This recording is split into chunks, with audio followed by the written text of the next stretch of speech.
Headlines with Kevin Gleason and Kyle Draper. What's up, Drapes? Haven't seen you since yesterday. I know, right? It's like usually weekends, you don't want to see coworkers, don't want to talk about work. I saw you and Jay this weekend. I'm like, I got enough of you guys already. But here we are again. We're back. We're back. Got to meet your kids yesterday. It was very nice. Wonderful, wonderful children. Man, those are my buddies, man, because I was worried not about my son. I was worried about my daughter. And she was like, Dad, I'm going to be bored. And this was on Friday when I told her we were going to the Sactown Sacramento Autograph and Sports Card Expo show out in Roseville. But she had a blast. We'll get into that. But she wanted to go back Sunday. Nice. It was her idea. I'm like, let's do it. Let's make it happen. It was amazing. Yeah. Jay, Drapes walked by me yesterday with his wonderful children. Yep. And he just said, hey. And he kept on going. I had to go back later and introduce myself to his kids. What conclusion should I reach from that? And they're very nice, obviously. That's tough. This is awesome. You know why? This is Because awesome. this is the thing, and you can attest to this because you've had two girls yourself before me or Drapes ever had children.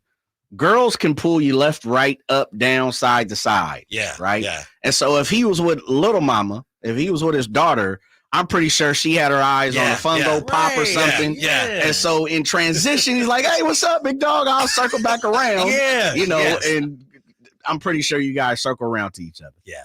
Thank you, Jay. That was it. That was it. I'll read into it. Hey, I don't recall the story happening quite like Whitey is saying, but one thing I do know, because I was talking to our guy, Emil Fregoso, yesterday, he's like, hey, have you seen Whitey? I was like, no. You had already left. You gave us the Irish goodbye, big fella. He didn't even say goodbye. Knock out. Catch you tomorrow. Man, this was a great show. He didn't do any. He just disappeared. He got his loot, his cards that he wanted, and he was ghost. So, tit for tat here. We can play it both ways, big fella. Yeah, you guys were busy. Everybody was busy yesterday. Incognito, you got in and got out. Yeah, busy. Yeah, but it was really busy Saturday, right? That was the day I wasn't there. Yes, and Jay, you were there Saturday. Yeah. Saturday was off the hook. It was off the chain. And I got there after Randy Johnson, after Ricky Henderson. And so I was upset that I missed those guys. But, man, it was packed wall to wall. Were you there for the Worm? I was there for the Worm. Okay, I heard got a signed Worm jersey. Was telling me it was crazy. It was crazy. I thought the Worm was bigger than Malik Monk even. Like, I thought the energy for Dennis Rodman, like when he walked through, like there was a buzz and everything. And Malik was there also. It was a great weekend, man. That was my first major card show in this area since I moved here. I loved it. I had a blast out there. Fun. Yeah. A lot of fun. Thanks to True Sports Cards for having us out there. And thanks to everybody who came by, said hi. It was a lot of fun. If you're out there, I hope you had a great time too. Now, it seems to me, Drapes, one of the things I said last year about this time was, hey, the Kings had such a great year that with the lighting the beam, coming in third, winning 48, they kind of put all that Luka stuff in the rearview mirror. That's what I thought. I felt like, that's such a good year. Yeah. That didn't matter anymore. Yep. Now it seems like some of that is bubbling back to the surface as Kings fans are looking at a potential final, an unlikely but potential final that involves Tyrese Halliburton and Luka Doncic. It was the worst possible outcome for a Kings fan this weekend. Seeing Luka get there. Not only Luka, let's not also forget, seeing Daniel Gafford. Yeah. Seeing PJ Washington hit clutch free throws. Guys we wanted to go get. Me and you talked about. Seeing those guys succeed. Seeing Pascal Siakam help lead the Pacers. And, of course, Tyrese Halliburton. Think about it. We're 4 wins away from a Luka Tyrese championship, NBA Finals. And if you're the Sacramento Kings, it's like, man, how come we can't get guys like that? Well, you had them or you had the opportunity. It's a kick in the, because here's the thing, Whitey and Jay, you guys know this. When Luka was missing the playoffs, when they were getting bounced out, even at the beginning of the season, there was a segment of us that said, oh, we wouldn't want Luka on our team. We don't want that. That guy's not a winner. He's whining all the time. Now look at him in the Western Conference Finals. Now look at Tyrese Halliburton. When Tyrese was struggling against the Knicks in game 1, when he scored 6 points or shot 6 times, there was a segment out there. They rushed to social media. See, look at Tyrese. He's struggling. Now he's in the Western Conference Finals. You got to tip your cap to those guys. They're Mhm. getting it done. Yeah, and I don't want to rub salt on the wound, but did you know that the pick that Boston used to get Tatum originally belonged to the Sacramento Kings? Yes, I remember that, and we talked a little bit about it last week. And then I remember when I was working in Boston, it was that pick, and we're like, I think it was top 8 protected at the time or something like that. We're like, oh man, that's gonna convey, like, that was the crown jewel of their draft capital, the Sacramento Kings pick. And you're right. Ultimately, it turned into Jason Tatum. And now he's going to the Eastern Conference Finals again. So whichever team wins here, their star is going to be the face of the league. I mean, I really think that's true. Yeah. If of the 4 superstars we have left playing here. Yeah, and I was thinking about this as I was driving in. When you look at the stars, Tatum, he needs to win. Like, this is his year. He needs to win. But can you imagine if, let's say, Luka wins? He's already a darling of the NBA. Now he has his ring. Now he's, now we're talking about him as a top 20 player of all time. Anthony Edwards, if he leads his team to a championship at 22 years old, what are we talking about? And Tyrese Halliburton, who's had such an up and down season and up and down postseason, to be a 4th-year player and to lead your team to a championship, especially the Pacers at that. Come on, man. Yeah, it's and the thing that upsets me the most about this, as we look, Tyrese is my guy. I have no problem with Luka or Kyrie, but look at 3 of the 4 teams in the conference finals. They passed the Sacramento Kings. The Pacers are ahead of the Kings right now. The Timberwolves are ahead of the Kings. The Mavericks are. So it hurts to watch these teams succeed like this. And even Boston team that had a great year last year, they made a major move, right? I mean, they brought in Porzingis, multiple major moves. They bring in Drew Holiday. Yeah. And, of course, the Pacers get Siakam, and we know Dallas, everything they did. And yet the Kings pretty much, maybe it was not by choice, but they didn't do anything. So does that change your opinion on the Kings not doing anything? Because I'm looking at it, to your point, Boston, they made moves last offseason. Yeah. We know what Dallas did at the trade deadline. Indiana, even Minnesota. Remember, they were lampooned, laughed out of the league for the Rudy Gobert trade. It's worked out for them. Yes, it has. It's worked out. And so that shows me, and think about this real quick here. We talk about the Kings becoming the Denver Nuggets. What did the Denver Nuggets do over the last year, moves-wise? They lost more. They lost. They didn't gain anybody, right? Yeah. They didn't bring anybody. They lost people. So to me, what it indicates is you have to go for it. It may not be popular. You may have to overpay, a la Rudy Gobert and going to Minnesota. But as long as it works out, nobody cares. Yeah. Nobody cares as long as you work. You have to do one or the other. We all know this. Yeah. You have to do one or the other. Either, this isn't it, we got to tear it down, or here we go, we got to be aggressive. Yeah. Because to sit there and go, I think we're pretty good, then everyone just passes you by, right? It's like you're driving through Fairfield in the fast lane going 50. We're driving there 10 and 2, baby. 10 and 2, the whole 55 miles per hour. Right, everybody else. Corridor. Yeah, that doesn't work. And what a difference a year makes, right? Because like I said, we were laughing at the Mavericks last year. They didn't even make the play-in. The Kyrie Luka thing, we were thinking, oh, what an awful pairing. Now they're 4 wins away from an NBA Finals. And so how quickly things change. And so you're right, man. If you're not moving, if you're not doing something, you're dying, basically. Yeah. And I'm not saying we missed our window, but Monty has to get something done this offseason. Something got to be done this offseason. Plus, let's face it, you're probably going to lose Malik.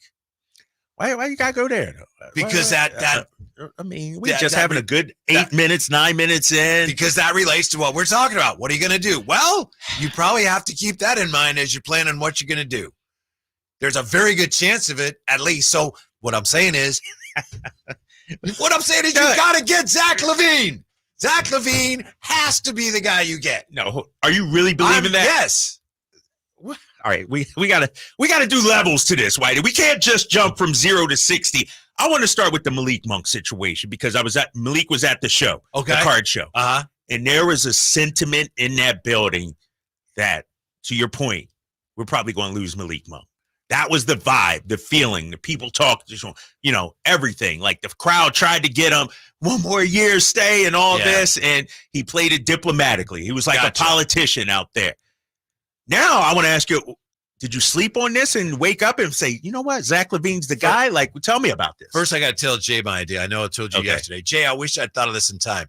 I would have gone up to Malik when he was signing, and I would have had big board or, whatever it is, piece of paper, cardboard, with 4 separate checks, like one from Orlando, one from Sacramento, one from San Antonio, one from wherever. And I say, sign it wherever you want, Malik, and then just see what he did. Sign whichever one you want. I thought you were going to go up there with like a fake Fugazi contract of some sort, like Sacramento Kings Fugazi contract, and be like, sign right here, and then take a picture and send it to Monty or sign somebody. Whichever one you want. Yeah, I will say this. I second what Drapes is saying. I probably pulled in about 2:45, 3 o'clock on Saturday, and it was in the middle of Rodman. Like Rodman had the line clear down the side of the building. But I was interested to see what Malik Monk was going to bring to the table. I thought, cheers might come to fruition, and it wasn't. Like as soon as he came out the room, I figured everybody would erupt, and everybody kind of just did their thing, and and like Drapes said, he kind of just politically, signed autographs, kissed the baby, shook the hand, took the pictures, and just quietly got out of there. And I kind of felt the same thing. I was like, where is if you would have did this last year, Malik Monk would have got a standing ovation after the Kings season. Like people would have been falling left and right. And I heard he was the star of the show last year, according to, True Sports Card. So it was interesting to kind of see that too, Drapes. I'm with you. Not encouraging, but okay. Yeah. That's the reality of it. Exactly. Yeah. And we're about not even 2 months, less than 2 months away from free agency starting, 6 weeks or so. And so we're going to have some answers here soon. Yeah. Well, I'll answer your question. Why now I'm totally on board with you and Jay on Zach LaVine when we come right back. Drive Guys on a Monday, Sactown Sports. Domantas Sabonis plays here. He finds Sabonis. Put the frosting on the cake. Put the cherry on the sundae. Sabonis with a 2-hand flush. Makes it 114-106. Sactown Sports is your proud home of the Sacramento Kings. What's up? We're talking to Chad Hoblet of Hoblet Dodge, Chrysler, Jeep, Ram, and Woodland. Chad, what's going on for Chrysler's It's the Season sales event? We're celebrating 75 years in business by offering Dodge Chargers and Challengers at enormous discounted prices to say thank you. We're sad to be saying goodbye to the last of the gas-powered Dodge Chargers and Challengers, but we're sending them out in style. Right now, save up to $11,000 off MSRP on the very last of the new 2023 Dodge Charger and Challenger Scat Packs. Yeah, it's hard to believe this is really the end. Yep. Once they're gone forever. Don't wait and miss your chance because there's only a few left, and with savings like this, they won't last long. Hurry in before they're gone or search, select, and save through their whole inventory at HobletDodge.com. Unbeatable prices, unbeatable selection. Nobody beats Hoblet, period. 11,000 total net savings on select new 2023 Challenger and Charger Scat Packs. After 6,000 factory rebates and 5,000 dealer discounts. 5 of this net savings, sample VIN 596361. See dealer for details.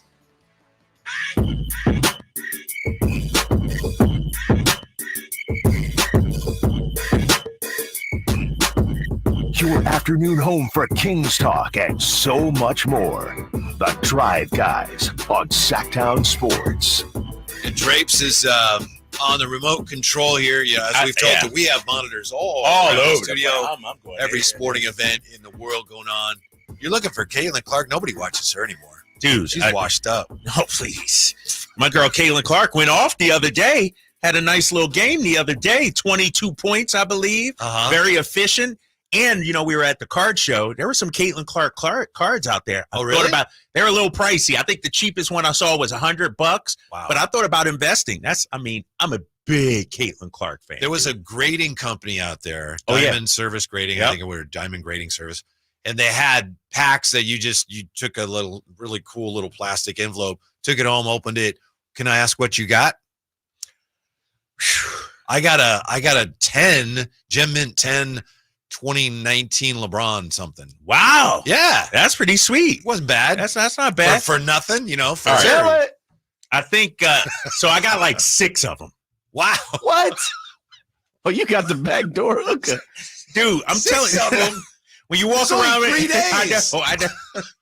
Dude, my son came back with a stack of 4. He's like, Dad, they just gave me these. I was like, all right. So when you go with kids, I'm trying to remember what we got. We got, I know I got a Davion. See, I should have brought all this in. I got a Davion 9.5 graded one. I can't remember what else. Well, I didn't know you had so many. Yeah. It was. I don't. They're all my sons though. And my daughter got a couple. We got 3 baseball and 3 basketball. I think it was. Yeah.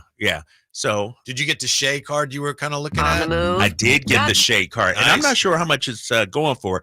It's a Shea Gilgeous-Alexander, jersey worn, like game worn, like because this was pre-pan. Like this is when he was with the Clippers. Oh, okay. Yeah, his first year with the Clippers. So I'm not even sure how much it's worth, but I had to get that. Nice. Jay won a raffle. Got a box of. I didn't even Prism. see a raffle out there, Jay. Yeah, it was that? post Saturday. So you and the children went home, and I was like, all right, they wanted me to stay for some trade show or something like that. Oh yeah, the trade show is trading. Right, there you go. So night, yeah, man, was blessed with a win. I haven't opened the box, for sell it. I'm ready to sell it, man. Seriously, sell it. Put it on offer up, Facebook Marketplace. Yeah. Let me know. 40 or 50 easy, I think. Oh yeah. I keep hearing the name Prism. So I know it's hot. Yeah. A lot of people keep talking about Prism, but yeah, $40. What's happening? Yeah, you could get a. You looking for a win right there? You get a Mac Jones rookie or Justin Fields rookie. T-Law. Trey Lance. T-Law. Oh my gosh. Little Trevor Lawrence action. Trevor Jamar Lawrence. Chase. It's interesting.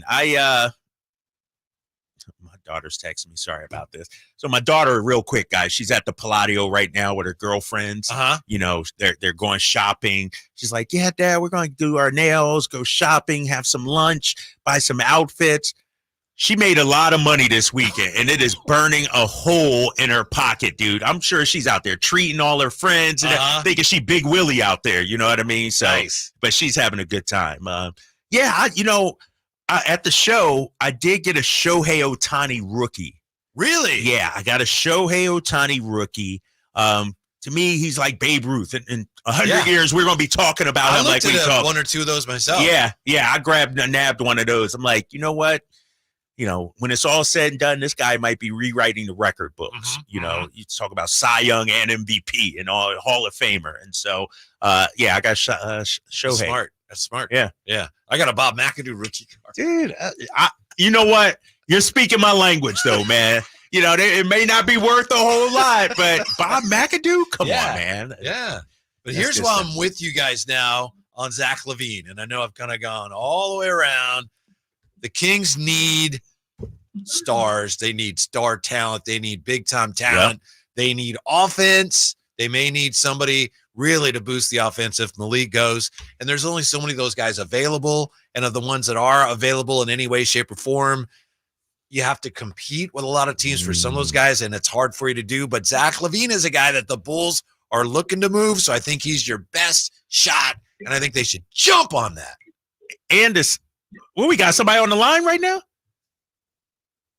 I thought we had somebody on the phone. Jay, is that I don't know what's going on. All right. I don't know. Okay. No, we did. We were getting some. Yeah, we were getting some feedback there. Yeah. Somebody, but I agree with you, Whitey, and you may be able to get him on the cheap. Yes. When stars are going for 3 or 4 first rounders now, it's not going to take that much, I think, to get Zach LaVine. They're looking to dump some salary, get rid of that guy. I know he's making 40-something million this upcoming year. But watching NBA basketball this weekend, it showed me you need multiple playmakers. You need multiple guys. Look at the New York Knicks, and I know they were banged up. But outside of Jalen Brunson, nobody's really creating, like Dante DiVincenzo, but he's like a average kind of, like, you get a high-level Zach LaVine to play alongside Fox and Sabonis and Keegan Murray. I think he is the missing ingredient for us. Yeah, and I think when it comes to a guy like, say, Ingram, perhaps, you just can't compete. If there's any other team that has assets that wants him, you can't match their offers. No, Zach LaVine, right. if they're trying to get rid of him, you have a legitimate shot at him. And he's still 29 years old. I know he has a lot of miles in terms of injuries on his legs, but this guy, and his shooting numbers were down this past season, only 35% from three, Whitey. But the season before that, 37.5. The season before that, 39. The season before that, 42% three-point shooter. So this is a guy that averaged 27 points per game just a few years ago. Why wouldn't we want a player like that? And fans out there, Kings fans, don't say, well, he makes $47 million. Well, who else you going to spend the money on? It's not like we got a line of people here looking to, take our money. We're not necessarily a free agent destination. And so, I mean, if you can get a Zach LaVine, yeah, I'd say do it. Why not? Yeah, and you answered your own question. Why would you not want him here? Because he makes a lot of money, because he's been hurt. But where the Kings are, it's like, well, we can't do nothing. That's not an option. Yeah, we gotta assume some risk here. And here's the thing, Whitey. I'm looking at his basketball reference page. This year, injury riddle, no doubt about it. 25 games. He was hurt. It was bad. Last year, 77 games. So it's not like this guy is never playing, 70 games or anything like that. The year before that, 67. The year before that, which was COVID shortened year, when we only had 66, I think, that year, he played in 58 games. So it's not like a good year that year, didn't he? Yeah, that season, 58 games, 20. That's the 27 points, 5 rebounds, 5 assist game, while shooting 42% from 3-point range. He's the answer, man. Yeah. He's a big shot maker, a guy that can shoot the three, clutch, can put the ball on the floor. You got to respect him. Can he rub for 50 on any given night? Why wouldn't we want that? And he has said he wants to be here. We almost had him, right? We had the offer sheet to him, and the Bulls matched it. And so, no, you're right, man. I think this guy is the guy for us. I mentioned Bradley Beal.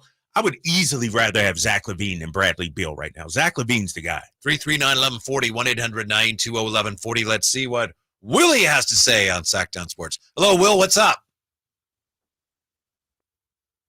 Let me tell you something, man. Them was some good games. Yeah. Yesterday, there was some good games. See, you know what, man? Hey, I like Zach. But what was his injury? Did he have knee surgery or Achilles? What was it? I think it was a foot. Yeah. Foot this year, yeah. Oh, man. I don't know, man. Planet Cinciatus or whatever you call that. I don't know. That's a lot of money. See, this is where I'm coming from, Kyle. You guys, the Mercedes man. This is where I'm going. I think we just need to start. Look, because I know y'all gonna be honest with me, man. Be honest with me. The Western Conference this year, we wasn't gonna get out of the first round. Period. We wasn't getting out the first round, man. I tell you, man. The guys that Minnesota throw at you, and the guys that Denver throw at you, man. We got our front line. I mean, look. These guys who never were drafted. Look. My boy Nas Reed wasn't drafted, okay? And you had a bunch of guys out there that was not even drafted. We make too many. There are no guarantees. We make too many assumptions about this guy's not tall enough. Look at Hart, man. Hart 6'4". He out rebounds everybody. We need to draft that kid from Baylor because them boys are dogs down there, man. He's 6'5". He's a two-way player. Draft him and we got to start. I don't think we should get somebody, trade for somebody or bring somebody in for half our salary, man, because we ain't going to get out the first round anyway. We might be in the play-in again next year, man, because if we don't get guys like Towns, some guys like Towns and Nas and guys like that on the front line, we're not going to be helping ourselves that much. We just don't have enough guys on the front line that are athletic enough. We make all these excuses. Look, Ben Simmons was the number 1 overall pick. Okay, people took a chance on him. Marvin Bagley was number 2 all around pick for us. We got to draft these kids. That boy to Baylor, I guarantee you, he can play in the NBA. He can walk in there and play, man, because that's Baylor. I mean, that's my guy Jacoby Walter he's talking about. Yeah, Jacoby Walter. We need to just draft this kid because he's gonna play D. He's 6'5", and I know he probably out rebound Harrison Barnes and all those guys, man.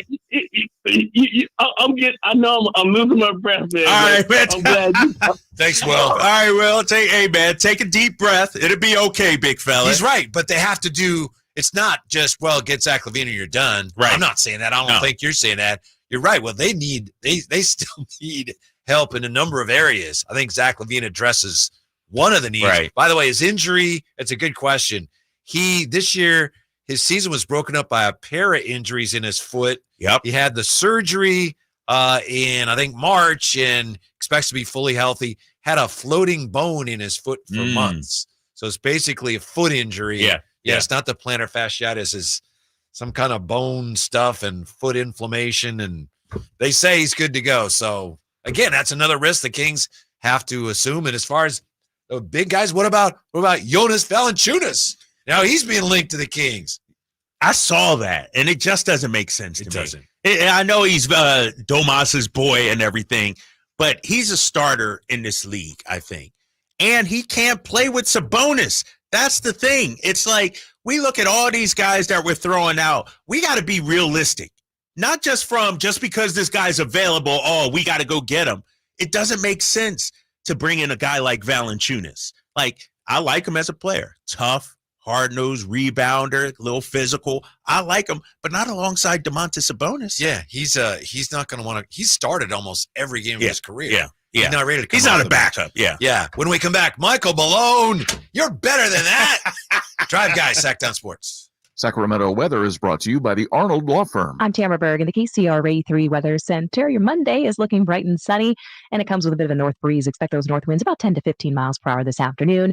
Highs will peak in the lower to mid 80s. Expect 50s overnight tonight.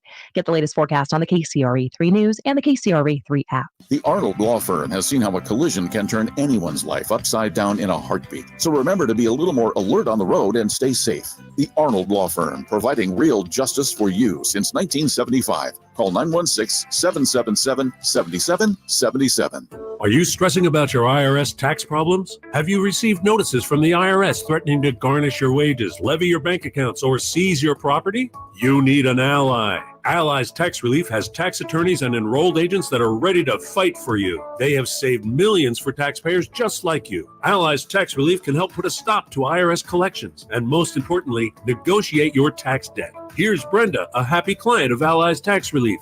I owed the IRS around $57,000, and they're about to start garnishing my paychecks. I heard a commercial on the radio about Allies Tax Relief, so I thought I'd give them a call. After a day, they were able to at least stop the garnishments. And after a few months of negotiations, I walked away owing the IRS only $301. If you owe the IRS, call Allies Tax Relief right now for your free consultation. Call 800-230-5174. 800-230-5174. That's 800-230-5174. Skeeter here, Field Tech, Sacramento Yellow Mosquito and Vector Control District. Hey, it's my favorite week of the year, Mosquito Awareness Week. Yep, the spring and warm weather means the little suckers are starting to breed and bite. Gotcha. So it's time to fight the bite. Once a week, drain standing water from flower pots, bird baths, dog dishes, and at dawn and dusk, start using insect repellent outside and wear long clothes, because these skeeters are out for blood. The Sacramento Yolo Mosquito and Vector Control District reminds you it's time to fight the bite. For more information, go to fightthebite.net. Maida Chevy saves you $12,000 off MSRP on every new half-ton Silverado LT 5.3 liter in stock after rebates. Always 5 to choose from. Exclusive, all in-stock pricing at MaidaChevy.com. Together, let's drive. See dealer for details and 6324. With T-Mobile, you can get tons of benefits and still save, because nobody likes having to choose. It's like getting romance and sci-fi. I love you. Also, I'm a robot. At T-Mobile, you can get the benefits you want and still save on every plan versus AT&T and Verizon. See how with our savings calculator at T-Mobile.com/switch. Plus, switch and keep your phone. We'll pay it off up to $800. Via virtual prepaid card in 15 days. Qualifying unlocked device credit service and timely redemption required. Card has no cash access and expires in 6 months. See T-Mobile.com. I love a beautiful lawn. And I have a beautiful lawn. But I didn't always. Until I discovered True Green. And now I've got the best looking lawn in the neighborhood thanks to True Green. They manage fertilizer, aeration, weed, and pest control. All you have to do is water and mow. And to top it off, sign up by May 28th and save more than $200 when you bundle lawn care and mosquito. Visit TrueGreen.com for the best lawn at the best price. Guaranteed. That's TrueGreen.com. Restrictions apply.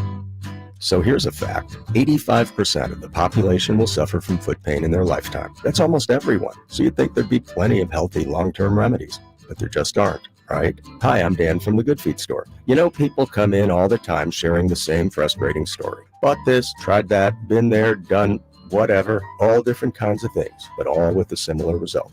Nothing. A discouraging and endless cycle of disappointment. If this rings a bell, don't despair. There is hope. If you think you've tried everything, you probably haven't tried Good Feet arch supports from the Good Feet store. They're designed to relieve, even eliminate, the pain commonly caused by certain foot conditions like plantar fasciitis, bunions, flat feet, and others. Plus, provide better balance and increased comfort. Do you have sore feet, an aching back, or plantar fasciitis? Then get to the Good Feet store nearest you for your free arch support fitting. Good Feet arch supports are only available at the Good Feet store. Hello, Sacramento. I'm Emran Pilati, owner of True Sports Cards and Collectibles store here in Rockland, California, and the host of the True Sports Cards show that airs right here on Sactown Sports 1140 every Saturday from 10 to 11 a.m., where we discuss the latest trends, hottest products, and deliver exclusive interviews with other industry leaders. And don't forget to visit our shop, True Sports Cards, at 6661 Stanford Ranch Road in Rockland and see what we have for all your sports card and memorabilia needs.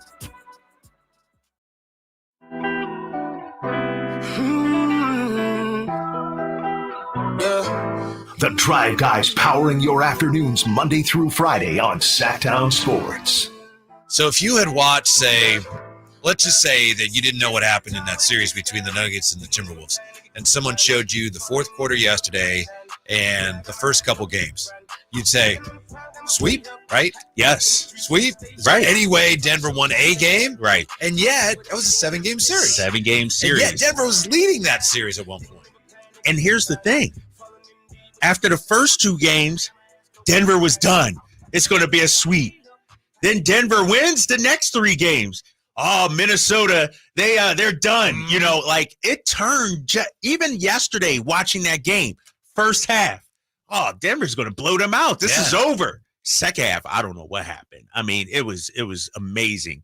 I didn't get to watch the whole game, the end of the game, but my son was texting me, giving me the play-by-play. Dad, it's a 3-point game. I'm like, what?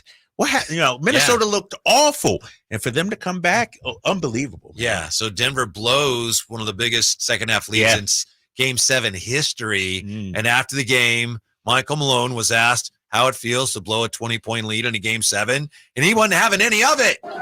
How hard is it just to absorb a loss like this after going ahead by 20? Next question, man. The season's over. That's what's hard. Being up 20. The season's over. You don't understand that. The season's over. It's hard. Stupid ass questions. To me, the most offensive part of that is when he says, you don't understand. You don't understand. The season's over. What are you talking about? You know, that's a tough question that probably could have been asked a little more artfully, but you have to ask it, right? You got to ask it. And, you know, I don't know the views of Michael Malone here in Sacramento, how fans feel about him. Tremendous coach, hell of a job in Denver, but he got exposed yesterday.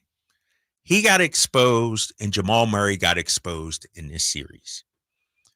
There's a reason why I've always said there's something about Denver I just don't like. Maybe it's the chip on the shoulder that Michael Malone coaches with. Maybe it's Jamal Murray and all his trash talking and everything like that for a guy that's never made an all-star team. It's just something about them. And I figured it out this series. I don't want to say they're front runners because they had a tremendous comeback in the bubble a few years ago, I think it was, when they were down 3-1 in the series. But they came off as front runners this series. Look at Jamal Murray. When the chips were down, Anthony Edwards was bottling them up in games 1 and 2. He's frustrated like a little baby and throws the heating pad out on the floor. He's throwing a temper tantrum when things don't go his way.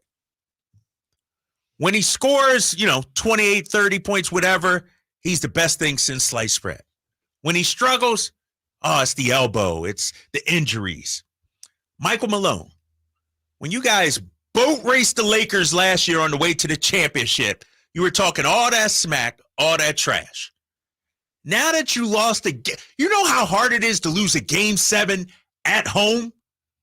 It rarely happens. And I know it happened in the Pacers-Knicks, but the Knicks were beat up. And the collapse like that, you mentioned it, up 20. It was 58-38 at that point. Jamal Murray had 29 points through the first, let me do the math, 27 minutes of the game. He had 6 points the rest of the game.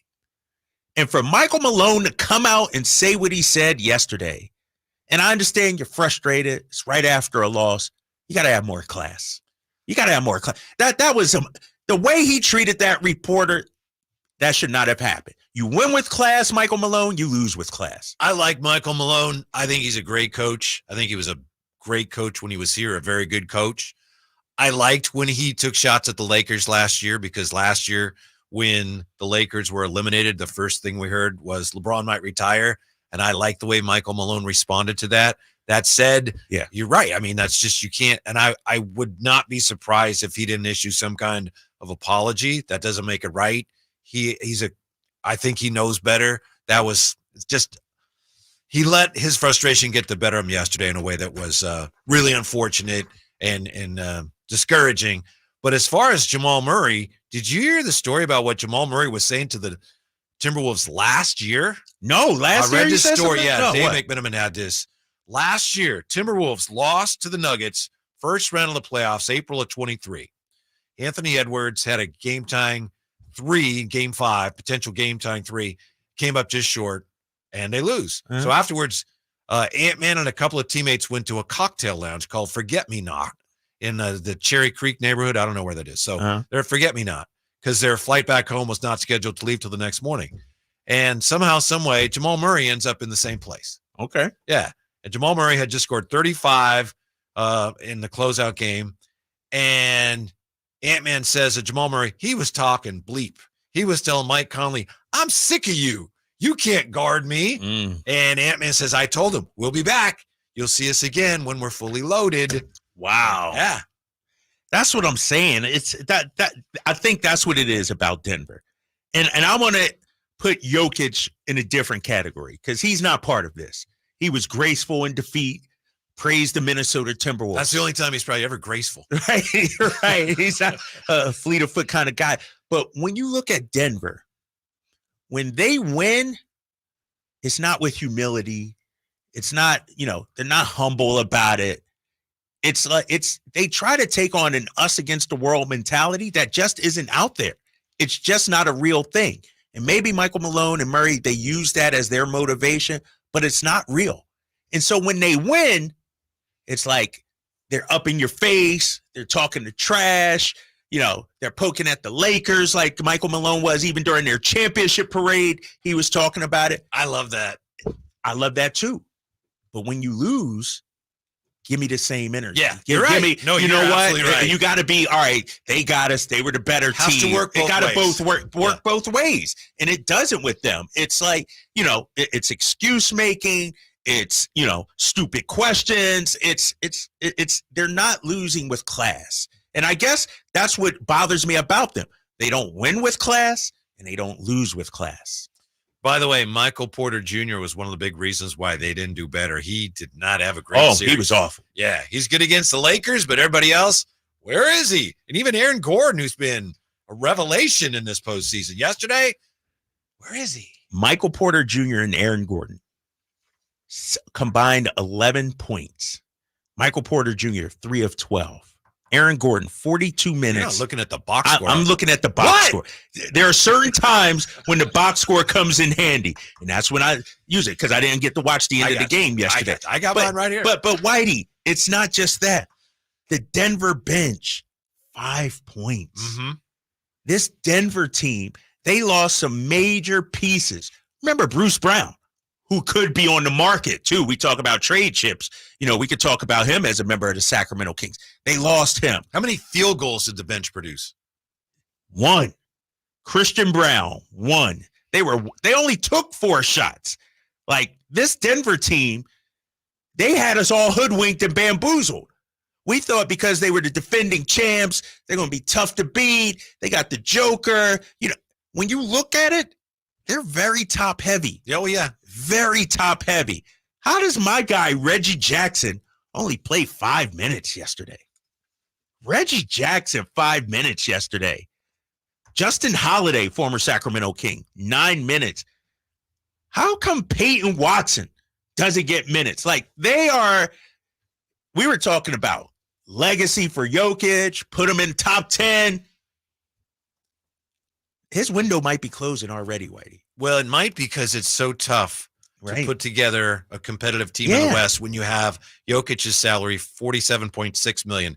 Of the top 15 paid players in the NBA last year, top 15 salary, Rudy Gobert is the only one in the top 15 who's still playing. That's it. Yeah. Rudy Gobert. And of the top 20, it's only Rudy Gobert, Luka, who's 16th, and Siakam, who's tied for 20th. That's it. That's it right now. Huh? Yeah. Wow. Because it's tough when you got to pay somebody that much. Exactly. To put the team around. And Denver is going to have to open up the checkbooks even more so coming forward, right? Like, is it Michael Porter Jr. in a couple of years? Somebody's up in a couple of years. Aaron Gordon maybe in 2 years, somebody. But, you're right. And you look at Minnesota, they're going to have to open up the checkbook. And, they're already talking about paring down payroll before they even know how far they're going to get. Yeah, exactly. And let me just say, I was happy, Jay, real quick, about the outcomes of yesterday's game. I wanted the Timberwolves to win, and I wanted the Pacers to win. And so it was a good day for me yesterday. Quickly, my apologies, Drapes, on that. Is Denver considered a mid-market to you guys in the NBA? Because in football, they're not. Right. The Broncos go crazy. But is Denver a middle market for you, like a mid-major market? Yeah.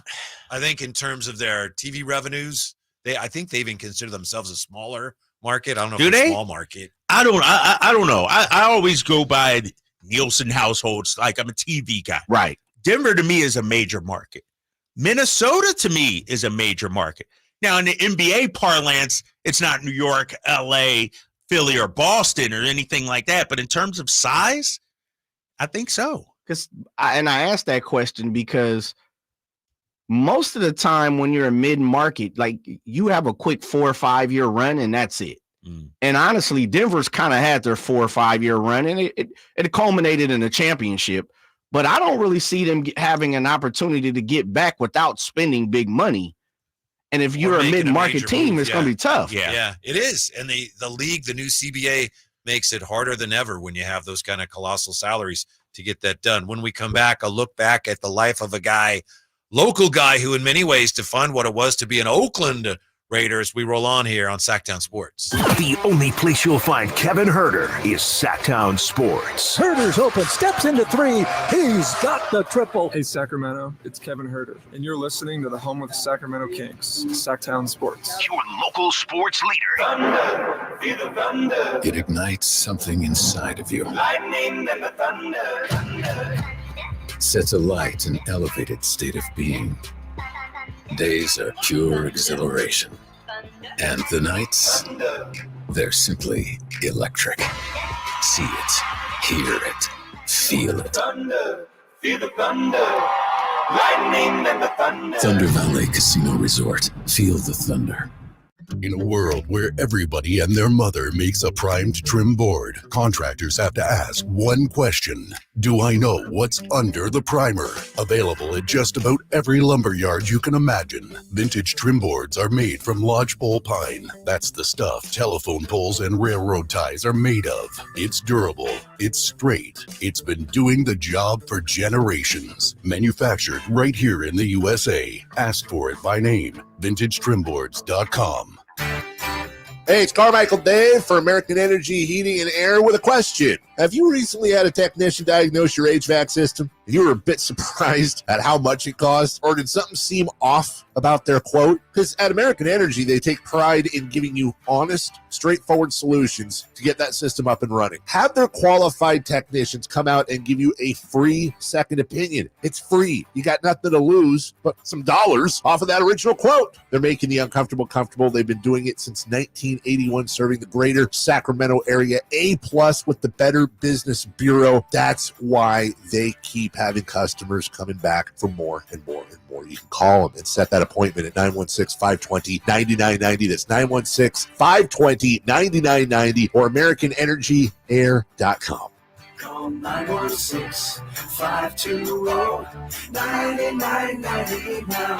NBAstore.com, the official online store of the NBA and the world's largest selection of officially licensed NBA fan gear. With unique designs by Fanatics, Nike, and all the latest styles for every NBA team, plus one-of-a-kind products and authentic collectibles. Shop now and get today's special offer. NBAstore.com, a Fanatics experience. Contact Tax Relief Helpers for details and restrictions. Attention anyone that owes money to the IRS. The IRS has restarted aggressive enforcement actions against taxpayers who owe back taxes that were temporarily suspended for COVID. If you owe $10,000 or more, you must hear this because now is the time to clear your IRS tax debt. A special toll-free number has been established so you can stop penalty fees, avoid liens, levies, and other hostile measures by the IRS. Call Tax Relief Helpers right now at 800-934-9217. Tax Relief Helpers will provide you with the maximum protection afforded by law. I got behind on my taxes and owed $48,000. I didn't know what to do. I called and they got my bill lowered to just $3,500. I owed $87,000 in taxes and it was scary. I got the amount I owed down to just $3,500. I saved $83,500. If you owe money to the IRS, don't wait another day. Call 800-934-9217 right now before the IRS enforces liens, levies, and other aggressive measures. The call and consult are absolutely free. Call now. Call 800-934-9217. 800-934-9217. 800-934-9217.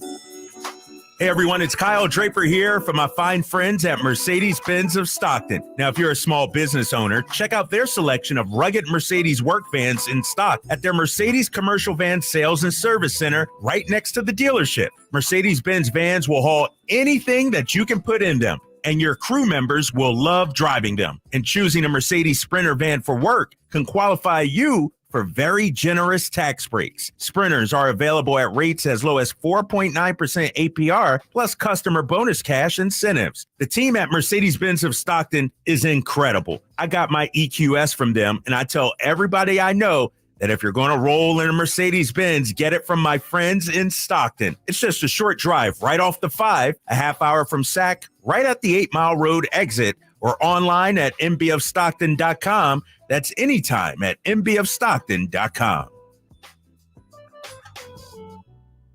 Sponsored by Xfinity. Enjoy the entertainment you love with the Xfinity Stream app. Turn any screen into a TV and take the entertainment you love wherever you go. Xfinity, we connect you to more of what you love.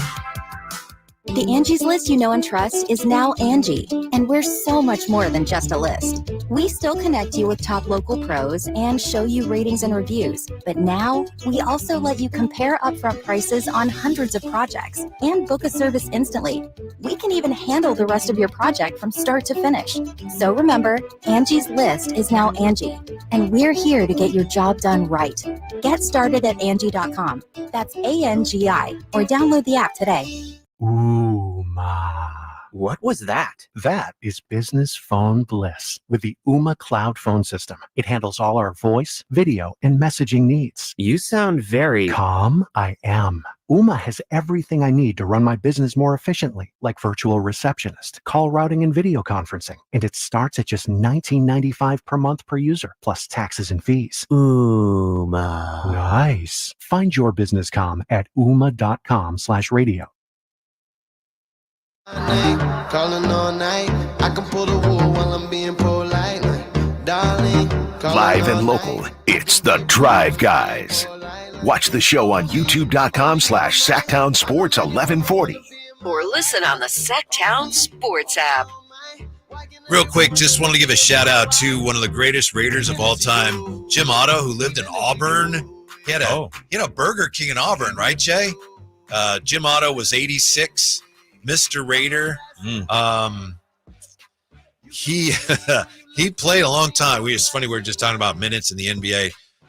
Guys playing a lot of minutes here.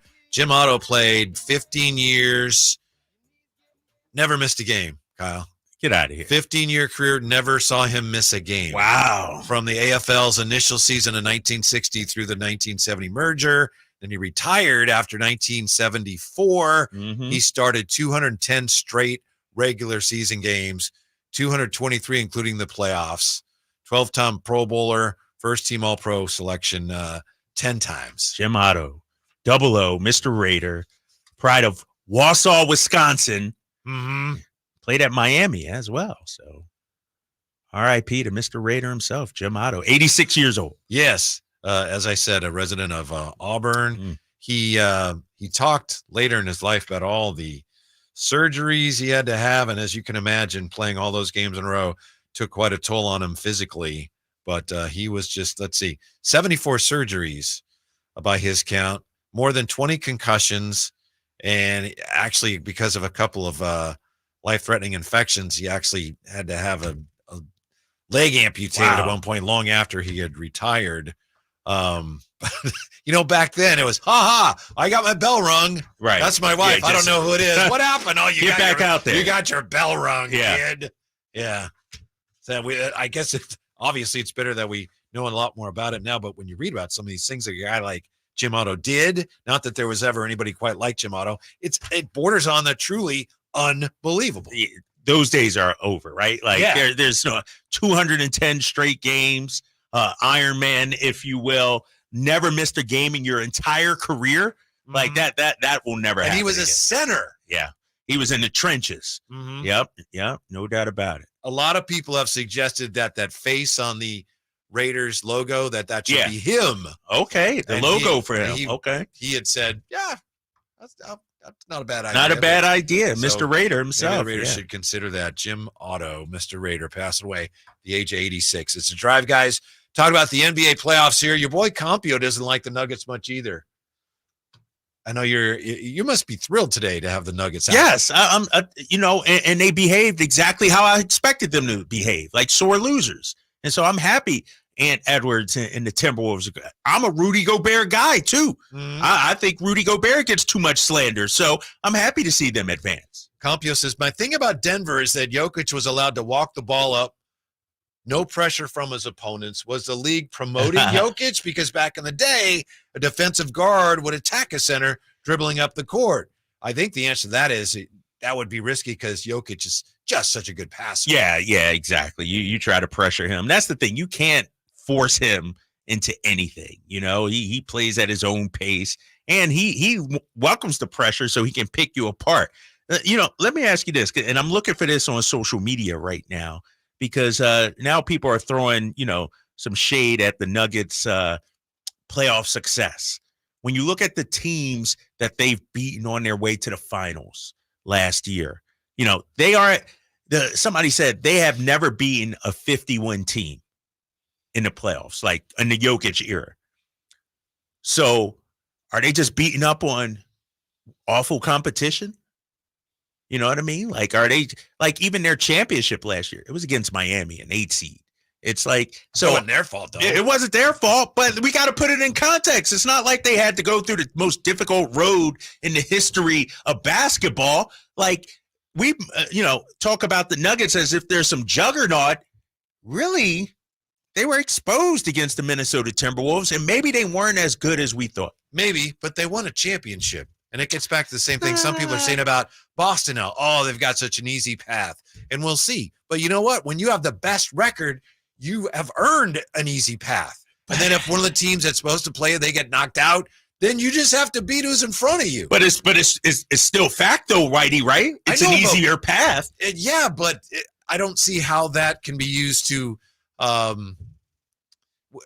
criticize them, or why that makes a championship is a championship no matter how you get there. You still get the ring, you still get the banner, you still get the parade. Flags fly forever. But it's like being born on third base or having to get it from the mud and work your way around the base paths. Like, there's a difference there. I'm sorry. Celtics fans, if you're listening, I'm sorry.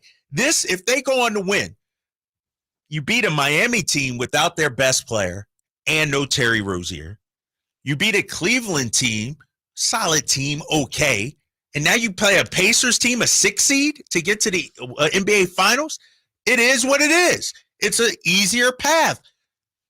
It still counts. Yeah. The record book, but it does not act like I can't put. We were talking about Denver and Jokic among the all-time greats. This dude never even beat a 50-win team in his career. Well, Jokic is an all-time great because he has 3 MVPs and he has a ring. I don't know. I put an asterisk next to those MVPs. Why? Because he shouldn't have won it this year. I keep telling you, Shai Gilgeous-Alexander. How about my guy Luka Doncic and what he's doing? The thing is to say that Denver this last year or Boston this year that, oh, they have an easy schedule. You're implying that if they played better teams, they'd never beat them. Well, you don't know that. You can say, I don't think they would have beaten whoever last year. Yeah, I don't know. They didn't have to. They won a championship.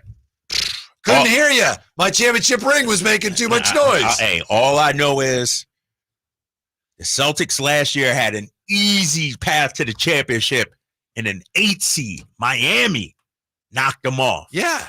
Same thing this year. No offense to Tyrese and Pascal. The Pacers aren't that good. In the history, I'm looking at the days when Jordan had to go through Isaiah and the Pistons, when he had to go through Larry Bird and the Celtics. Uh-huh. You know, those days when Tim Duncan and them had to beat Kobe and them. When, you know, even LeBron James had to go through the attrition that he did, beating Tim Duncan, beating Steph Curry. Like, these guys right now, I'm talking about the Celtics getting through the East. That's ho-hum.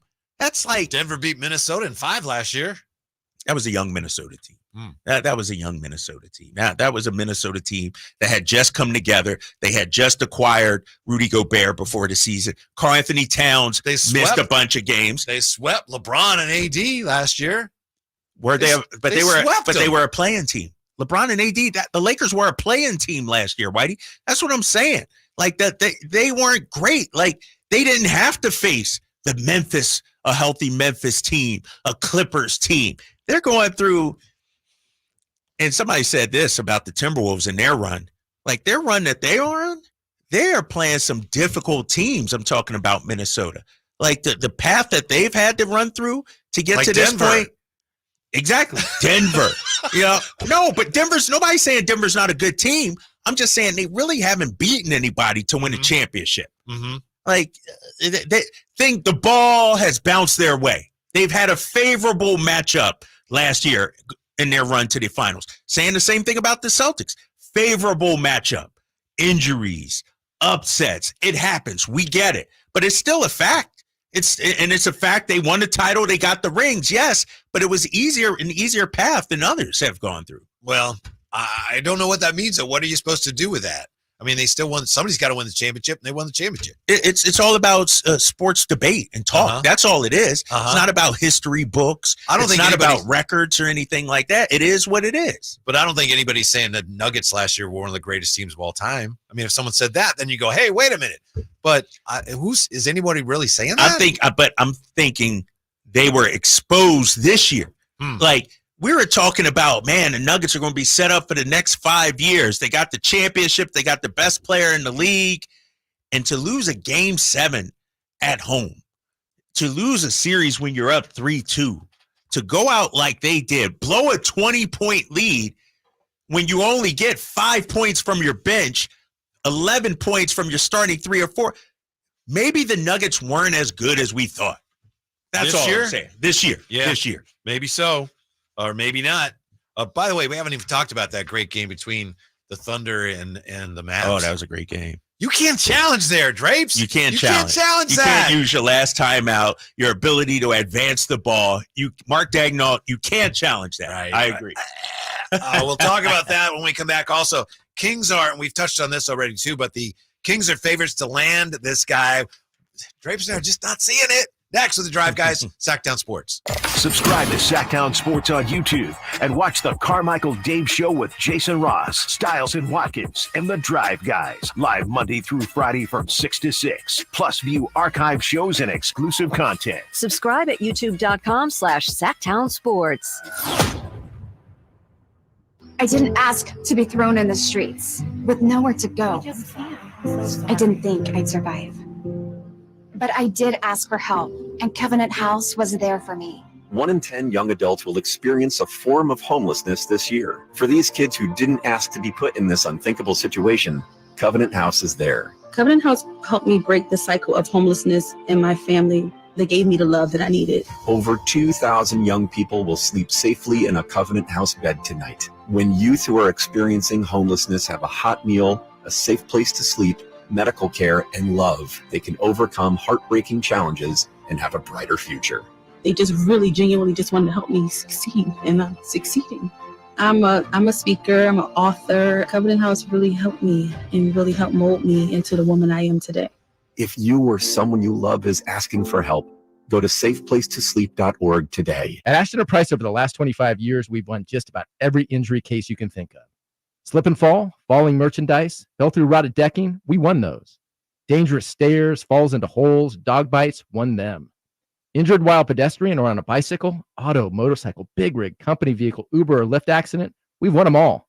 And the best news is there's no fee until you win.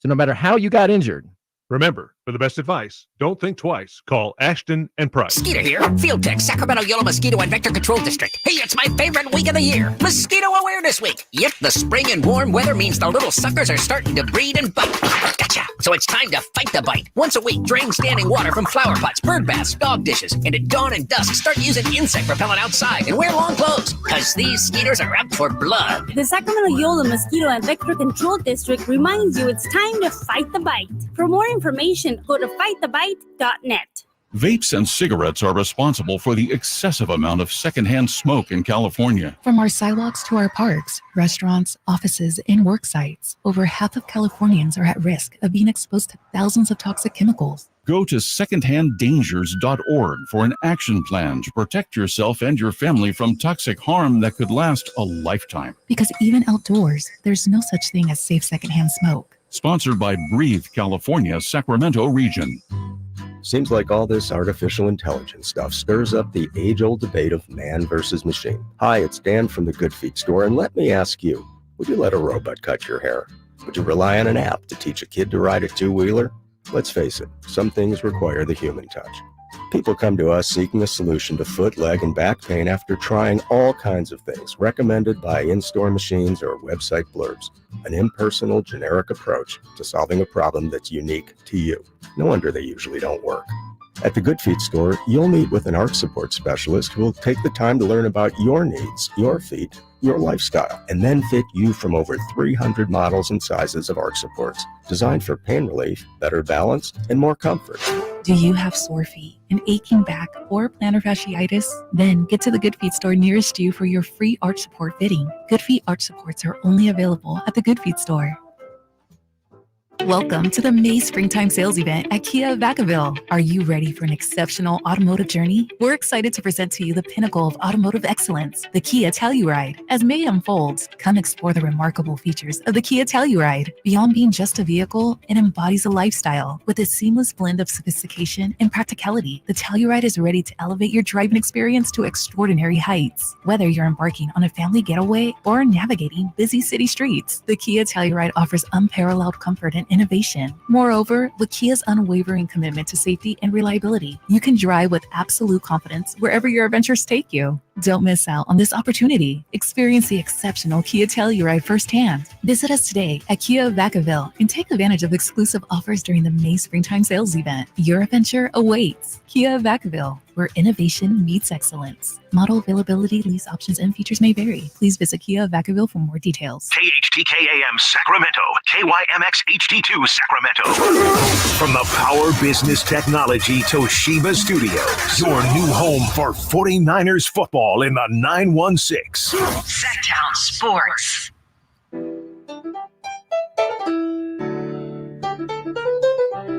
The only station in Sacramento giving you local sports coverage from 6 a.m. to 6 p.m. Monday through Friday. Sactown Sports. Well, we got our 2 Game 7s yesterday, but the game of the weekend had to be Saturday, huh, Drapes? With the phenomenal game. Mavericks finishing off the Thunder 117-116. Coach Dagno, you cannot challenge there. You can't challenge. It's using your final timeout. 2.5 left.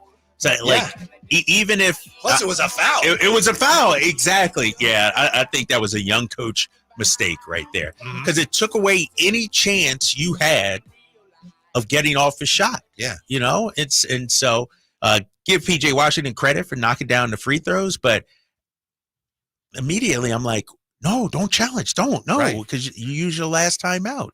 And so at worst case scenario, at least you get a chance. Yeah. To at the end. But if you don't challenge and he makes all 3 free throws because he wouldn't miss the last one on purpose, Right. you'd have the ball down 2, but you get to advance it up. Yeah, you get to advance the ball side out of bounds, 2.5 seconds to go. How about this though? Bad defense by Shea, like horrible foul in that situation. Pretty bad. I mean, you can understand it, but yeah, it's a bad. It's PJ Washington, and I get it. You're making a play, but it was kind of a double clutch. He got it at first, right? But then the double yes. clutch is when he came down and hit the arm and the elbow, and so I thought for sure that series was going Game 7. And I will say this: I'm more impressed by the Dallas Mavericks than upset at OKC in the way they lost the game. The Mavs are legit, man. I think we got to put some respect on their name and what they're doing. And it's not about Luka and Kyrie. It's the others. They are a much more balanced team now. And somehow, some way, they've been playing really good defense. Yeah. They're right. They're a good defense with 2 below-level on-ball defenders at your guard positions, Kyrie and Luka.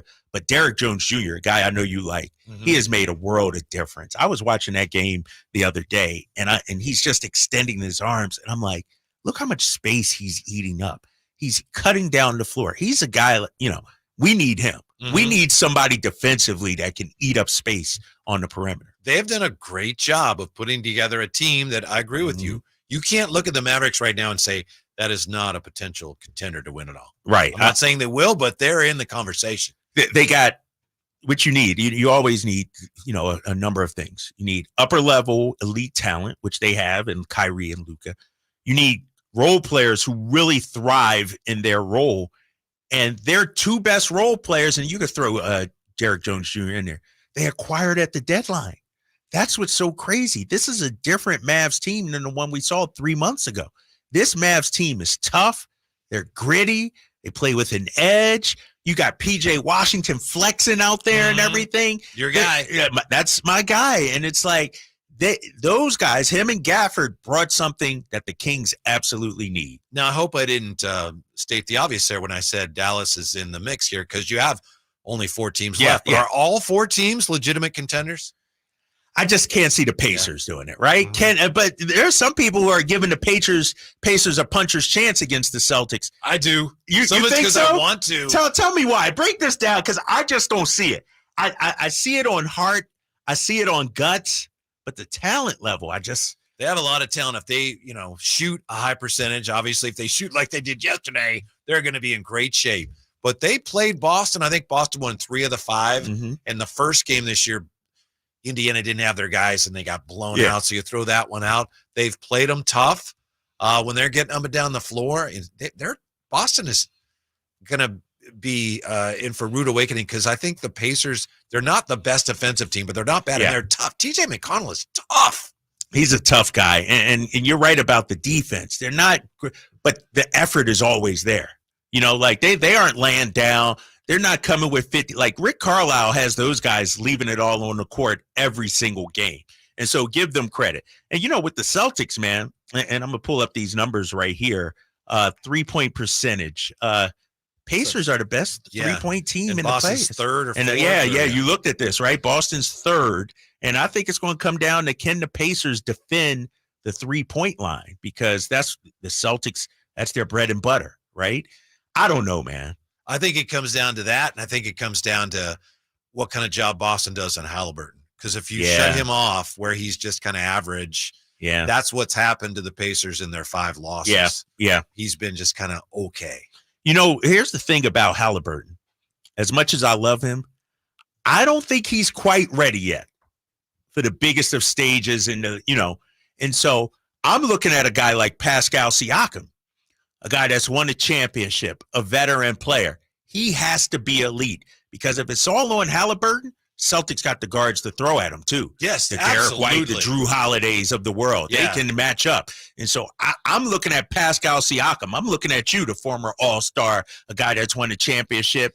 He has to be as good, or if not better, than Jason Tatum this series if they're going to have a shot. Yep. It's unlikely, but they have a shot. Yeah. Now, speaking of having a shot, we mentioned this earlier. According to Bovada, the Kings are the favorites to win the Jonas Valanciunas sweepstakes. This doesn't look like they really know anything. It looks like somebody's just guessing, figuring, well, somebody has to be the favorite. Favorites to land Jonas Valanciunas. Kings plus 400, Clippers plus 500, Hornets plus 550, Jazz plus 550, Bulls plus 550. Then it goes Wizards, Thunder, and on and on. I don't think anybody really knows. If you look at this, you go, ooh, the Kings are favored. But I don't know if there's any reason really why they should be. Yeah, I don't understand why they would be favored. Like, Now, let me ask you this, too, and you tell me, that's where the money is coming in on, or that's how they set it? I think that's just how they set it. Because I don't think there's a ton of money coming on the Kings, one way or the other. All right. I just don't understand it, man. There are a lot of teams out there who need a center. The Kings, a starting level center. The Kings aren't one of them. We got Domantas Sabonis. We've talked about this ad nauseum. You need a shooting big man to pair with Domantas Sabonis. And that guy is not Valanciunas. As much as I like Valanciunas, he's not coming here to back it up. I mean, you mentioned some other teams. Like, there's no way he would come here to Sacramento. No, the only thing I can think of is that somebody said, Valanciunas and Sabonis are really close. Oh, does Sacramento need a backup center? Maybe. All right, they're the favorites. It's just not going to happen. It reeks of a intern or somebody sitting in the back putting this together, like somebody who's really not following the situation. And here's the thing, Whitey, when you set an odd like that, you hopefully have some inside info, crunch the numbers, looked at all the spread models and everything. This, just like I said, seems like a kid in his basement throwing darts. Oh, Sacramento. It just doesn't make sense at all. Which is great. That's why I'm asking you guys stop talking about it, because I'm going to get good odds on the situation. He's not coming to the Kings, and that's the favorite. So now we can start to lay some money down on, plus 1,000, plus 1,100, plus 15. Like, give me some of those teams around that plus 8, 9,000 there, Whitey, again. All right, we'll give that to you when we come right back. Drive Guys, Sactown Sports. What's the missing piece for the 49ers? Which names will they add during free agency? Whether it's in season or off season, the coverage never stops. Get the latest 49ers news on Sactown Sports at SactownSports.com. Flo here from Progressive to tell you how you get more than great savings with us. You get customer service access through our mobile app, online chat, or by phone. That's a lot of ways I can get in touch with you. I see what's going on here. You can't name favorites, but I'm your number one customer. Actually, we offer all our customers these ways to contact us. I'm sure you give just any customer your personal company contact info. Well, you did call us more than any other customer this year. So in that sense, you are our number one customer. Get help from Progressive through the website, app, chat, or phone. Progressive Casualty Insurance Company and Affiliates. Find what you love, love what you find. A Total Wine and More. There's so much waiting for you. All kinds of beers and thousands of wines. Guides in the know and prices so low, it just might blow your mind. You're gonna find what you love and love what you find. Only at Total Wine and More. Drink responsibly. Be 21. The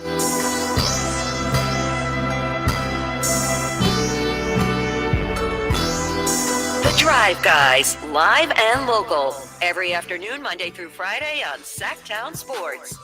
So, according to Bovada, the Kings are the favorites to land free agent Jonas Valanciunas. We know that that's kind of iffy. So, Jay, you want some of the long shots? All right, here's what we have. Again, according to Bovada, plus 2,800 Toronto Raptors. He used to be a Raptor. I don't know about that. Yeah, he ain't going there. Plus 2,500 Phoenix Suns. Plus 2,200 Golden State Warriors. Like that. Okay. Plus 2,000 Detroit. Plus 1,600 Memphis. Plus 1,200 Pacers. Plus See Memphis replacing Steven Adams? Yeah. Plus 900 Lakers. Which way you going, Jay? I might have to put my money on the Warriors. Yeah, unfortunately, I think I'm going that way too right now. Are you? Let me see that list again. Are you going Warriors? And what was that? 200? You said? Plus 2,000. 2,200. 2,200. Wow. The Kings are favorites at plus 400. Yeah, that's tough. Pacers, no. Why would the Pacers be on that list? That I don't don't make know. sense. The right? Bulls, I mean, they still have Vucevic, right? Vucevic, yeah. It doesn't make sense. Who's setting those odds, huh? Yeah. You need that person to make more odds here. Right. Sacramento, the favorite. Man, that's somebody that has no idea the Kings roster or who, what they're looking to accomplish. There's no way. That's just not happening.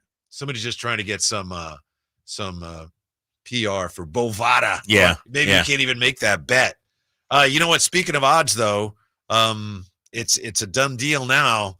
This will be the 6th straight season we've had a new NBA champion. Wow. That's phenomenal. I love that for the league. Is it good? I could see both sides. I like it because I thought 10 years ago or so, the NBA had a problem where at the beginning of the season, you knew LeBron and whoever team he was on and the Warriors were going to be in the finals. Now you got parity. Think about it. Of the 4 teams out there, you got Dallas didn't make the playoffs. Pacers didn't even make the playoffs, if I'm correct, last year. And so you got parity now. This is what the NBA was striving for. This is why the salary cap is what it is. The tax apron is what it is, to get more teams involved, give more teams hope.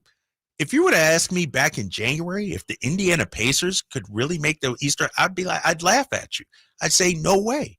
And so now, to me, if I'm the Houston Rockets of the world, if I'm the Sacramento Kings of the world, why can't this be us next year? That's a great point. Yeah. I think the system seems to be working, and you're right. Everything the NBA does in terms of the salary cap and the new CBA, it's all designed to try to give everybody as equal footing as you possibly can.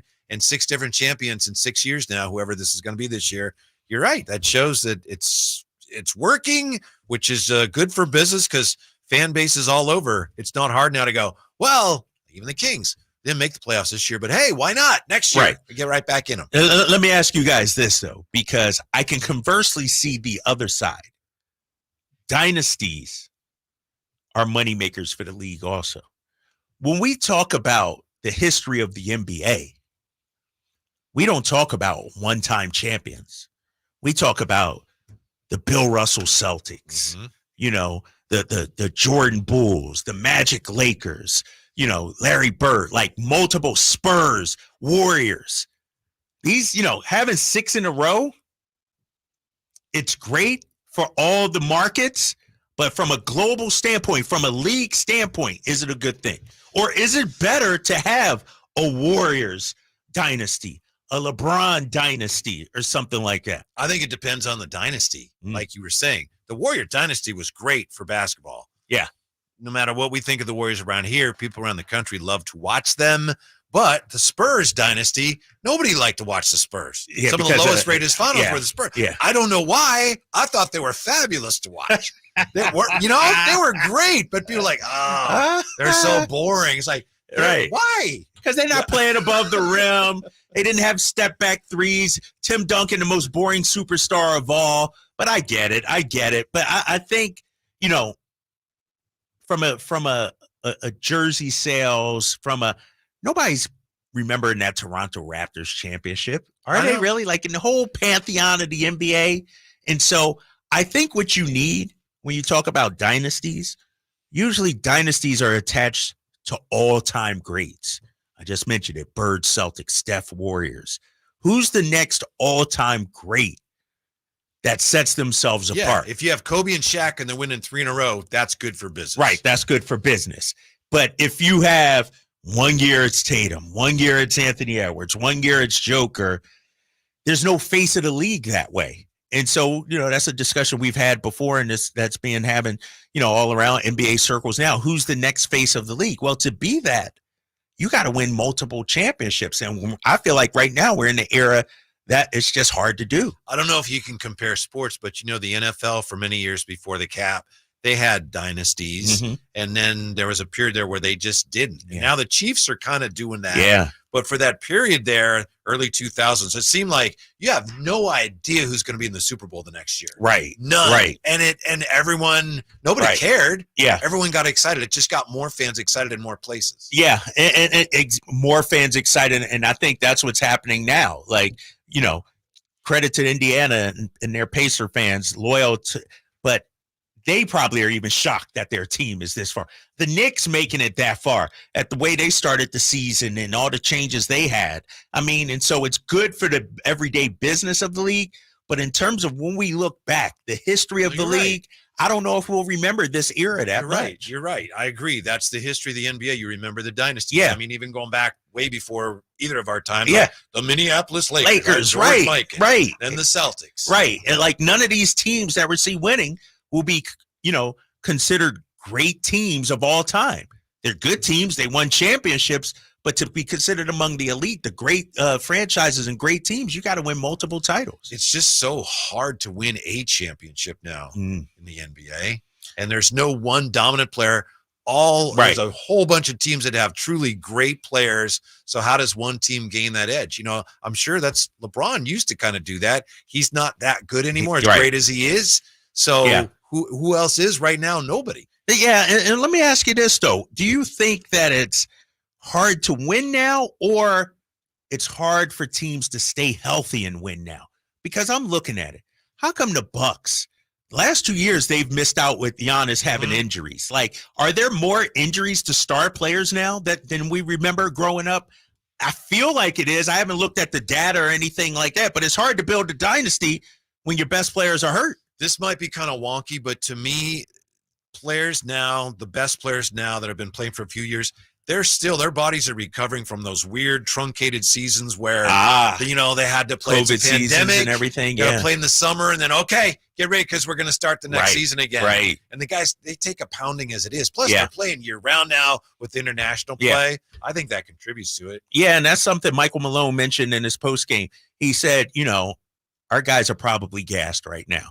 You're playing deep into the postseason. You're playing into June.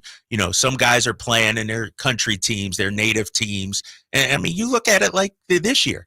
Let's say it's Boston with Tatum, or even Minnesota with Edwards. If those guys win the title, then you got Olympics in Paris in August. Then you got to come back training camps the end of September, early October, and you're right back in it. Not a whole lot of recovery and rest time. So maybe it is more difficult to stay healthy and to stay fresh and gassed. And maybe that's why some teams do the load management sometimes. CK916. So I believe earlier he said he got an Alf puppet at Jim Otto's Burger King in Auburn. Anyway, CK916 says, I predict the Spurs will be the next basketball dynasty. I don't see it. I know where you're going. I get it. Wemby, but Wemby and who else? Got so much else. Yeah, they got some put together. I hear it. It could be possible. They go out there and get our boy Malik this offseason. I think they got a couple of draft picks this year, and so I could see it, but that's just throwing out there. I could see Orlando being with Paolo Banchero being we don't know. We don't know. Who is the next dynasty? It should be Boston. Right now, they should be in the middle of at least a kind of a mini dynasty. They should. 6 conference finals in the last 8 years for Boston. Like the 49ers. They're like the 49ers. Exactly. A legacy franchise that's so close, just hasn't been able to get over the hump. And just like we thought this was the Niners year, we think this is the Celtics year. I don't know, man. I don't know. Like, when I look at the Celtics, and we've talked about the schedule and who they have to face, but independent of that, they are the best team. They've been the best team. There's no excuses for them not to win it this year, Whitey. They got to get it done this year. I also think that this may apply more to baseball.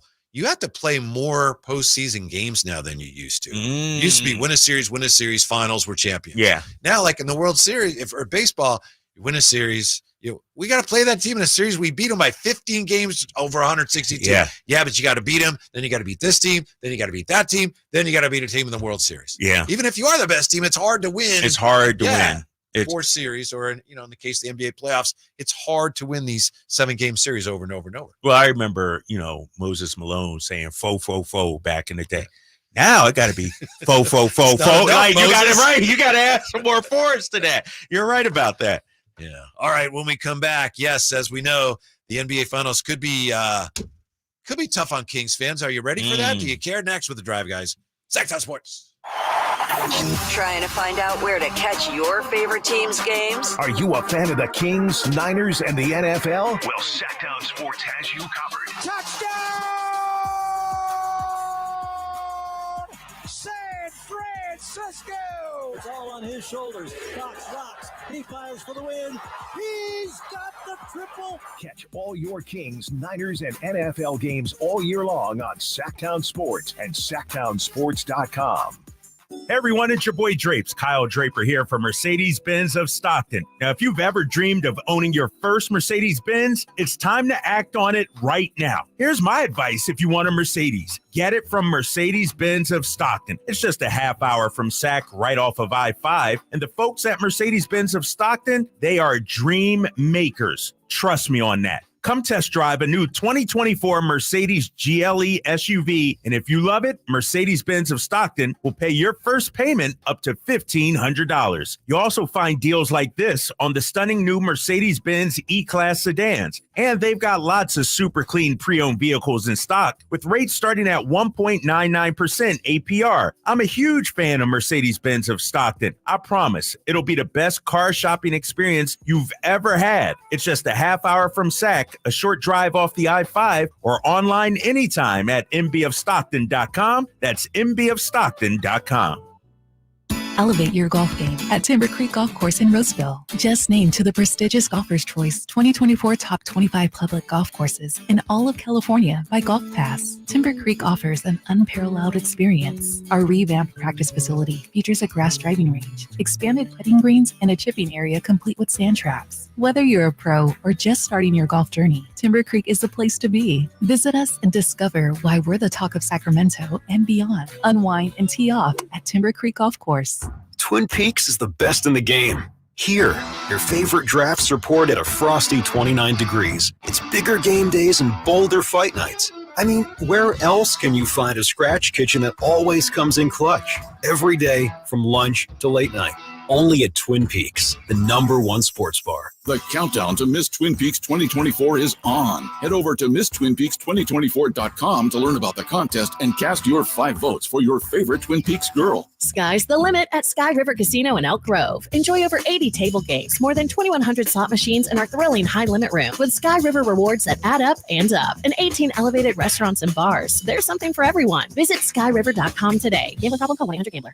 Hey, it's Carmichael Dave for my good friends at American Energy. Now, I've told you this before, but this is what we call extending a good deal. Right now, American Energy Heat and Air is offering an HVAC diagnostic for $99. Oh, wait, I'm sorry. Never mind. They're offering it free. It's a $99 value, but you get it for $0. Let the American Energy team test your system connections and all the moving parts of that system to ensure that it's functioning properly. Now, this is a limited time offer. Call today to schedule your appointment at 916-520-9990. Speak to the company that has an A+ rating with the Better Business Bureau that's been making the greater Sacramento area proud since 1981. 916-520-9990 or AmericanEnergyAir.com. Tell them Carmichael Dave sent you. Call 916-520-9990 now. Contact Tax Relief Helpers for details and restrictions. Attention anyone that owes money to the IRS. The IRS has restarted aggressive enforcement actions against taxpayers who owe back taxes that were temporarily suspended for COVID. If you owe $10,000 or more, you must hear this because now is the time to clear your IRS tax debt. A special toll-free number has been established so you can stop penalty fees, avoid liens, levies, and other hostile measures by the IRS. Call Tax Relief Helpers right now at 800-934-9217. Tax Relief Helpers will provide you with the maximum protection afforded by law. I got behind on my taxes and owed $48,000. I didn't know what to do. I called and they got my bill lowered to just $3,500. I owed $87,000 in taxes and it was scary. I got the amount I owed down to just $3,500. I saved $83,500. If you owe money to the IRS, don't wait another day. Call 800-934-9217 right now before the IRS enforces liens, levies, and other aggressive measures. The call and consult are absolutely free. Call now. Call 800-934-9217. 800-934-9217. 800-934-9217.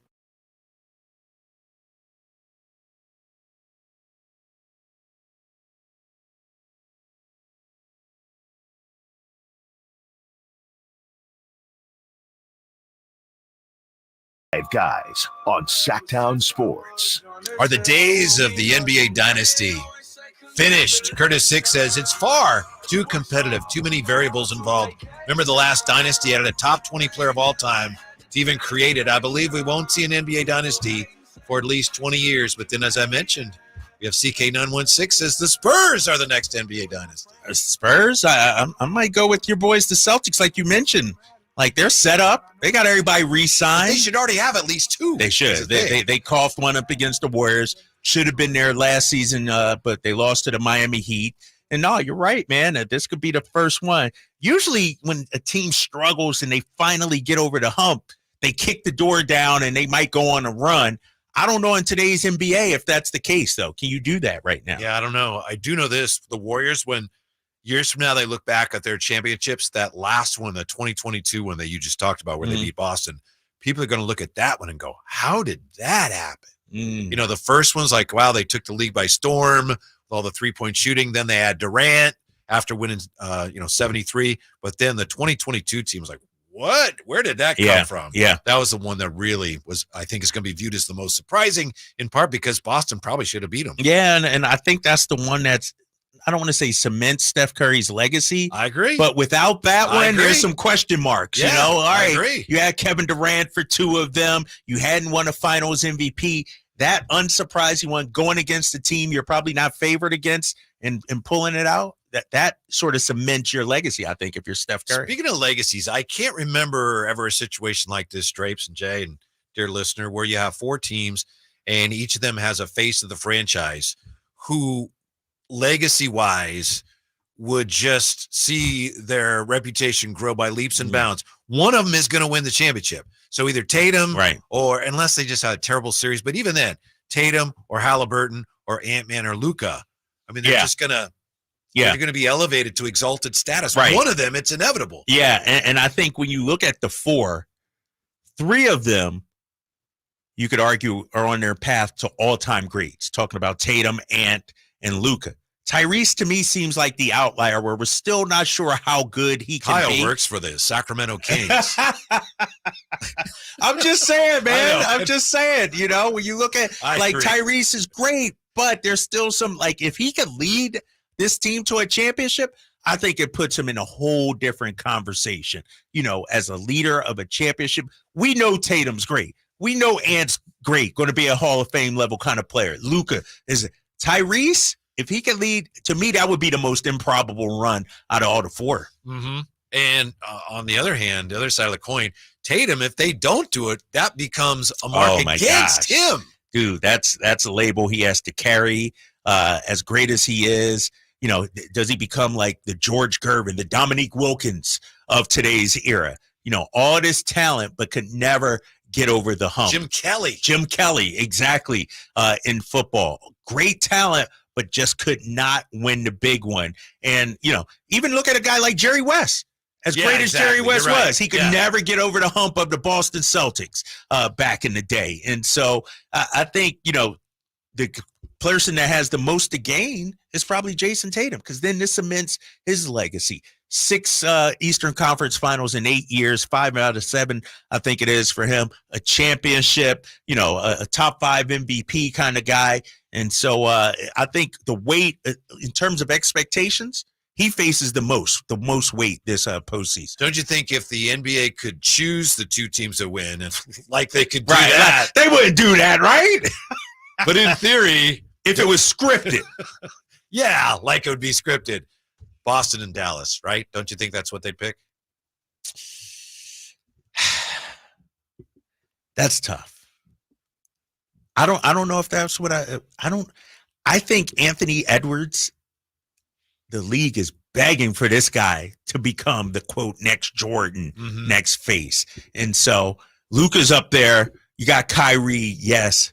But I think Anthony Edwards is probably at this second the hottest thing in the NBA right now. Now that the Knicks have been eliminated and Jalen Brown, like Anthony Edwards, out of all those guys, I could say maybe the most popular young up-and-coming player in the NBA. To me, it's like a few years ago if John Morant would have led the Memphis Grizzlies. The league is so desperate to hand the keys to these guys, and I think Anthony Edwards is that guy. I agree with you, and I love Ant-Man. I just think Luka has that kind of, I'll just say that, Main Street, big smile appeal.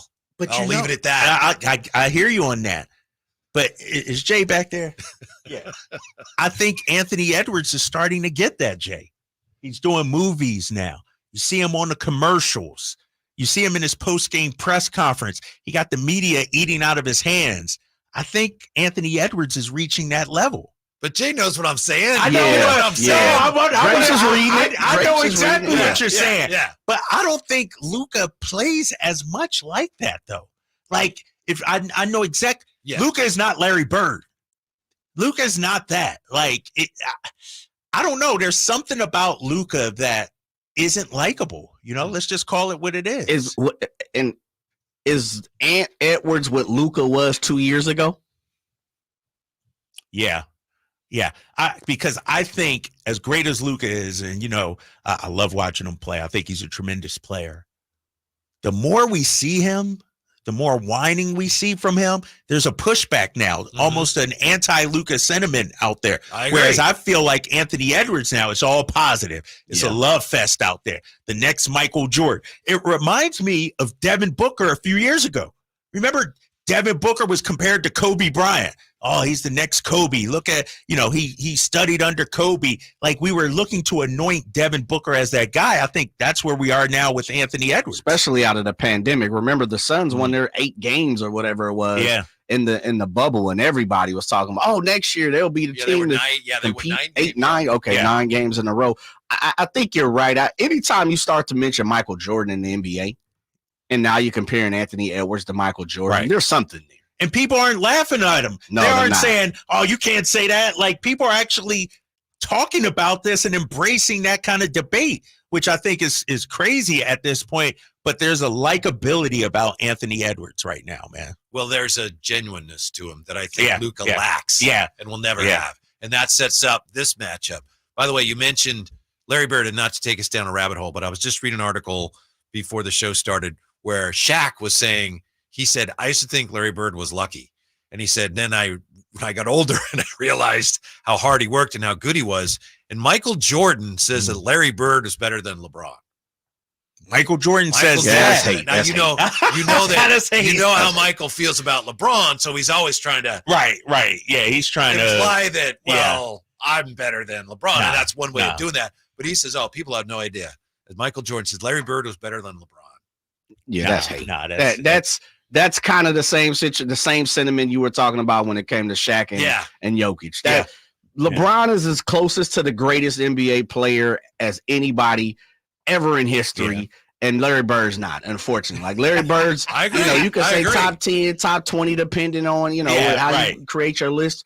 LeBron, Jordan, Kareem, like, there's 4 or 5 guys, no matter what era they play in, they have to be considered one of, if you can argue they're the greatest. I'm not arguing Larry Bird's the greatest. Well, here's the thing, Jay, to your point, nobody ever says LeBron's out of their top 5. No. And if they do, they're just being haters. Like, tons of people say Bird's anywhere from 8 to 10 or 9 or whatever, and you can make an argument for that. But if you say LeBron's out of the top 5, like, come on, man, what are you talking about? So that's to your point. Larry Bird was the best player on a team of great players. He didn't carry that team by himself. Hold up, Whitey. Stop for a sec. Stop. We got to provide some context because I know where you're coming from.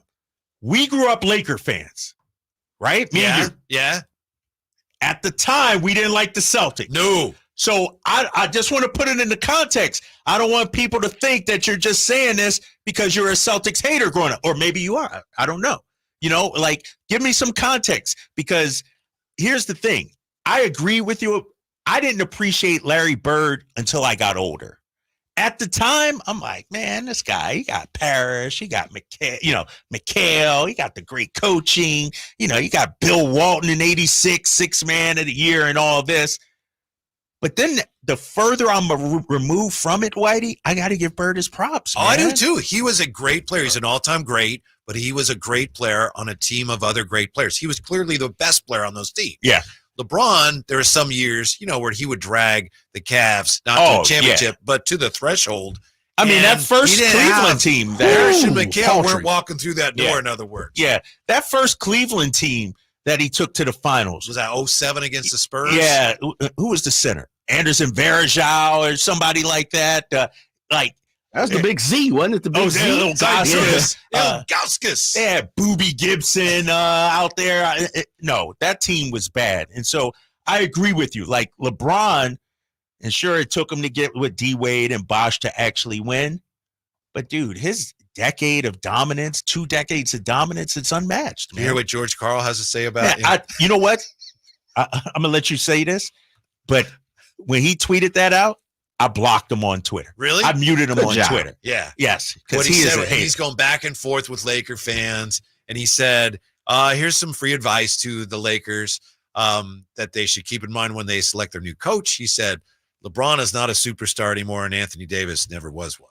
Right. Yeah. He's just a hater. I had to mute George Karl, and I liked him as a coach when he was with the Sonics back in the day. He was a good coach. He was a good coach, here in Sac, but he's gone off the deep end. He said LeBron's not a superstar anymore.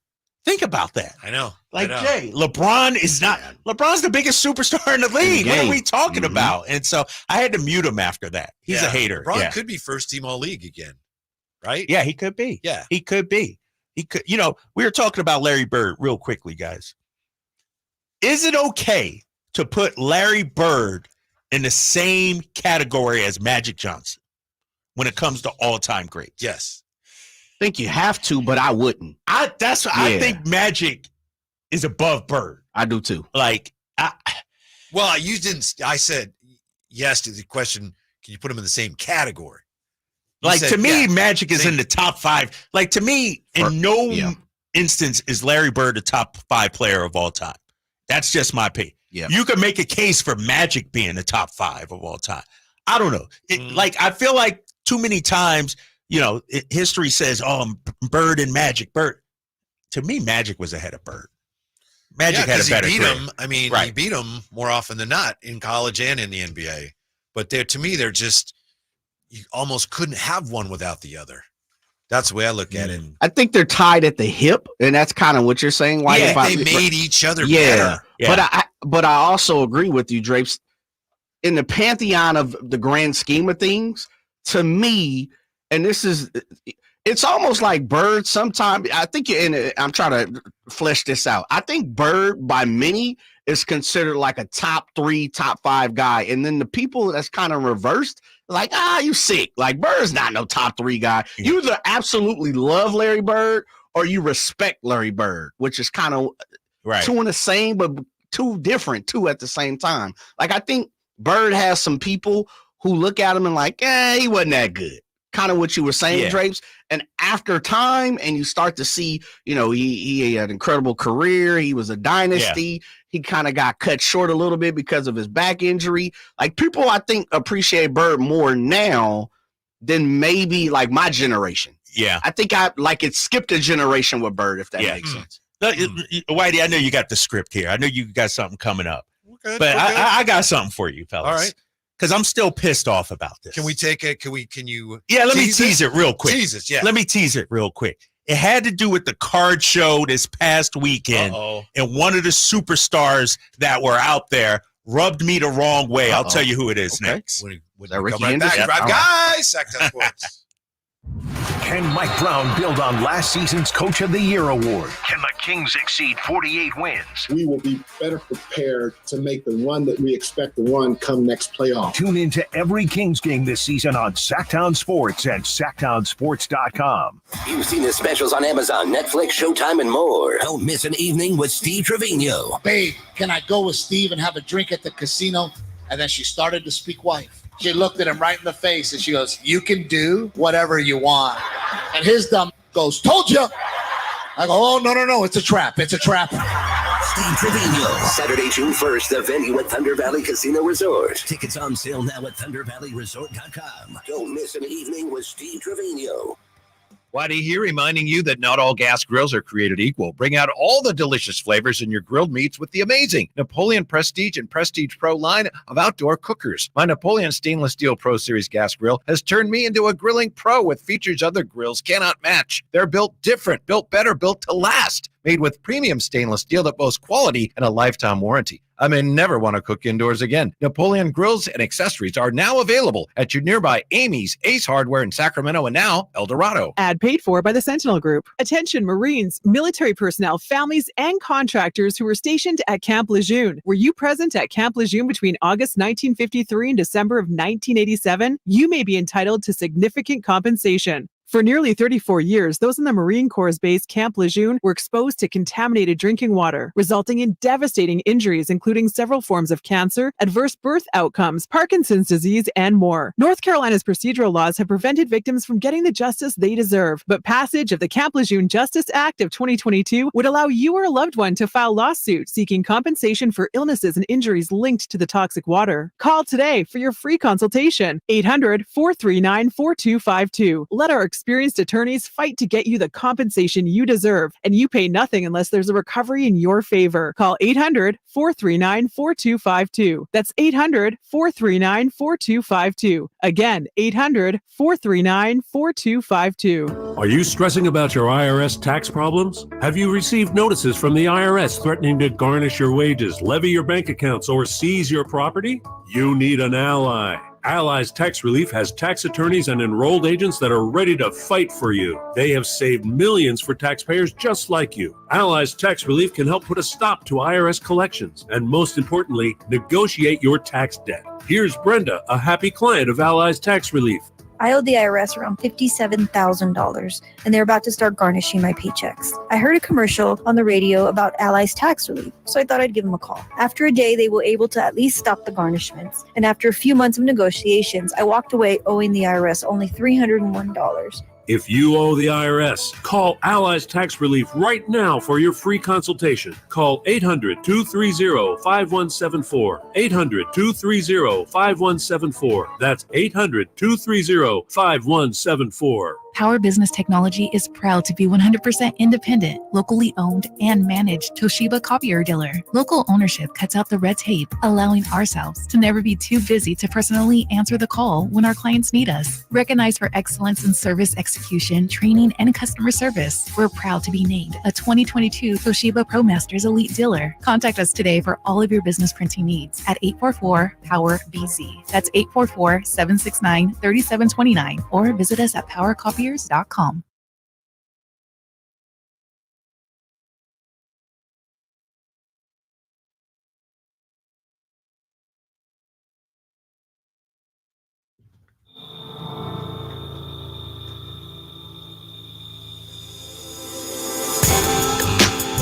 Drive Guys, live and local, every afternoon, Monday through Friday on Sactown Sports. Just so we're clear here, we all agree in here, right? Larry Bird's top 10, right? Player of all time. Are we not sure of that? I don't think so. Not on mine, probably. Really? No. He's hanging on by a thread right now. Yeah. Bird is hanging on by a thread. I would have to count them out, but let me say this. Solidly in there. My caveat is I didn't get to see him play. Remember, I was a child. You're a young 4 cat. or 5 years. So you'd have loved him because well, you might not have rooted for him. I didn't root for him, but you'd have loved him, Jay, because he was an assassin. I like that. He wasn't afraid of anything. And he would tell people what he was going to do. I respect that. Remember the high flyer told us that story, Yes. right? Yeah, he did. Yeah. He did. So yeah, he was phenomenal. Yeah. Definitely, to me, definitely one of the 10. Compio says, yes, Bird was that good. And if you don't consider him top 10, you don't know basketball history. Dang, Jay. He's taking shots at you. Okay. I mean, Jordan, LeBron, that's 2. Let's skip that, right? He's not better than Kareem. That's 3, correct? Right. Is Will Chamberlain in front of him? That's 4. So now I'm already halfway. Bill Russell, is he there? Bill Bird Russell's would probably better say than Bill Russell. Yeah, Bill Russell. Come on, man. Kobe. See, but Whitey's not a Kobe guy. You got Joe. You got Bird over Kobe. Oh yeah. Okay. Steph Curry yet or no? See, I got Steph over I got Bird. Larry Bird over Steph. Really? Ooh, you got Larry Bird over Steph, and now Tim Duncan. Ooh, that's really close. You got to give Tim his props. Yeah, I'll give him his props, but Bird was better.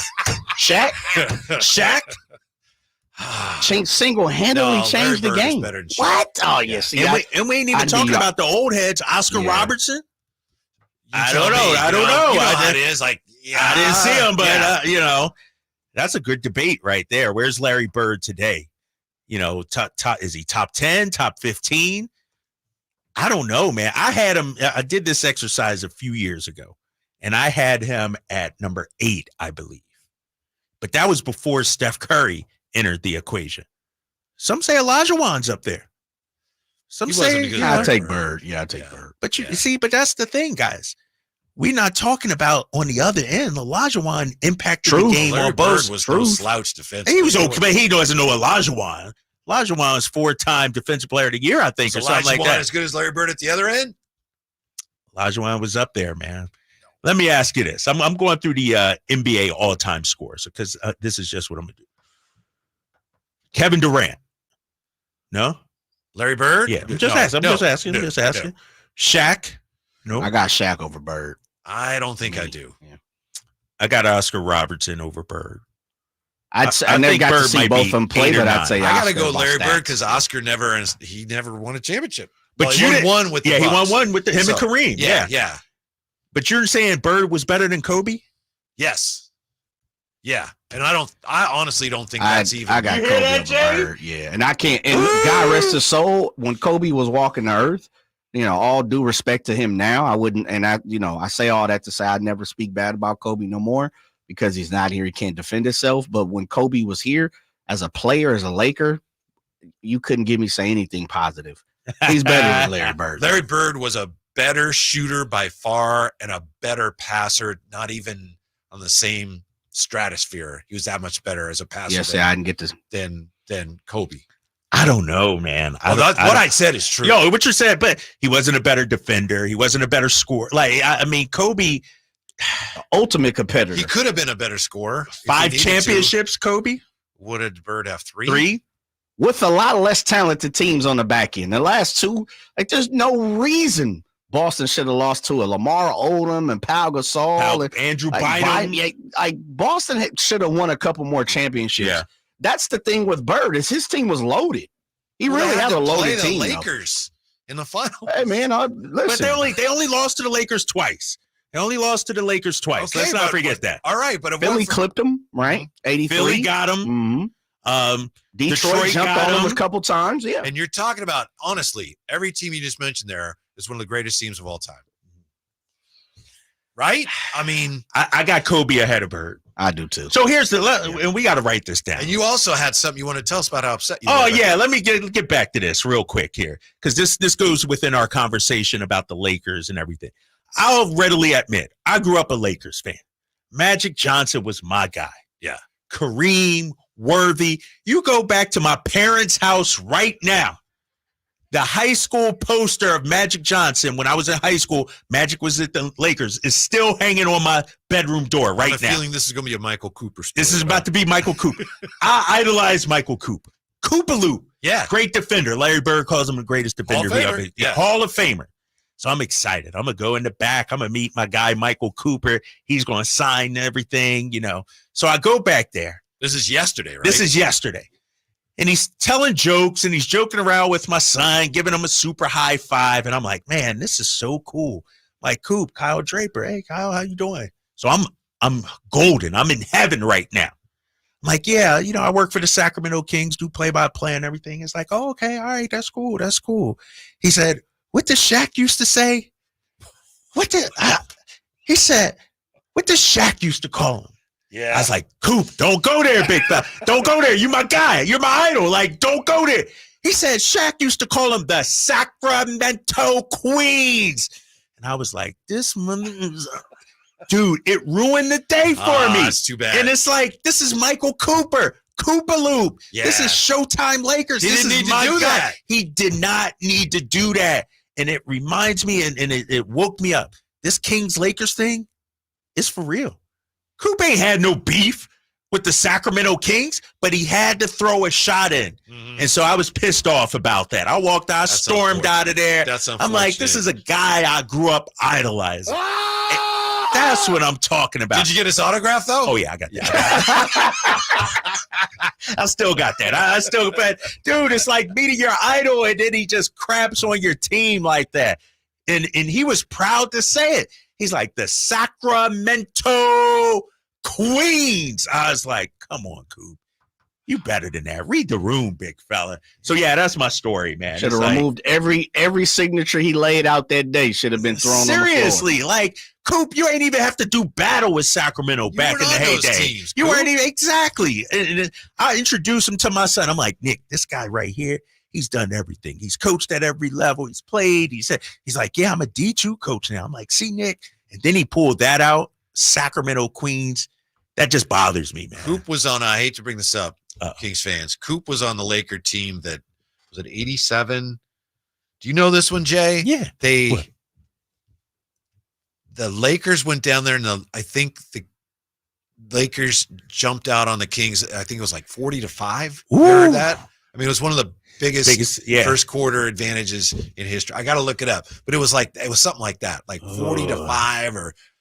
We weren't on his radar back then, right? Like the King Sacramento, he wasn't worried about us. We are flies to him. He didn't need to do that. He didn't need to do that. He should have been a gentleman. Right. I know he's telling jokes and everything, working the room, but that kind of bothered me, man. He's still my guy, and I still love Coop, but man. Especially with your son there. My son is there, and then, Campio's like, Drapes, did you punch him?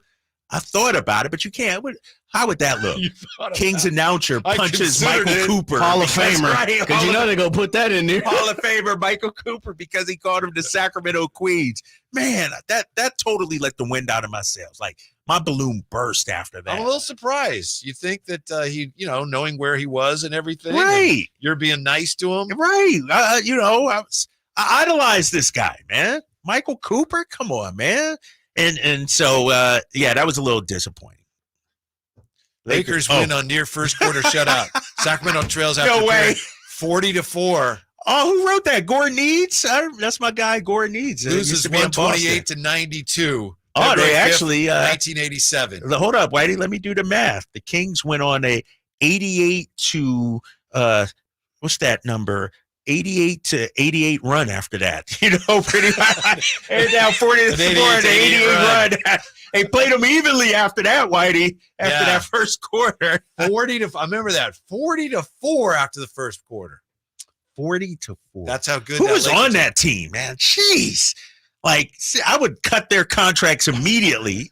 You can't be trailing 40-4 in an NBA game. At least get to the foul line. Do something, right? Pretty good Lakers do team. some flopping. But that was what, 87, you said? It was 86, 87. 86. Yeah. Oh, so the first year they were about to win Reggie back Theus to and back company. title. Reggie Theus? Come on, Harold Reggie. Presley, right? We need Joe to Klein. Get our boy Harold on the show and explain the tone for that. Otis Thorpe. Otis Thorpe man. on that 87, 88 team, right? Kenny Smith. There's some guys on that team. Yeah, I think so. Let's see.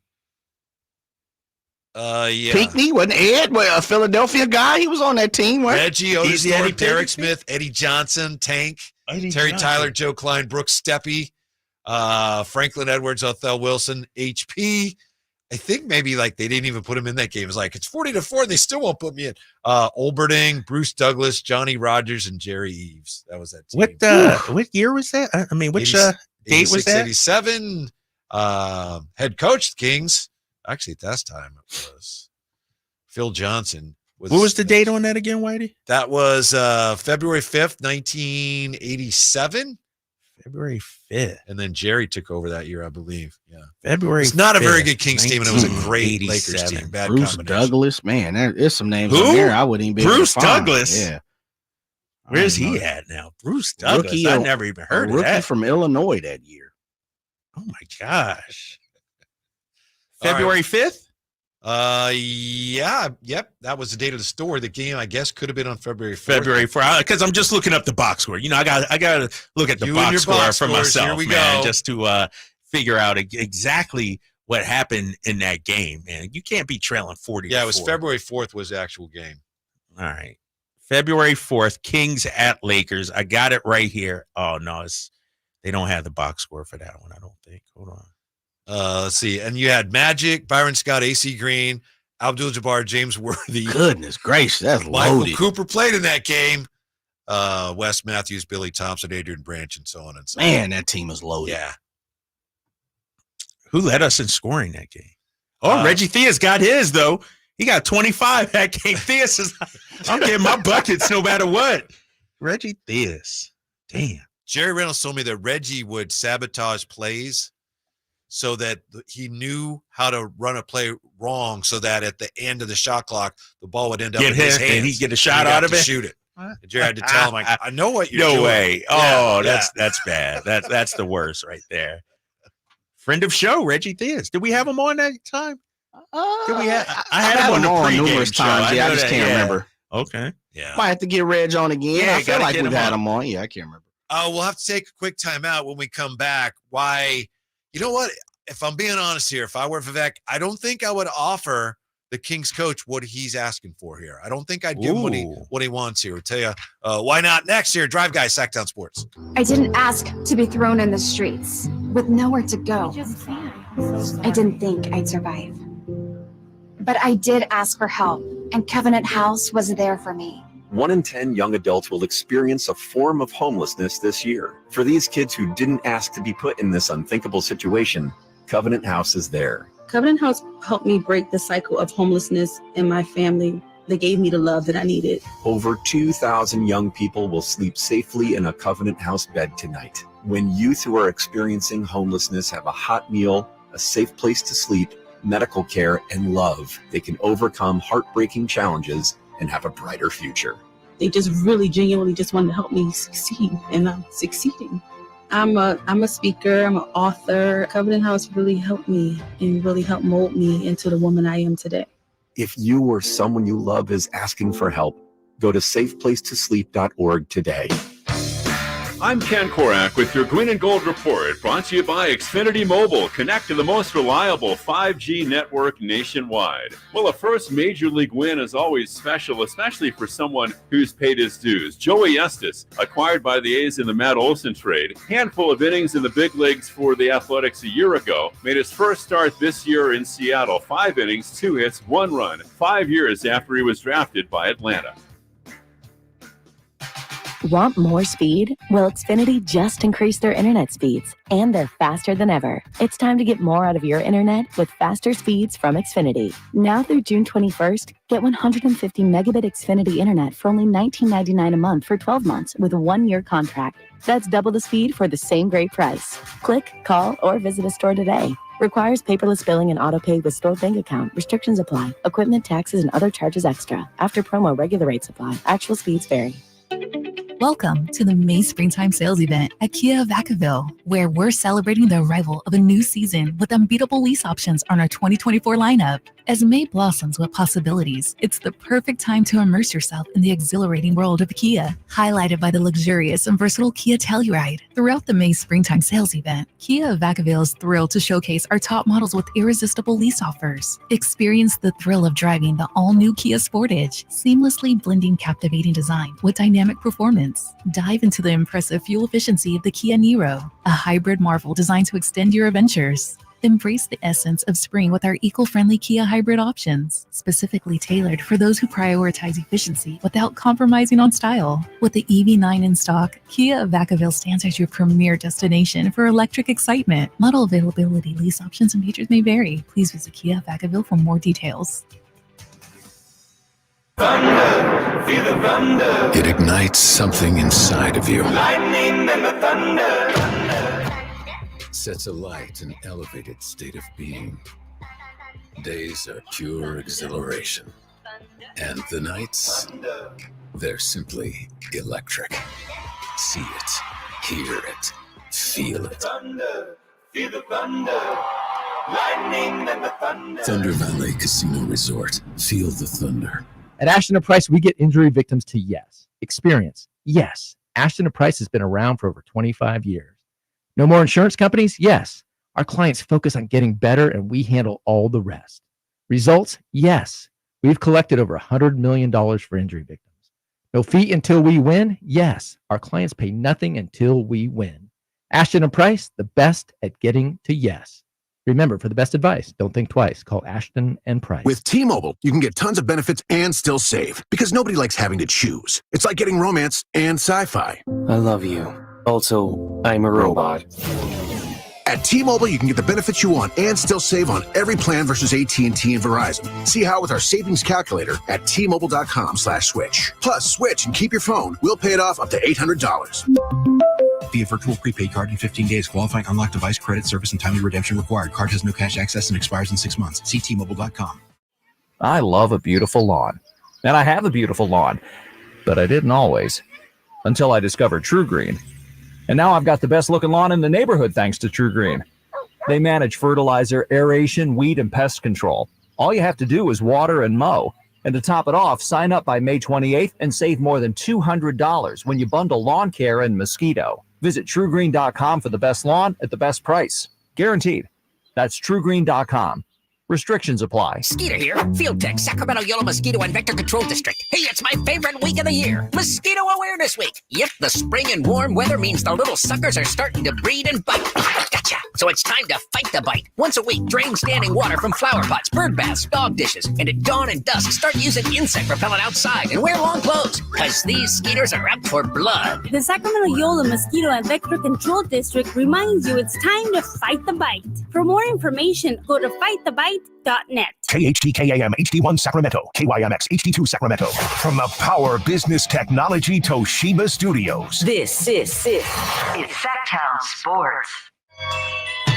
For you, baby, I find you. For you, baby, I find you. The only station in Sacramento giving you local sports coverage from 6 a.m. to 6 p.m. Monday through Friday. Sactown Sports. We just heard from Kyle Draper how he nearly got into it with Michael Cooper over the weekend at the card show. So we were talking about the time Michael Cooper's Lakers were leading the Kings 1987 after one quarter 40-4. And the great Joe Davidson from the B texted me. He was listening. He says Phil Johnson was fired after that game and Jerry Reynolds took over.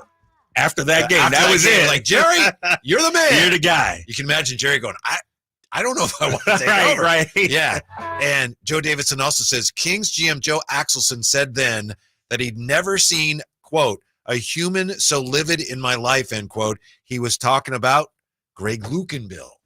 After that game, Lukenbill was fired up. 40-4. And rightfully so. You get that. I mean, you are excited. You got the Lakers in town. You're fired up. You know, Magic and the boys are there. You're down 40-4. Like, would you stick around for that? Like, there's no coming back from that. 40-4. No. Sticking around to watch Magic. Yeah, I guess. I think that game was down there. So it was down there. All right. For those fans, like, who are these guys, right? Right. Yeah. Oh, man. Here's my deal, Drapes. All right, what Jay, you got? dear listener, we know that according to reports, we've heard these from a couple of sources. Mike Brown's looking to get $10 million a year, which is understandable. Okay, yeah. Right? When you look at what other coaches are getting now, and as far as I'm concerned, sign them, get it done. I hope they get that done really quickly. And it's not my money. I don't care. Give them whatever you want.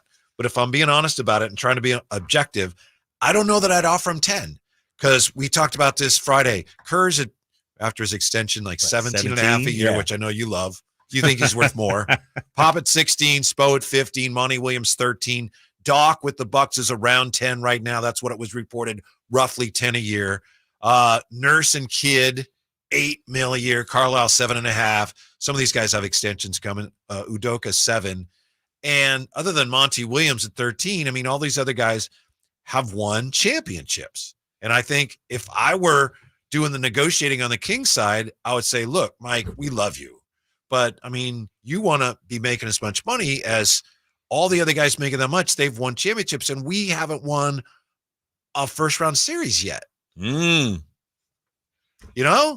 So, I mean, can we do 8 with maybe some incentives or something? Or I understand you can say, wait, 10's the going rate right now. Right, going rate right now. Is it? I mean, is it?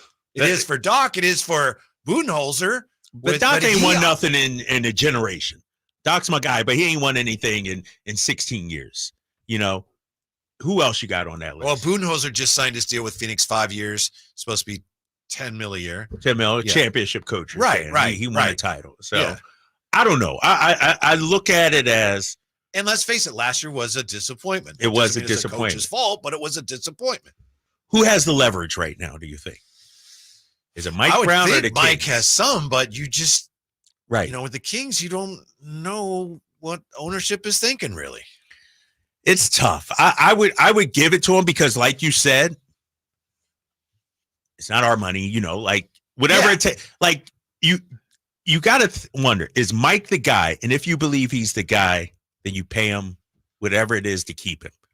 Because what's your fallback plan? What's your plan B? Mm-hmm.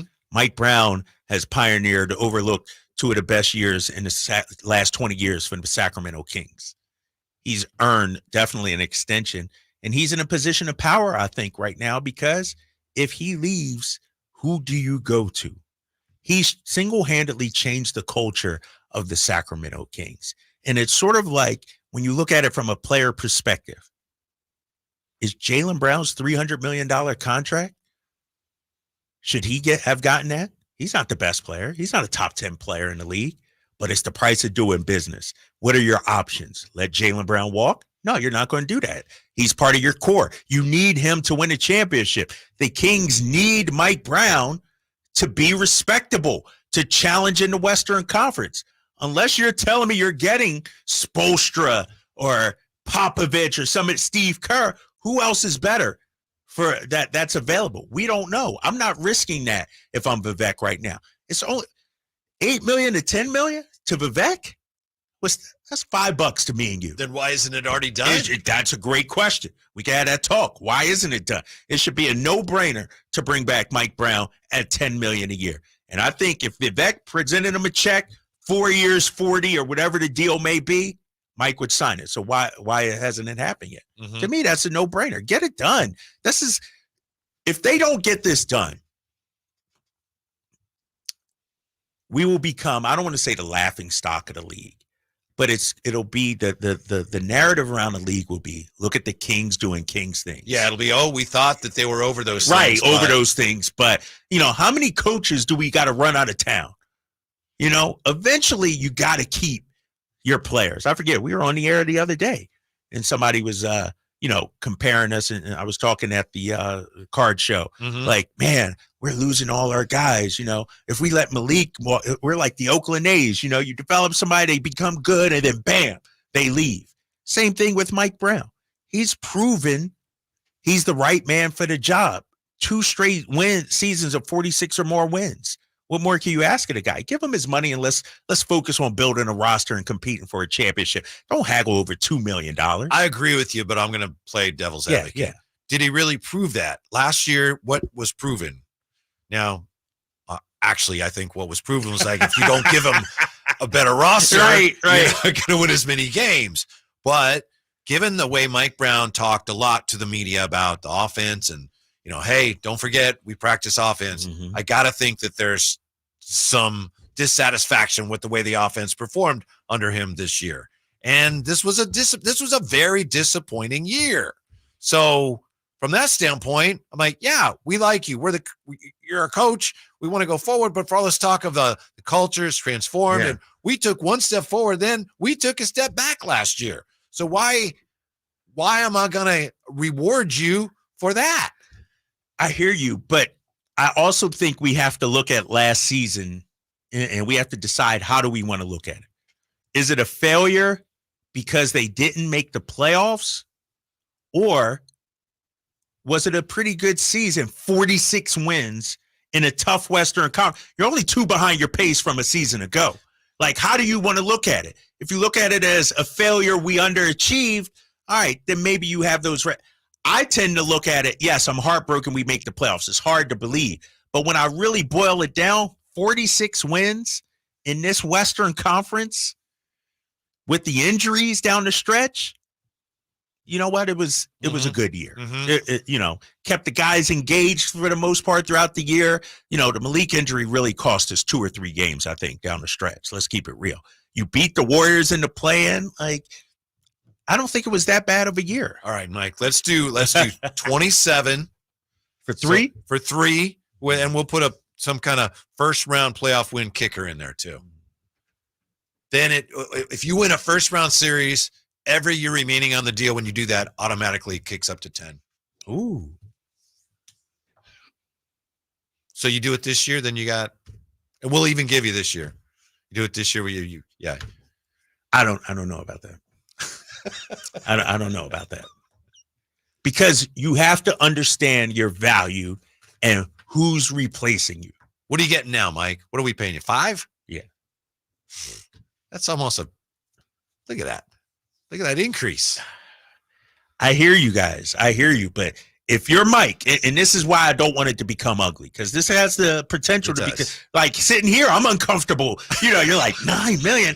I don't know, but who are you going to have replace me with? Who's behind me? Who are you going to promote, Doug? I got the G League Coach of the Year. Yeah, Lindsey, go for it. Good. All respect to Lindsey, go for it. If Mike Brown gets snatched up in a heartbeat, I think Mike Brown has rehabilitated his coaching image, and now he would be a hot commodity, a hot candidate in the NBA. Same thing. Look at our boy Monty Williams out there in Detroit, flamed out in Phoenix. They got rid of him, got snatched up.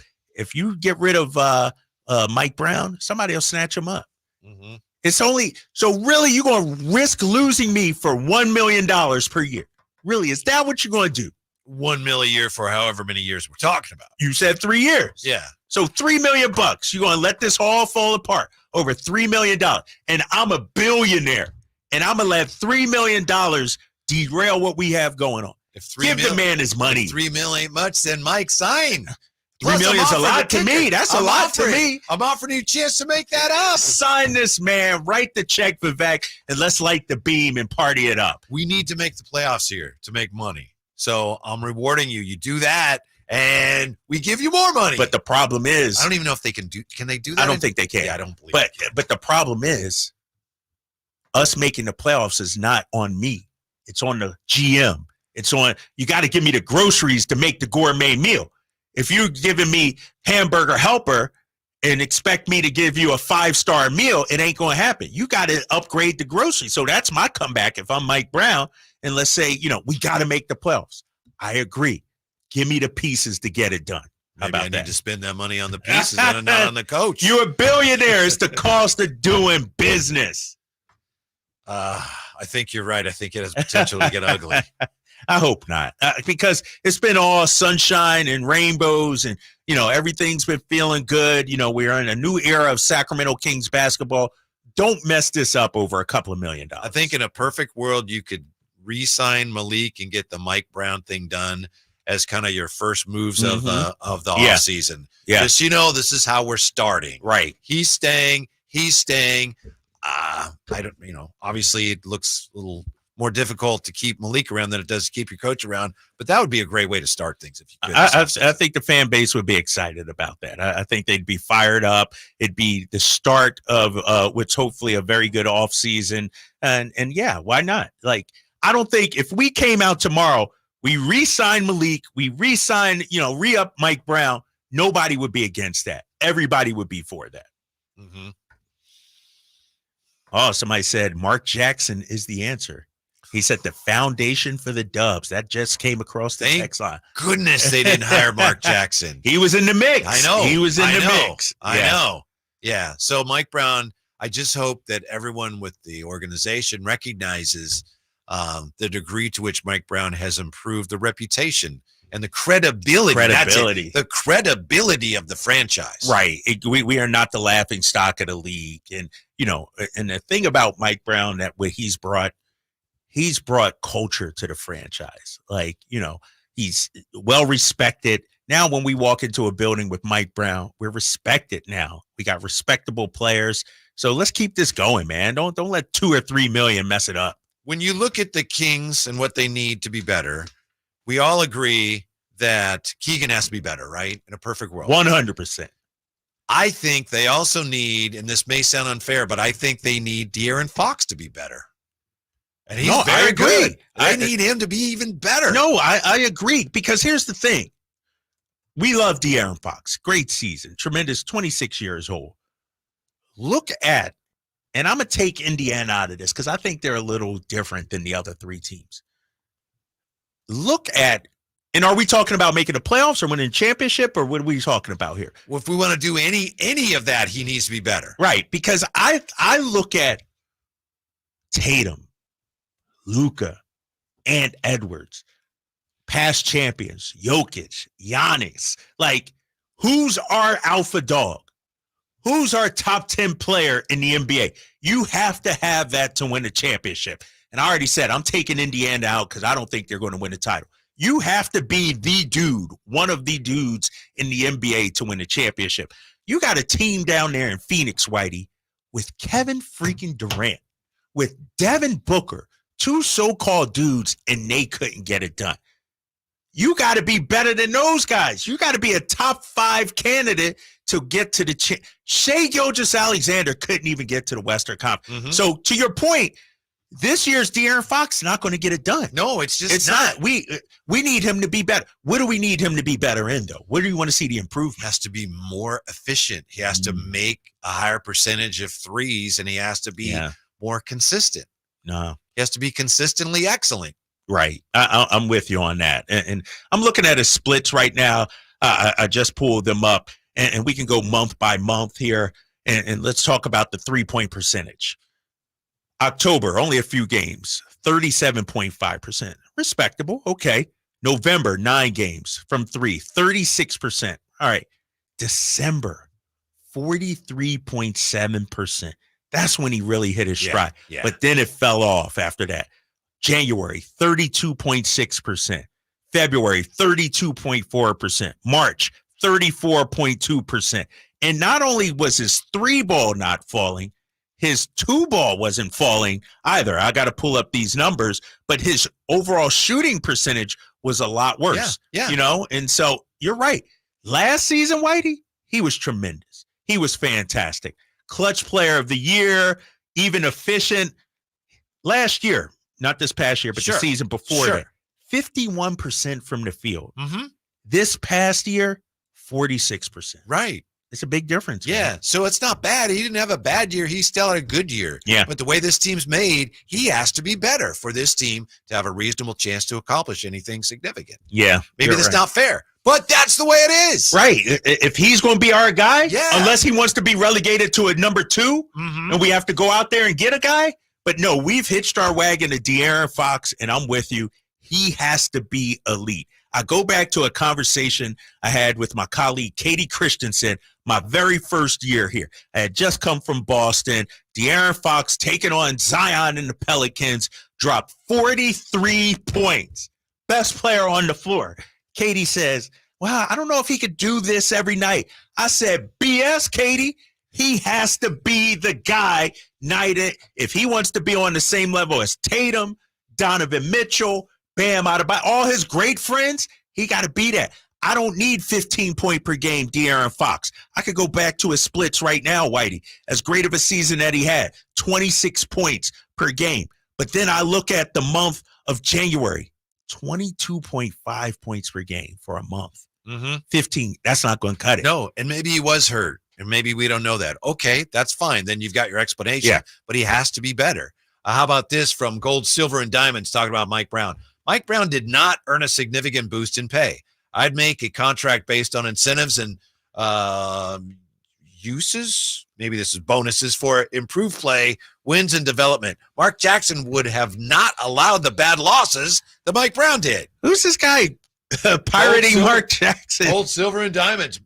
Mark Jackson would not have allowed the bad losses that Mike Brown did. First of all, I don't think they can do incentive. Nah, I don't think so at a coach's. It's not a bad idea, but there's a reason why it's not done. And how does he know Mark Jackson? Mark Jackson ain't coached in 10 years. What are we talking about? Like, how does this might be Mark Jackson's wash. No offense. I like Mark Jackson, and maybe he'll be a good coach if he ever gets another opportunity. but this guy is speaking in absolutes right here. Jackson would not have allowed the bad losses.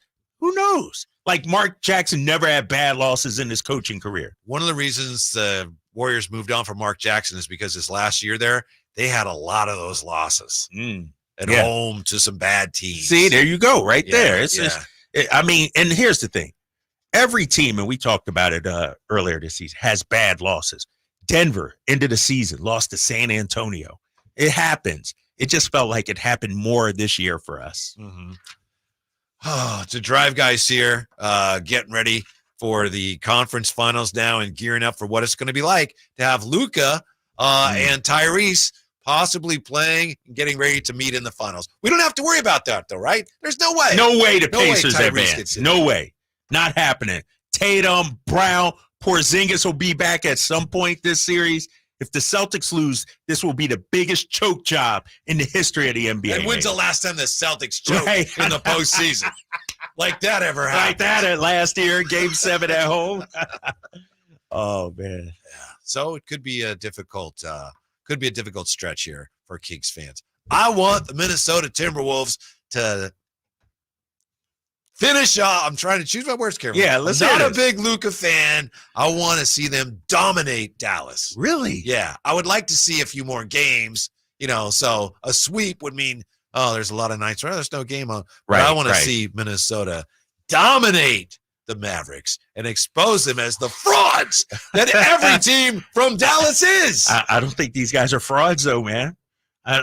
This is a different. This Dallas team, Whitey, actually has some stones. I know. Some cojones. I know, you're right. They're not front runners. You're right. They are to win that game that they just won. I know. At home against OKC in the Game 6 must win. Like, come on, man. Dallas is for real, dude. Mm-hmm. Well, yeah, they've had a nice year. Now it's time to go bye-bye. Minnesota's favored. They're going to win, right? Minnesota's going to win the series, right, Jay? Timberwolves take care of the Mavs, right? I like to speak it into fruition. I'm going to say yes. Yes. You believe it? I don't know, man. Do you believe it, White?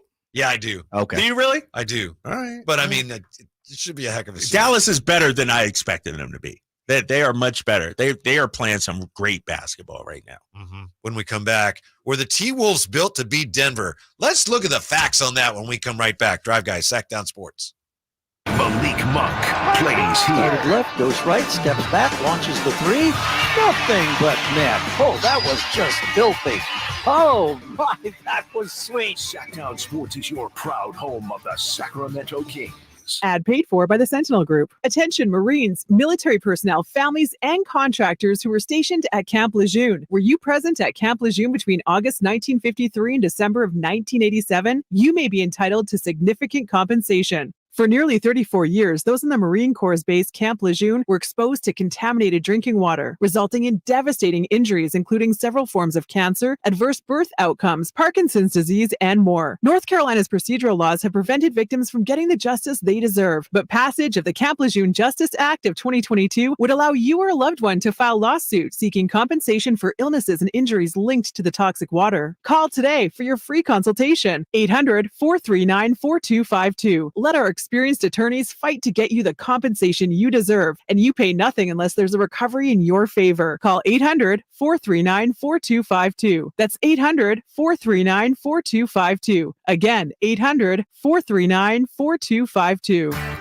Hey, it's Carmichael Dave inviting you to make the switch to electric this spring and save big with American Energy. Stay ahead of those spiking energy bills this summer with up to $9,000 in rebates on a new ultra-high efficiency comfort system. American Energy is providing huge rebates from SMUD as well as spring specials by installing one of many incredibly efficient AC options available to you right now. Get rid of those fluctuating gas bills in the winter and switch to year-round all-electric with American Energy. Let them perform a free in-home energy efficiency analysis and see where they can help you save for the warmer months ahead. These guys are the best. Been serving the greater Sacramento area since 1981. A+ from the Better Business Bureau. Learn more by calling 916-520-9990. That's 916-520-9990. Call 916-520-9990 now. We see a lot of news about teens vaping. But teens see something else. Videos on social media that glamorize it and downplay the dangers of nicotine. How can parents talk so kids will listen? Use facts. 1. Nicotine can rewire teens' brains. 2. It can make teens more anxious. 3. Changes to the brain can be permanent. So even when it hides behind a new look, nicotine is brain poison. Go to undo.org for more. Ooma. What was that? That is business phone bliss with the Ooma Cloud Phone System. It handles all our voice, video, and messaging needs. You sound very calm. I am. Ooma has everything I need to run my business more efficiently, like virtual receptionist, call routing, and video conferencing. And it starts at just $19.95 per month per user, plus taxes and fees. Ooma. Nice. Find your business calm at ooma.com/radio. In a world where everybody and their mother makes a primed trim board, contractors have to ask one question. Do I know what's under the primer? Available at just about every lumber yard you can imagine. Vintage trim boards are made from lodgepole pine. That's the stuff telephone poles and railroad ties are made of. It's durable. It's straight. It's been doing the job for generations. Manufactured right here in the USA. Ask for it by name. VintageTrimboards.com.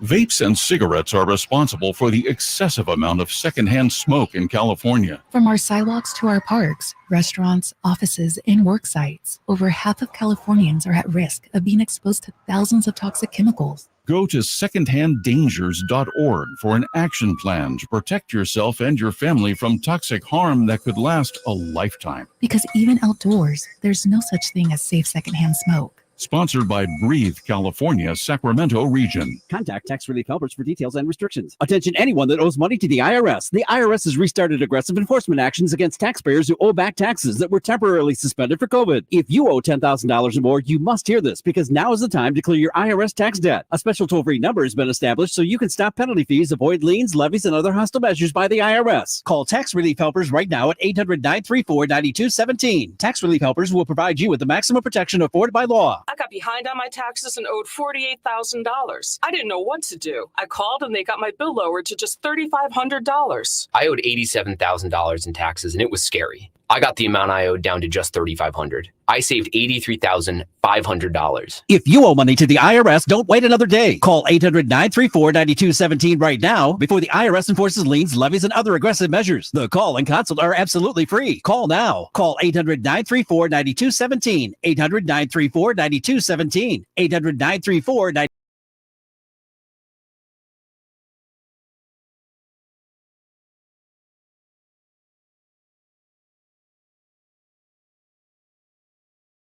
Monday through Friday on Sactown Sports. All right, you ready for the top 5 greatest players of all time, NBA? You got them? You ready? You all right? You got the list? Yeah. All right. Bird better not be on that 5. But are you ready? Yes, I'm ready. Number 1, LeBron James. Okay. Number 2, Michael Jeffrey Jordan. Okay. Number 3, Kareem Abdul-Jabbar. All right. Number 4, Magic Johnson. Yep. Number 5, Larry Bird. Those are your 5 greatest players of all time. You really believe? You really believe that? Oh yeah. Where am I wrong? Tell me where I'm wrong. In your opinion, Will Chamberlain. I have him 6. That's the first time in my life I've never had Will Chamberlain in my top 5. So hold on. Larry Bird retired 25 years ago or 22 years ago. So for the last 22 years, Wilt was in your top 5? Yes. What changed? Did Bird go out and get another championship while we were sleeping? Did he score 10,000 more points? Must have been that head coaching over in Indiana. Right? Like what all of a sudden put Bird on?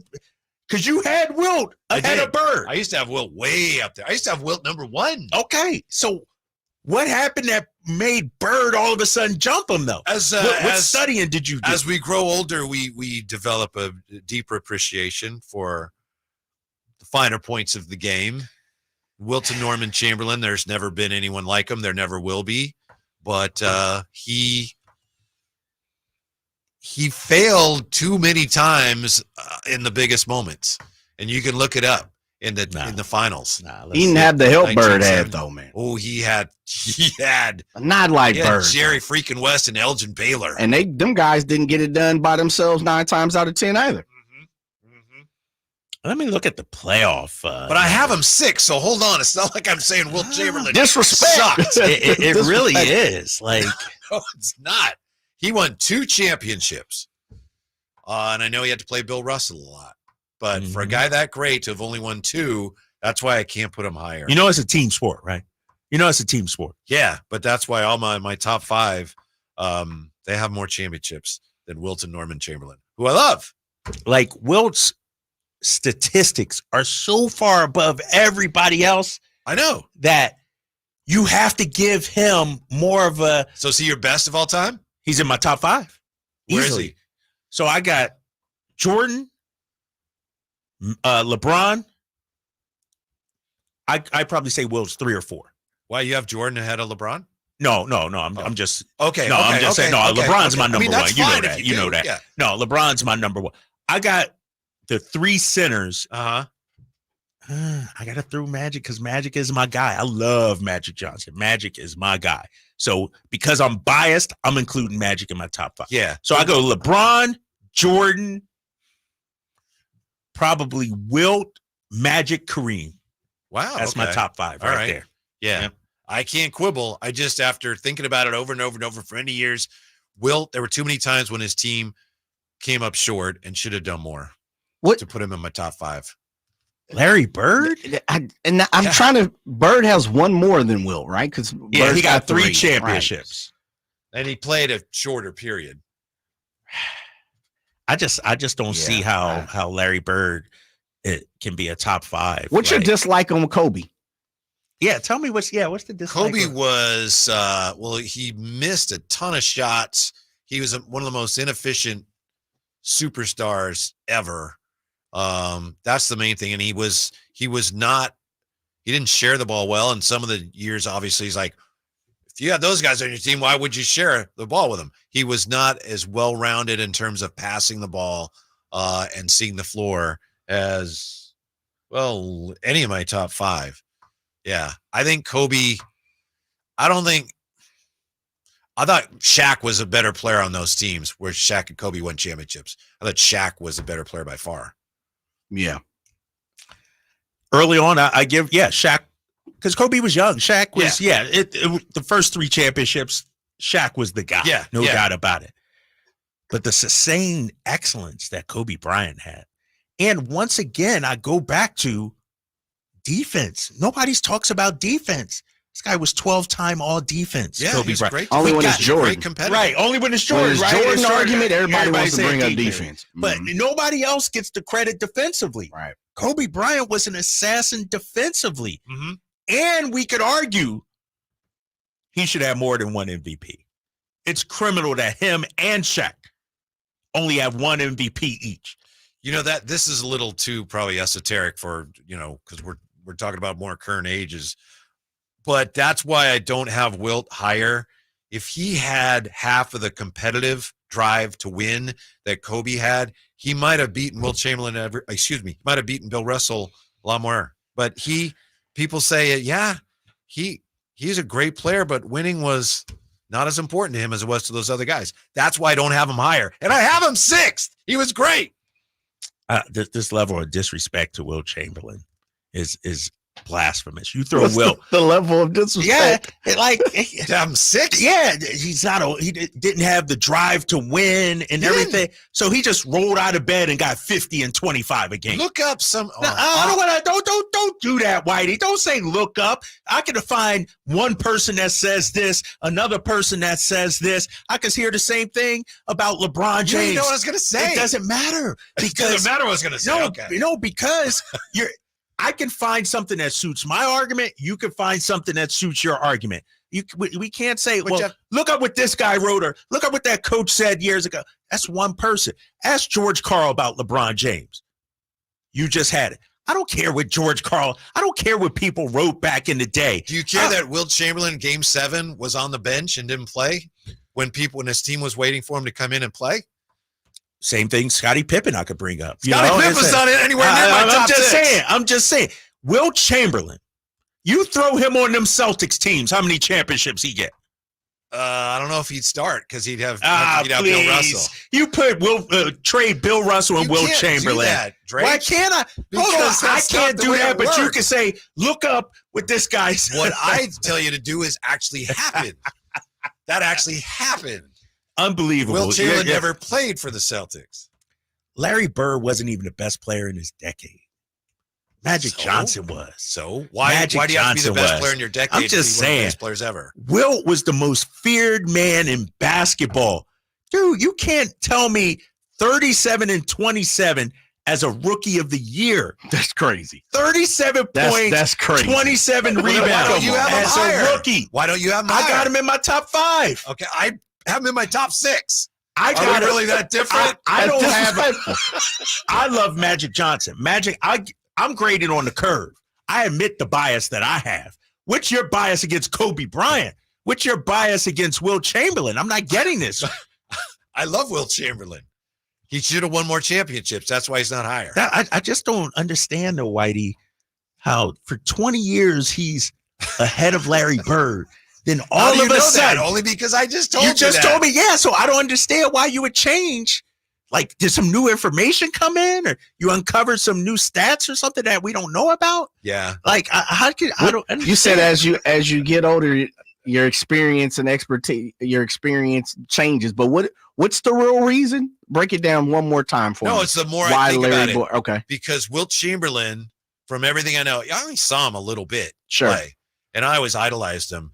The more I read about it, study it, read books, I don't think he had the drive that the other players I have higher had to win. Gotcha. And I will find you evidence of that if you like. But that's why he's not higher, and that's why I've lowered him. I put him on a pedestal my whole life. You know, I know we were just talking about basketball cards. I got a couple of Wilt Chamberlain cards. I love those cards. But he should have won more championships. Why didn't he? There was a little something lacking that while he made a ton of money, had a great success and great stats, I can't put him higher on my list. That's all. He's phenomenal. I can't co-sign on that. I got to do the research on that, because those Celtics teams, as great as the Lakers team, those Celtics teams had 9 All-Stars. They got their whole team was in the all the Hall of Fame. Yeah. You mentioned Jerry West, Elgin Baylor. Yeah. First of all, though, you look at, the end of Wilt's career, late 60s, 70s, he started to tail off. No doubt. Wilt's prime was those early 60s. Look at this. 50 points, 25 points. If Wilt Chamberlain woke up with Larry Bird's career, he'd be like, dude, I'm done. I can't. He averaged 30 points and 23 rebounds for his career. Nobody had the numbers Wilt Chamberlain did. You're right. Nobody ever will. I honestly think Larry Bird's overrated. Yeah, that's what I think of Kobe. You know what I mean? Well, Jay, I think Bird is a little bit overrated. Here's what I always used to say about Bird, and people will clown me. They criticize me for this. I said it in Boston. I'll say it now. I said this before. Dr. J was great too. Like, to me, Bird, I had Bird 8. This is some years ago. I don't know where I have him now. I had Dr. J top 10 5-10 years ago. But then other people came on. I think Dr. J is an underrated player. People just look at his NBA career. He was the face of the ABA. Mm-hmm. He was must-see TV. He was not as good as Larry Bird.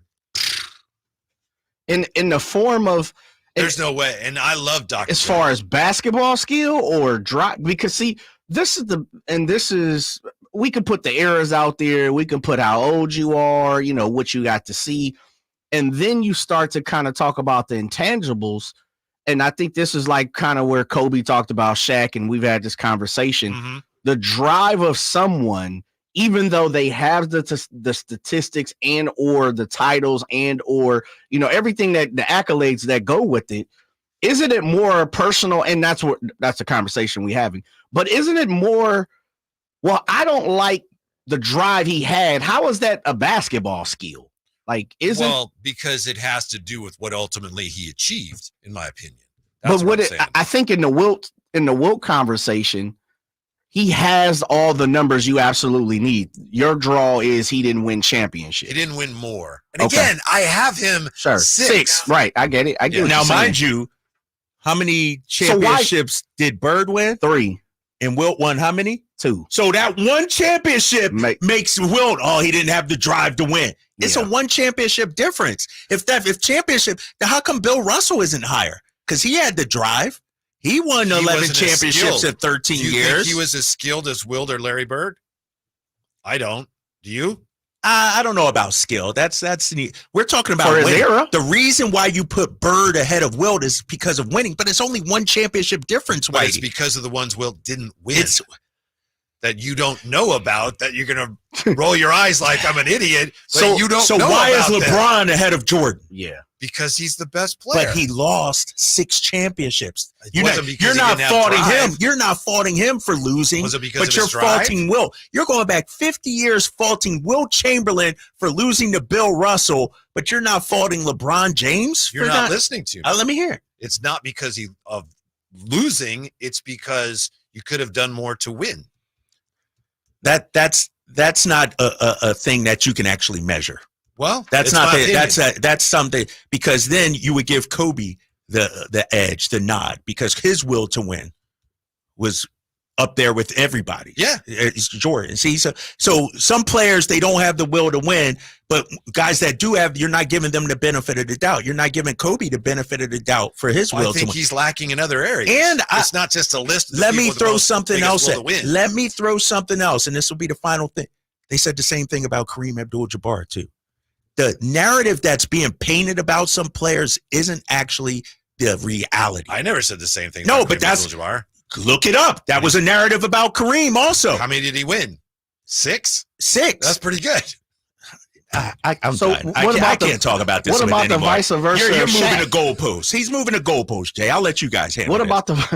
about the vice versa of Shaq then? Because it's the same situation, right? Like you hold the drive of not Shaq, or the drive of Shaq not winning more championships. Because I think I've heard you say, like, when we talk about that conversation, how many used did the Shaq Kobe. win, Jay? He got 4.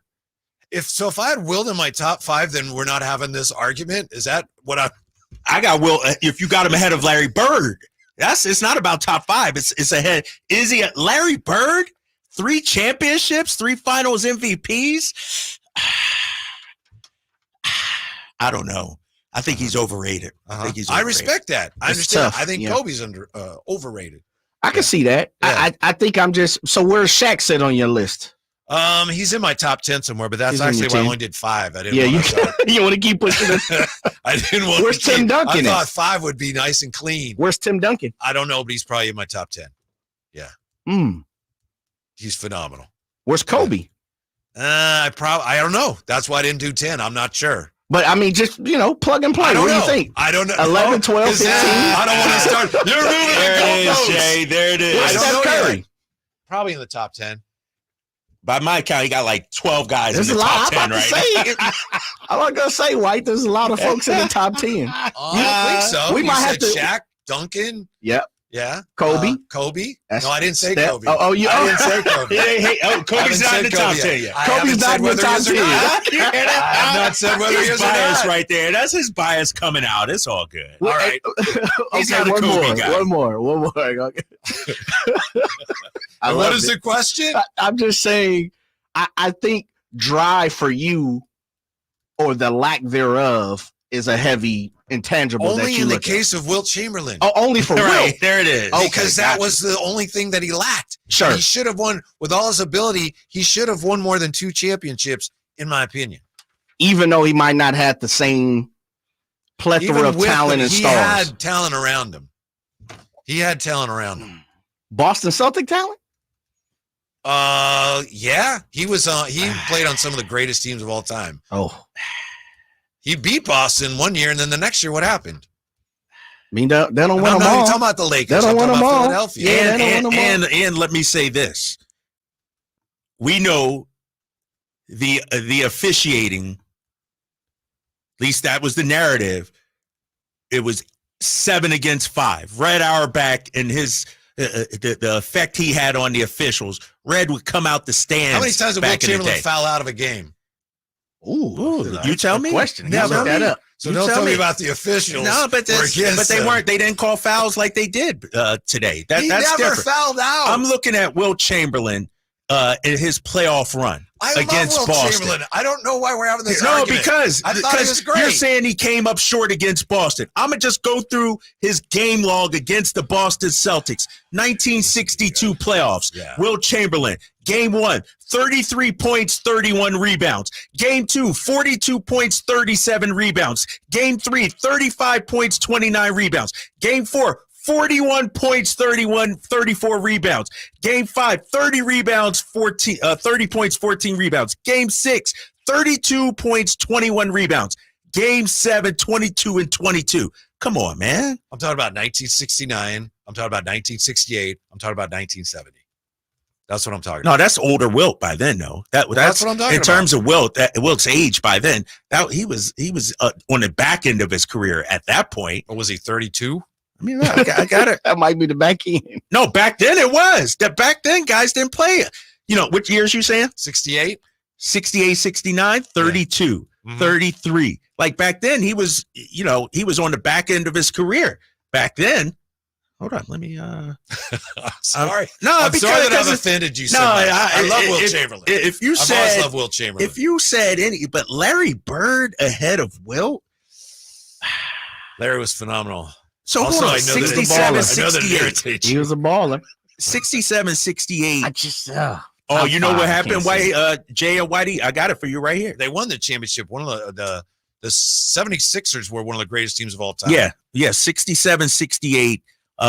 Wilt MVP, 24 points, 24 rebounds. 68, 69, he played in 81 games.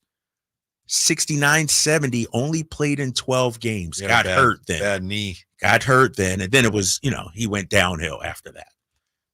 The tough part, and this is always the Will conversation. Chamberlain. Its eras are always hard to determine, and that's the great part about sports and having a conversation is the eras definitely change the argument and the narrative. Yeah, it's tough also for guys, and this is the great part about it again is I've never got to see Will Chamberlain. I mean, you didn't get to see him. I saw as him much as he was as much as possible. Drapes, you didn't get to see Will Chamberlain as much as possible. So we're looking at numbers, and that's the tough part about it is, and the other part too is personal. You like drive. Someone might like the stats. Someone might like the dog. Someone might, like the shot. It's always interesting though.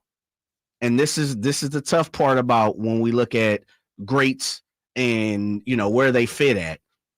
There's usually a 3 or 4 who's like carte blanche. Yeah. Magic, Michael, LeBron, Kareem. Yeah, I think they're like the 4. Right, exactly. Yeah. It's interesting that 5 is kind of the number now. Because I would have thought we'd be looking at like 9, 10, 11. Yeah. Like say I wouldn't.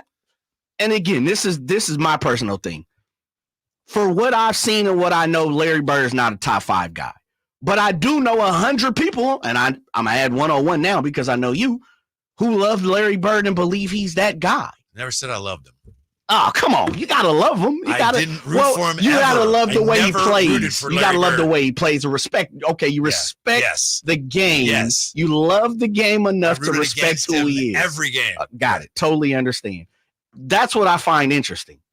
Is Bird is now a top 5 guy. You know who should be considered in the top 10 and never will be? Oscar Robertson. Rick Barry. Come on. I know. I said he should be considered, but he won't be. We'll move on. Coming up, Kings draft wish list. I got my top 3. Drapes, you have a couple guys now? Yeah, As of right now, current Kings draft wish list coming up next. Drive Guys, Sactown Sports. Our first year as the radio home of the San Francisco 49ers is one we will never forget. And Logan Ryan picks him up. Looks like they're playing man. Laporta's over there as well. It's 5 out. It's empty on 4th down. Goff back. Not going to get out to his right. Being chased. Throws, and it is incomplete. The 49ers take over on 4th down again. Congratulations to the 49ers on a terrific year. And thank you for so many wonderful memories.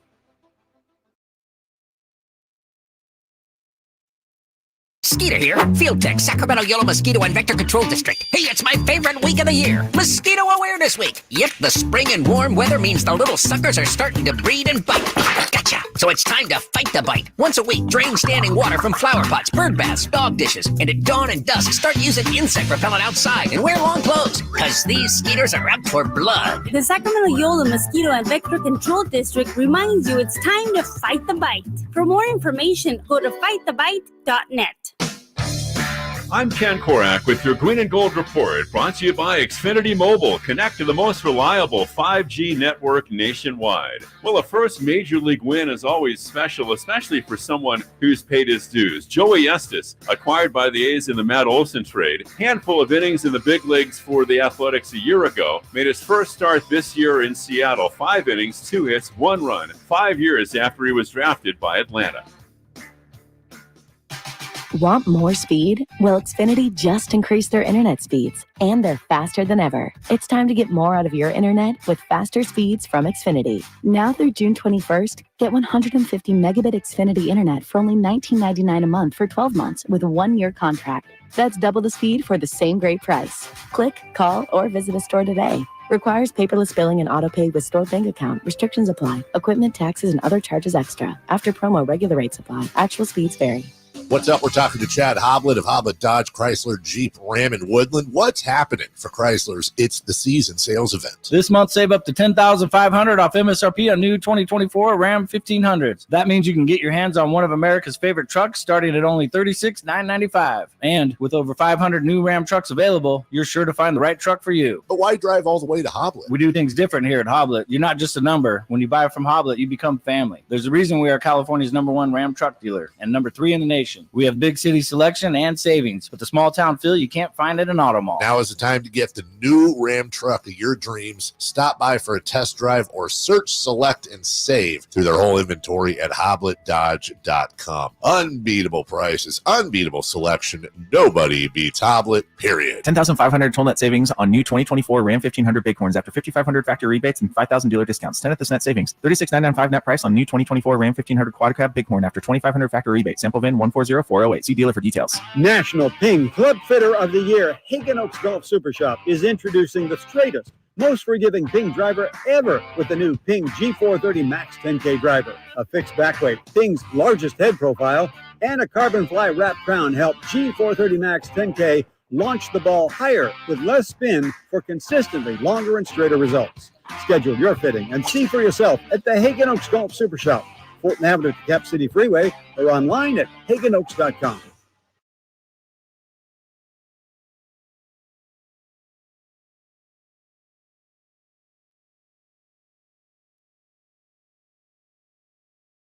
Subscribe to Sactown Sports on YouTube and watch the Carmichael Dave Show with Jason Ross, Stiles and Watkins, and the Drive Guys. Live Monday through Friday from 6 to 6. Plus view archive shows and exclusive content. Subscribe at youtube.com/Sactown Sports.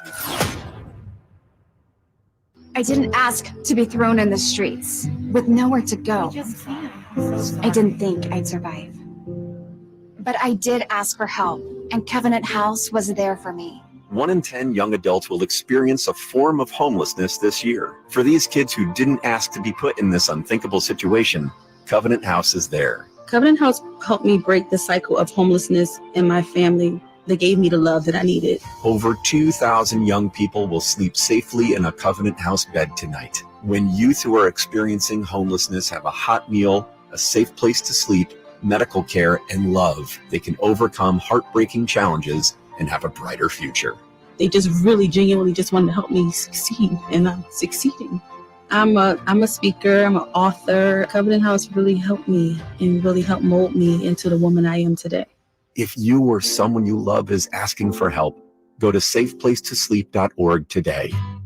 So here's a fact. 85% of the population will suffer from foot pain in their lifetime. That's almost everyone. So you'd think there'd be plenty of healthy long-term remedies, but there just aren't, right? Hi, I'm Dan from the Good Feet store. You know, people come in all the time sharing the same frustrating story. Bought this, tried that, been there, done whatever, all different kinds of things, but all with a similar result. Nothing. A discouraging and endless cycle of disappointment. If this rings a bell, don't despair. There is hope.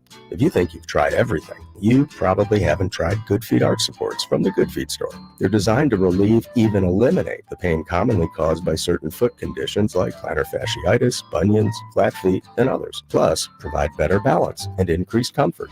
Do you have sore feet, an aching back, or plantar fasciitis? Then get to the Good Feet store nearest you for your free arch support fitting. Good Feet arch supports are only available at the Good Feet store.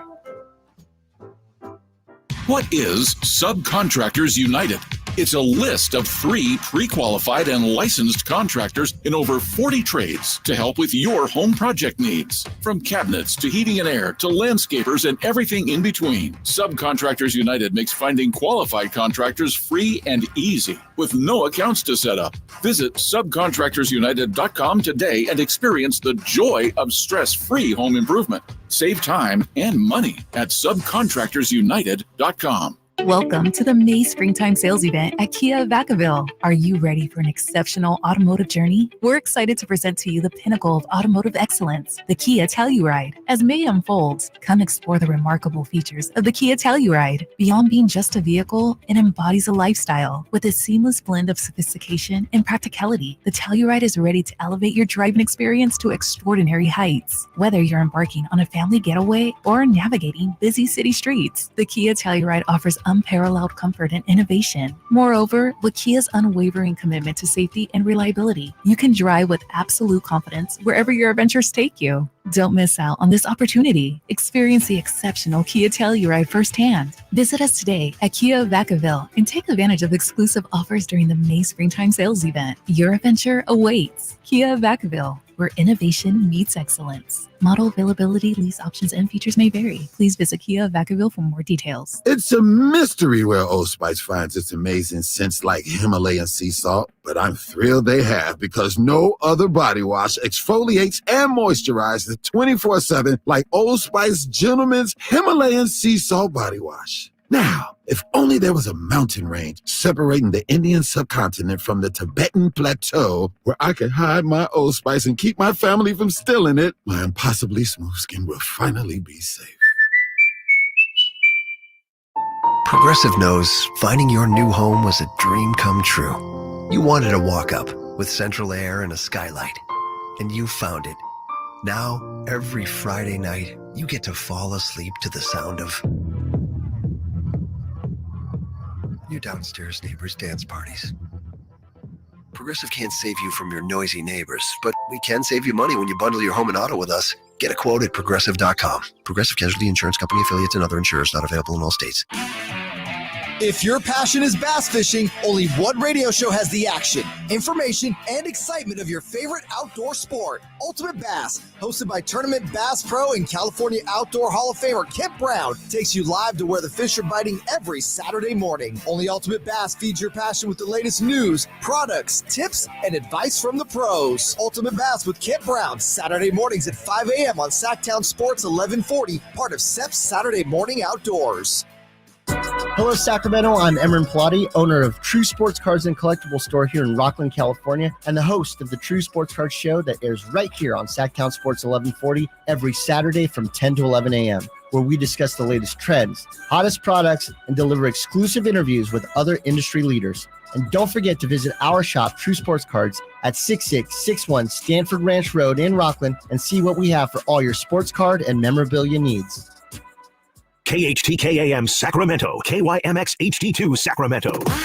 Take it on the local level. Live and local, 6 a.m. to 6 p.m. Monday through Friday. From the Power Business Technology Toshiba Studios, Sactown Sports.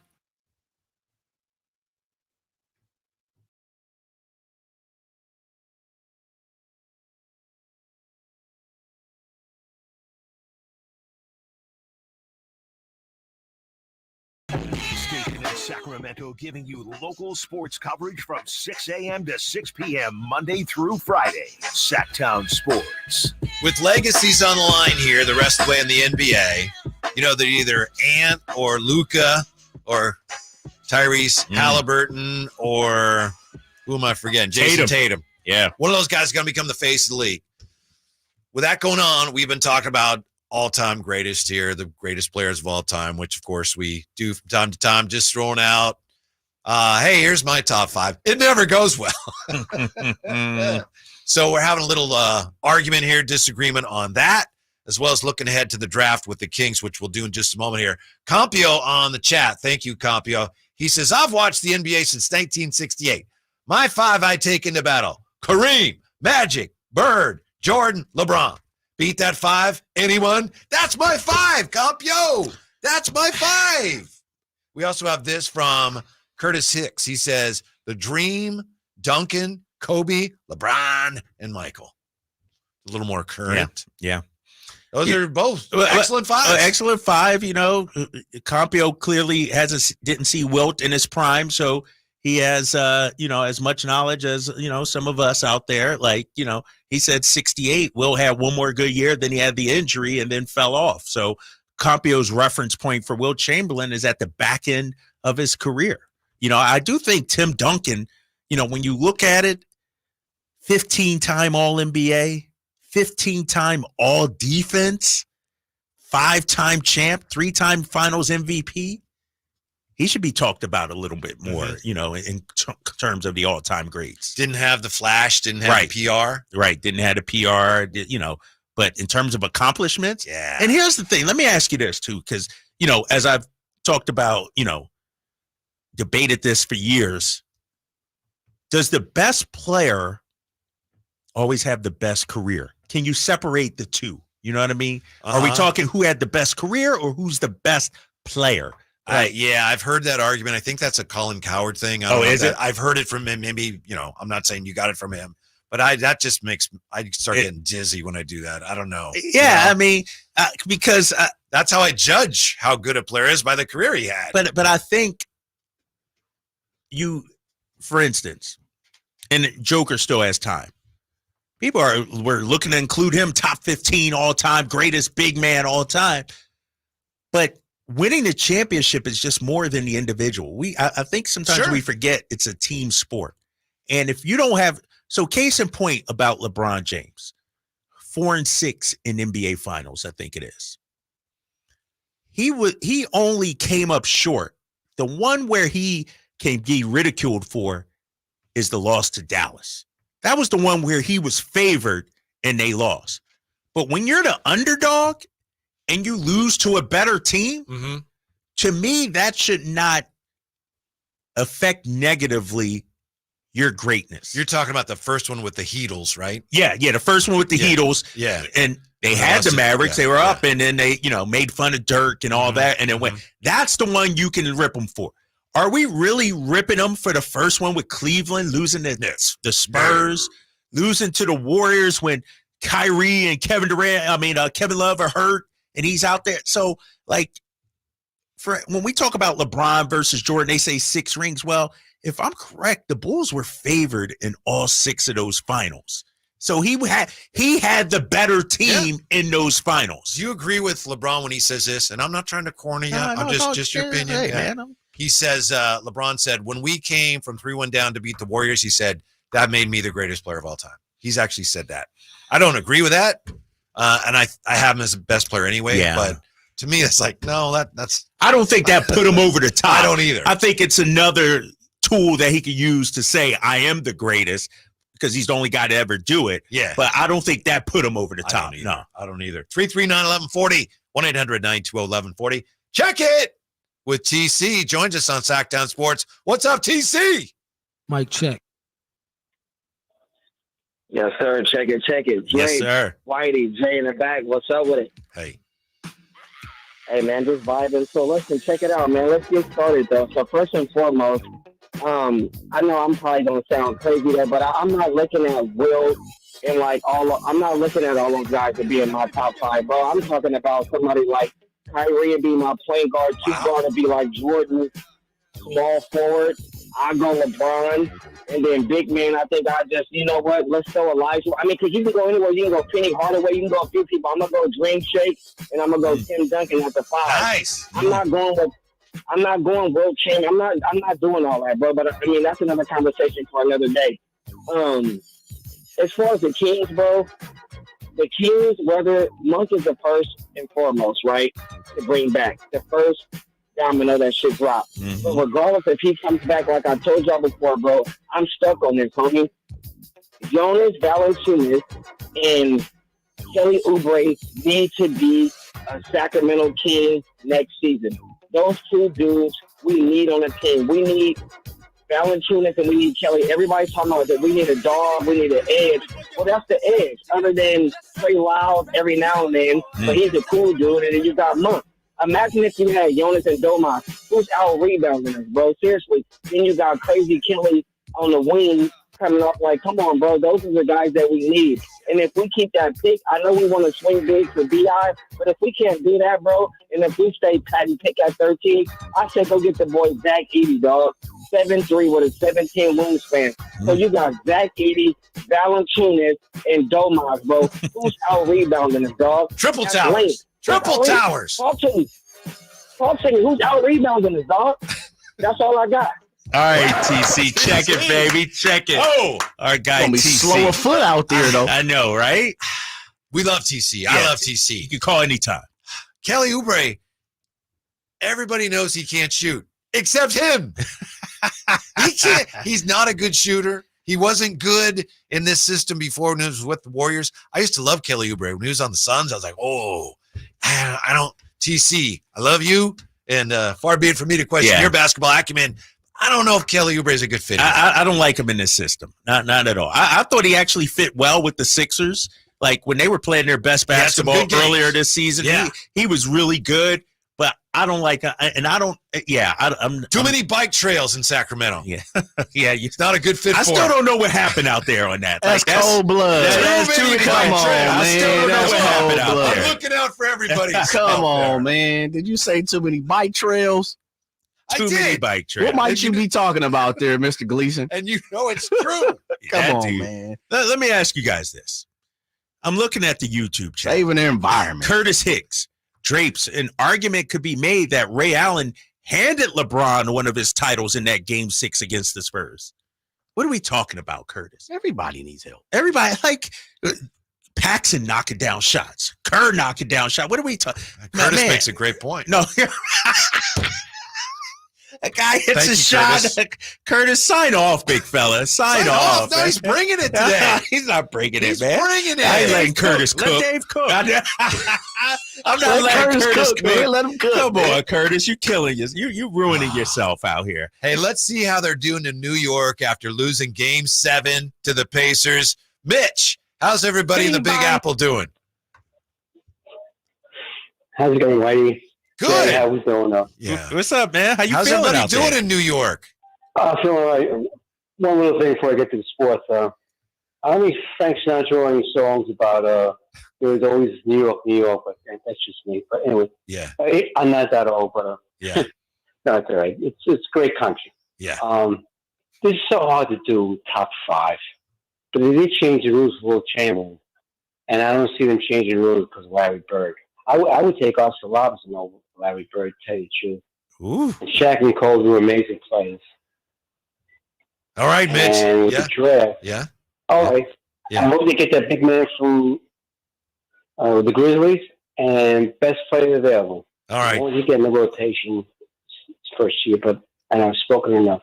All right. Thank you very much, All right, Mitch. That's a All great right, point. yeah. They literally changed a lot of the rules for Will Chamberlain. How about Shaq? You know, argument for Shaq. You know, we probably have talked about this, and you may know this. The key, 3 seconds of the key, it used to look like a key, where it's like whoop and then skinny. And then when Wilt came along, they said, we got to make that bigger. Open it up. Because the big fella's too close to the basket. Yeah, nobody move can him stop out him. a little bit, huh? Yeah. No, you're right. I remember that. I remember seeing a video of that. I've seen. Yeah. How about Ramsey on Sactown Sports? Ramsey. Hello, Ramsey. Hey, you're on the drive, guys. What's up?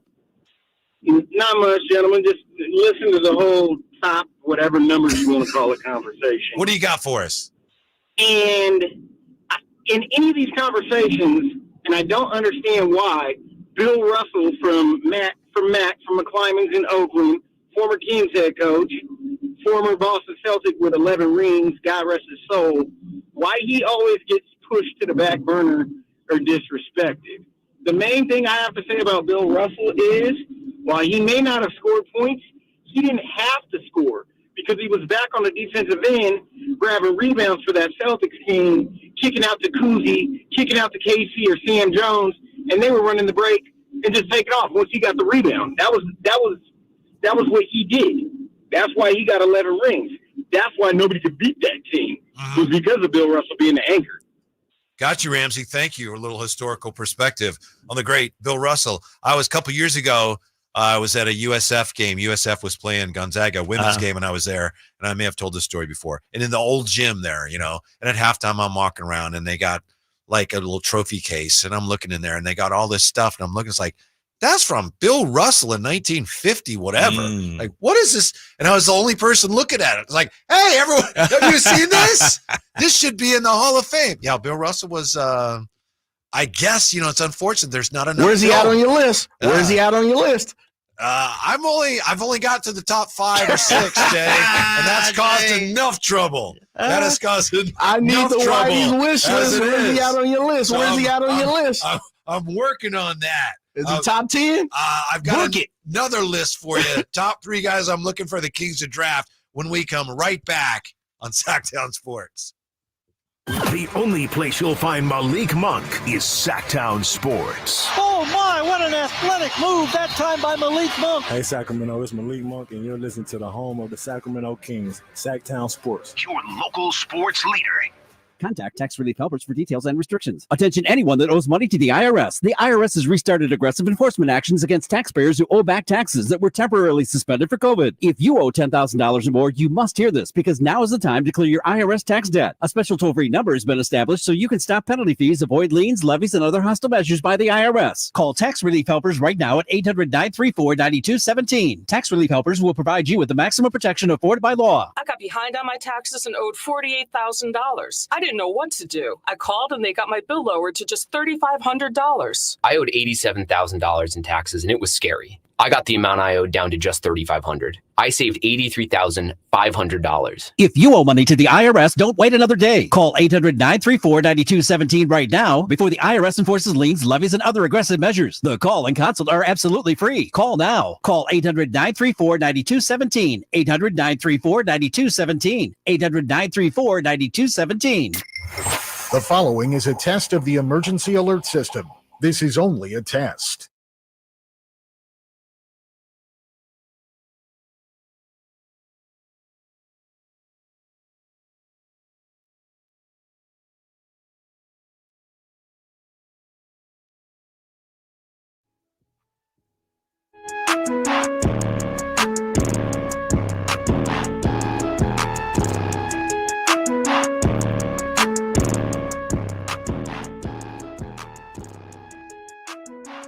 Drive Guys powering your afternoons Monday through Friday on Sactown Sports. Yeah, living large this weekend. Got a new lawnmower.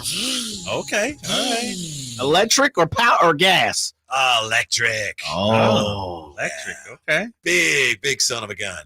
Plug in the battery, just to charge the battery. Really? Lights start flashing in the house. It's like, whoa. Yeah. Finish that grass? Pretty much done, Jay. That means no. It. That means no. Last week, Drapes, my lawnmower was out of commission, so I tried trimming my grass. Not trimming my grass, but cutting my grass with a weed whacker. And that didn't work, huh? It worked. It just takes a long time. Yeah. And by the way, if you're wearing like those socks, those short socks, don't, if you can avoid it, don't weed whack your ankle. Ouch. It stings. I'm sure that hurts. Yeah. You want to avoid that if you can. Yeah. Yeah. Dude, don't just hire somebody. You make the big money. You for what? Then they do it and you go, oh, they broke the sprinkler and it's not really what I want them to do. And we've done You ain't got the HOA that takes care of that for you or anything like that? We used to have that, and then once I started doing it myself, it's like, get out of here. I'll do it. I'll do it. It's my lawn. I'll do it. So okay. Big weekend with going to the card show and getting a new lawnmower. Yes. Exciting times. Yes. In the Gleason household. I didn't get into it with Michael Cooper or anything like that guy, man. Michael Cooper, man. And I was so happy that he made the Hall of Fame, but he's not a Sacramento fan. He called us the Sacramento Queens, quoting Shaq. That had me going sideways. Mm-hmm. Did not like that. By the way, just one more thing about Larry Bird. We've had this dispute. Bird. Okay. Reminder, the way that conversation started, LeBron James? Well, Michael Jordan says Larry Bird was better than LeBron James. Yeah. Michael Jordan said GOAT, that. the God. Yeah. Whatever Michael Jordan says. Here's my top 3 right now. Wish list. This can change, okay? So I don't want you, Kyle, to say, No, this is of course it's going to change. Before. Of course. Wilt dropped out of your top 5, and he's been Just dead barely. for 3 Just years. barely. Yeah. Whatever. Yeah. He's, All right. Yeah. He's the Number bottom 1, Tristan Da Silva, Colorado, 6'9" power forward. Number 2, okay, Tijane Salouan from France. And then number 3 is Deron Holmes II. Also, I got Tyler Smith, G League Ignite on my list. And, McCain, I think we may need his shooting if we lose Malik. But right now, those are my guys because I'm looking for front court help. I know your number 1 guy is probably still the guy that you had. Jacoby Walter. Yeah, you've been consistent Baylor. with him. I'm very high on him. I'm just reading what my boy Kevin O'Connor had to say about him. Some of his pluses: dynamic perimeter shooter. First of all, we need that. Physical driver with a quick first step. Need that. Flash primary playmaking potential in high school with nifty passes off the dribble using either hand. Emotional player who pumps his teammates up. We need that, especially if we lose Malik Monk, who's our heart and soul. We need that. Long arm defender who is thirsty for stops. I mean, this guy, trust me, he is going to be the pick. If he's still there, he's the guy I'm zeroing on. Maybe he won't be there. Now, Alan Stiles was talking about him today, and he said one of the comps he'd seen was Desmond Bane. And from what you've said, I don't know where Alan said that, but saw that. But from what I know of Jacoby Walter, I don't see that. First of all, he's not yet that good of a shooter, right? No. I mean, Desmond Bane's elite. Yeah, right. Shooting. He's not. I mean, he can shoot. Yes, a movement shooter, pull-up threat, can shoot the ball. But O'Connor says shades of Chris Middleton. Okay. Ooh, that's a good player. That's somebody we need. Can handle the rock a little bit, facilitate, come off the screen, shoot the ball, a little long, 6'5", 6'10" wingspan as well. And so he's number 1 on my list. I look at some of the other guys around then. Tristan Da Silva, like you said, a 6'9" guy. We need he's that a little older, which fits the bill usually for Monty McNair, right? That's a guy. I don't know if this guy will be there. According to Kevin O'Connor, this is just his mock draft, his big board. Dalton Knecht, he has at number 11. If he happens to slip, I doubt it. But if he happens to slip, shades of KCP, says Kevin O'Connor. Really? Yep. Shades of KCP. But it can't, Kevin O'Connor, you can't say shades of KCP, then in the minuses, targeted by opponents because he's usually the weakest link on defense. Right. Yeah, you can't. He says shades of KCP or Max Strus. All right. Okay, I can see Strus. more Max Strus. Exactly. But we need a sniper. We need a shooter like that. Especially, we'll see what happens with Kevin Huerter, whether he's with the team or if he bounces back or not. But we need more shooting. So if that guy slips, I'm high on him. Yeah, and he's I know I said this already, but he's like a 6'6", 6'6", Tyler Hero type, maybe. Yep. Yeah. Exactly. I like that. Yeah. Displays playmaking instincts, does all the little things, has him as clutch gene as well. I would think he'll almost certainly be gone. Yeah, you got to think. I I think he's going to be in that 8 to 11 range by all the mock drafts. That's where I've sort of seen him. But if he can slip down to us, he'd be a guy. I think they need the 13th pick, and they need the mid-level, whoever they're going to get with that, and you need to bring in Zach LaVine. Now, maybe the draft pick you'd have to package to get Zach LaVine. I think you could do without that. I think you need an influx of a lot of guys. So you're saying that like at least 3 players? Yeah. The draft pick, Zach LaVine, and a front court guy. I'm or not somebody. even including you have the biannual. Right, too, you got the biannual exception. Yeah, but I think you need 3 guys that are going to be able to help you. So last year you had too many guys that were supposed to help that for a variety of reasons just didn't. A lot of dead weight almost, guys that didn't pan out. Yeah. You know. And what do you think of TC's idea about the triple towers? Valanciunas. He's had Tomas and Zach Edey. Zach Edey. We wouldn't be able to defend anybody out there. Oh, my gosh. And then you talk about not spacing the floor. Like, none of those guys space the floor. I like the way he's thinking, though. He's being ambitious. Yeah, I like that. And I've said Zach Edey as a backup change of pace kind of big man, but Manny too legit. Y'all in on KCP? We can't afford KCP. Yeah, Manny. it would be, but he'd be perfect for us, but we just can't afford that guy. Again, we're talking a maximum of 12.9. Yeah, that's all we got. Yeah, that's all we had. How are we supposed to get Valanciunas? Exactly. It doesn't make sense, right? Valanciunas is not a $12.9 million player. Hey, will you take less money for a backup role? Right. But you get to play with some bonus. I love Napa. Right. So, yeah, man, I think if they do make this pick, it can't be a guy that takes years to develop. Like, it needs to be a ready. Like, we're at a point now, we can't be looking 3-4 years. This needs to be a guy, because we've seen it, Whitey. We thought Kobe Jones was going to get more minutes. We like, man, where's Kobe? Like, so this guy has to be clearly better than Kobe Jones and get more minutes out there. Yeah, earlier today, Will called, and Will said, you got to get these young guys and develop them. And I agree with that. But where the Kings are now, they don't have that luxury of bringing in a young guy that you're going to have a few years to develop. They don't. And, we talk so much about the comparison with Denver. Denver got a couple of young players. Christian Brown, he contributed. Peyton Watson fell out of the rotation for some reason. Like, if we could get a guy like him as a rookie, that would show signs to me. Like, he should have been playing this series against Minnesota. I don't know why Michael Malone didn't have him in, but he's a young, up-and-coming player, somebody Sacramento needs. So if we could draft a guy like him, I'd take it.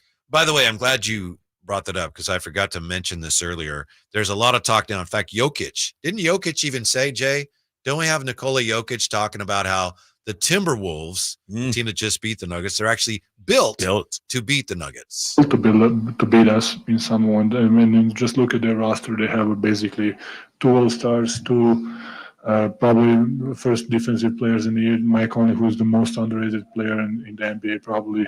I love the guy. He's so good, and he always makes the right.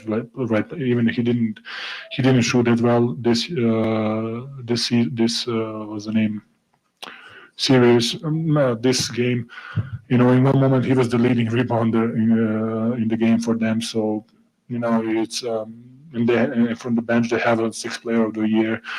They have Kyle and Walker who was really good for them. So one team that they can do literally everything. They can be big, small. So yeah. So he may be saying they're built to beat us. Maybe he's saying it's a tough matchup for us. But some are saying, wow, they built this team. Minnesota built this team to beat Denver. Well, let's look at that. Tim Connolly was hired by Denver in 2013. He traded for Aaron Gordon in 2021. Then he went to Minnesota in 2022, and that's when he made that massive deal. Tim Connolly made the massive deal to bring in Rudy Gobert to Minnesota. At the time when he did that, Denver was coming off a 48-win, 6th-place finish, and Denver had just been knocked out by the Warriors in the first round. So there's no way the Wolves were beat. They weren't built to beat Denver because Denver wasn't that good. Yeah. Denver was just they weren't on they weren't championship. So it worked out. Yeah. Right. And Tim Connolly, to his credit, he goes, hey, it's just luck. But this notion that he said, I'm going to put together this team to beat the Nuggets, that would have been stupid because when he did it, the Nuggets weren't the team to beat. They weren't the team to beat right then. Yeah. But I will say, you got the trade for Rudy Gobert, but the guy who really helped them out, the guy who really took them and surprised me and as a young up, Jaden McDaniels. Oh, yeah. If we could get our hands, not saying him, a guy like him, though, long, athletic. His brother's out there somewhere. Yeah. Right? Yeah. Jalen McDaniels is out there somewhere.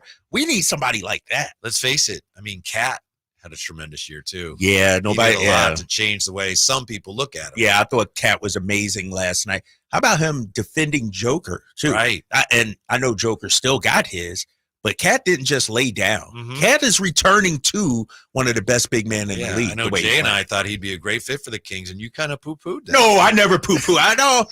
Did I? Oh, you're doing it. All right. Hey, I was about to say, hold up.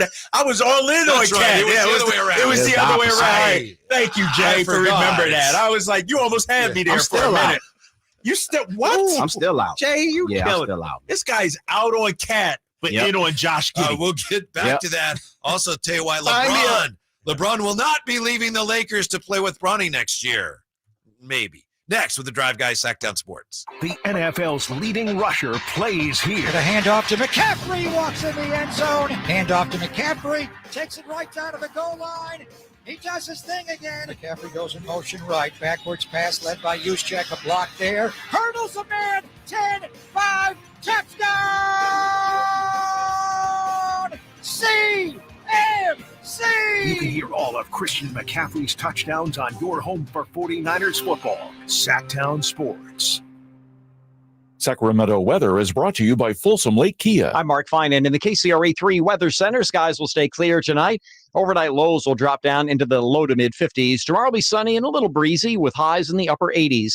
Get the latest forecast on the KCRA News and the KCRA 3 app. Coach Doug Christie here to remind you, if you're in the market for a new car, shop Folsom Lake Kia. Low interest rates, low payments, and zero down deals with approval of credit. Folsom Lake Kia, over 25 years, right here in Folsom. In a world where everybody and their mother makes a primed trim board, contractors have to ask one question. Do I know what's under the primer? Available at just about every lumber yard you can imagine. Vintage trim boards are made from lodgepole pine. That's the stuff telephone poles and railroad ties are made of. It's durable. It's straight. It's been doing the job for generations. Manufactured right here in the USA. Ask for it by name. VintageTrimboards.com. Twin Peaks is the best in the game. Here, your favorite drafts are poured at a frosty 29 degrees. It's bigger game days and bolder fight nights. I mean, where else can you find a scratch kitchen that always comes in clutch? Every day, from lunch to late night. Only at Twin Peaks, the #1 sports bar. The countdown to Miss Twin Peaks 2024 is on. Head over to MissTwinPeaks2024.com to learn about the contest and cast your 5 votes for your favorite Twin Peaks girl. My good friends, Dr. Jack Friedlander and Dr. Pash in Roseville and in San Francisco are offering not only confidence, not only security, but also the ability, if you ain't insecure, to go from the roster to the all-star team. You know what I'm saying? I'm talking about UpsizeMatters.com. Time after time, vote after vote, circumference, or as we call it, girth, is consistently ranked as the most important attribute. And Dr. Jack and Dr. Pash can give you a free consultation. The procedure can be done on the same day as your consultation with immediate results. It's non-surgical. It's virtually pain-free, safe, effective, long-lasting, semi-permanent, and doctor-performed. For more information, go to UpsizeMatters.com. Go to UpsizeMatters.com. Make that change. Make the all-star team. Get your girth on. Power Business Technology is proud to be 100% independent, locally owned, and managed Toshiba copier dealer. Local ownership cuts out the red tape, allowing ourselves to never be too busy to personally answer the call when our clients need us. Recognized for excellence in service execution, training, and customer service, we're proud to be named a 2022 Toshiba ProMasters Elite Dealer. Contact us today for all of your business printing needs at 844-POWER-BZ. That's 844-769-3729, or visit us at powercopiers.com.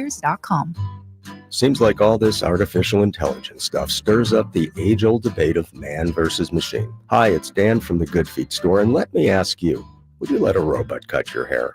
Would you rely on an app to teach a kid to ride a two-wheeler? Let's face it, some things require the human touch. People come to us seeking a solution to foot, leg, and back pain after trying all kinds of things recommended by in-store machines or website blurbs. An impersonal, generic approach to solving a problem that's unique to you. No wonder they usually don't work. At the Good Feet store, you'll meet with an arch support specialist who will take the time to learn about your needs, your feet, your lifestyle, and then fit you from over 300 models and sizes of arch supports, designed for pain relief, better balance, and more comfort. Do you have sore feet, an aching back, or plantar fasciitis? Then get to the Good Feet store nearest you for your free arch support fitting. Good Feet arch supports are only available at the Good Feet store.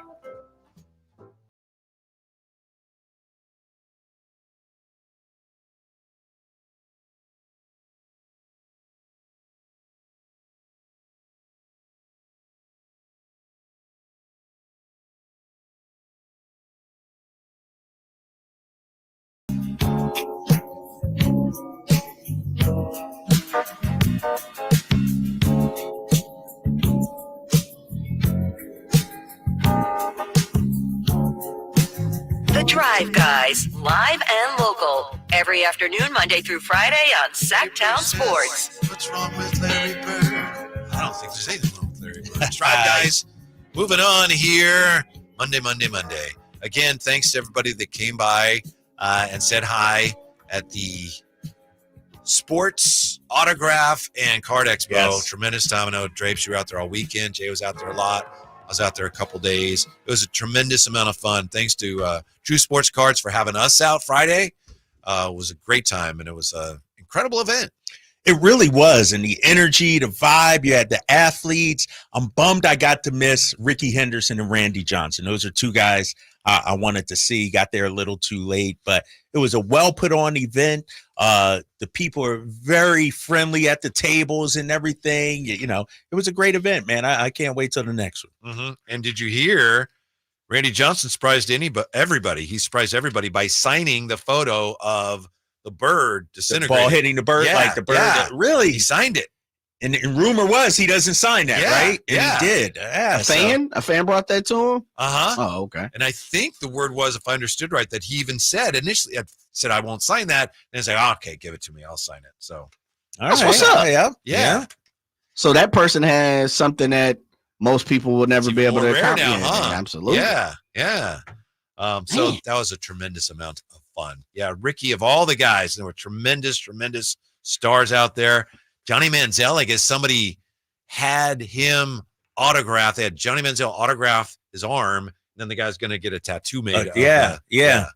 I mean, and I heard he was great too. Johnny Manziel, Johnny Football. He was, signing everything, hospitable. And so a well-organized event, man. That was a good event. I got a question for you Yeah, guys. Looking at this event, and, for me and Drapes, this is at least my first one since I feel like a kid. I haven't seen a sports cards expo or memorabilia show in so long. But my question to you guys, and seeing how Robin kind of turned that place up a little bit on Saturday, who's someone you think would come to Sacramento and turn it upside down? Like, who's the person? Webb? C-Webb? I see. Is that too obvious? Yeah. Like, I think Webb is kind of, he came last month or whatever, kind of made the runs, and a lot of people kind of tapped in. Oh, I got you one. Joe Montana. Mm-hmm. If Montana came, Joe probably. Joe Montana? Come on, man. I ain't even a Niners fan. One I can think that might even compete with that. Who? Brock Purdy. Brock could turn it upside. No, he would. He would. Right now, Brock would turn it up. That's the only time you can mention Brock and Joe Montana in the same sentence, Whitey. Only time. Brock would, because these fans think Brock turned water into wine and everything, walks on water and everything. He kind of does. I mean, you haven't seen it. Grigio. Brock Purdy. Here's the latest from LeBron. According to Shams, LeBron and his agency, they're telling teams, don't draft Bronny thinking that I will go join him, because LeBron is saying, I'm not leaving the Lakers to play with Bronny next year. That's what he's saying for now. But even the report says this is a fluid situation that could change. So I guess LeBron has no intention of leaving the Lakers. But I still think if I was Dallas or somebody, I had a shot, I still think I might draft him. Yeah, it got to be the right team, right? You can't just get drafted by Charlotte and expect LeBron to come join. I mean, only if I want LeBron, obviously. Right. That's my end game. Right. That's your end game. LeBron's not going to Charlotte. But Dallas, Kyrie, chance to compete for a championship, your son, it would make sense. Like, it has to be a team that's a contender right there, and they just need LeBron to put them over the hump, you know? On the other hand, why would I do that? Because George Karl says LeBron's not a superstar anymore. That is, you know what? This is the problem with today's world. George Karl, shouldn't he just be breaking down some X's and O's or something like that? He's just out there trolling. I'm going to put a tweet out tomorrow. You know, I was thinking about doing it today. I'm going to put a troll tweet out tomorrow, Jay. Oh, you know, right around 9 o'clock. I got a 9:15 meeting. Right before I walk into the meeting, 9 o'clock, I'm going to put out a troll tweet because that's the way it is nowadays. It's like people say things just to get people pissed off, get a rise out of people. George Karl, LeBron's not a superstar. He is the biggest name and face in the game. What is he talking about? Anthony Davis never was one. That's ridiculous. Watch the Lakers when they operate, when they go from town to town, the crowd's waiting outside their hotel, the vibe in the arena when Anthony Davis and LeBron walk on the floor. They may not have the superstar numbers, if George Karl is calling it that, or success, but you know it when they walk in the building. I will say this. George had a great tweet for, is it Nick Wright, the guy from Fox? Oh, yeah. Yeah, and he was critical of George Karl for not putting Gary Payton on Michael Jordan in the 96 finals. Now, why that came up, no, I don't know. And George says, hey, Nick, when you were in 96, when you were in the 5th grade getting picked last, right? We were trying to play the greatest player in the world without Nate McMillan. Just give me a call sometime, and I will educate you as to basketball 101. I can't, that's a good troll. That was a good one. That was a good one. Yeah. But I'm not a George Karl fan, man. Anything, it's like, it's John Hollinger too. Like I bring him up. He tries to be funny sometimes. And it's just like, dude, I don't want to hear this from you. Just shut up. George Karl, shut up. Hollinger, shut up. That's how I feel, man. Gosh, these guys are, and I told you, I muted George Karl. Like I literally muted him because I didn't want to see his stuff. Well, we were just, go ahead. Sorry. And John Hollinger, meanwhile, I haven't muted him yet because I want to see how low he goes. Like how dumb some of his tweets are. Let me see. Some of his tweets are just killing me, man. It's ridiculous. I just can't even repeat some of this stuff. It's so bad. And I'm like, why am I still following him? But it's to get, I laugh at him. He's a joke right now. And you think it's a joke what Jay is saying about Karl Anthony Towns, that he still doesn't want Karl Anthony Towns, who perhaps has done more to salvage his reputation as a player during these playoffs than any other player in the NBA? I need to hear Jay's explanation for this. Karl Anthony Towns fits in perfectly with Domantas Sabonis. I just don't get it. Yeah, he does. He's just not my cup of tea. I'll be completely honest.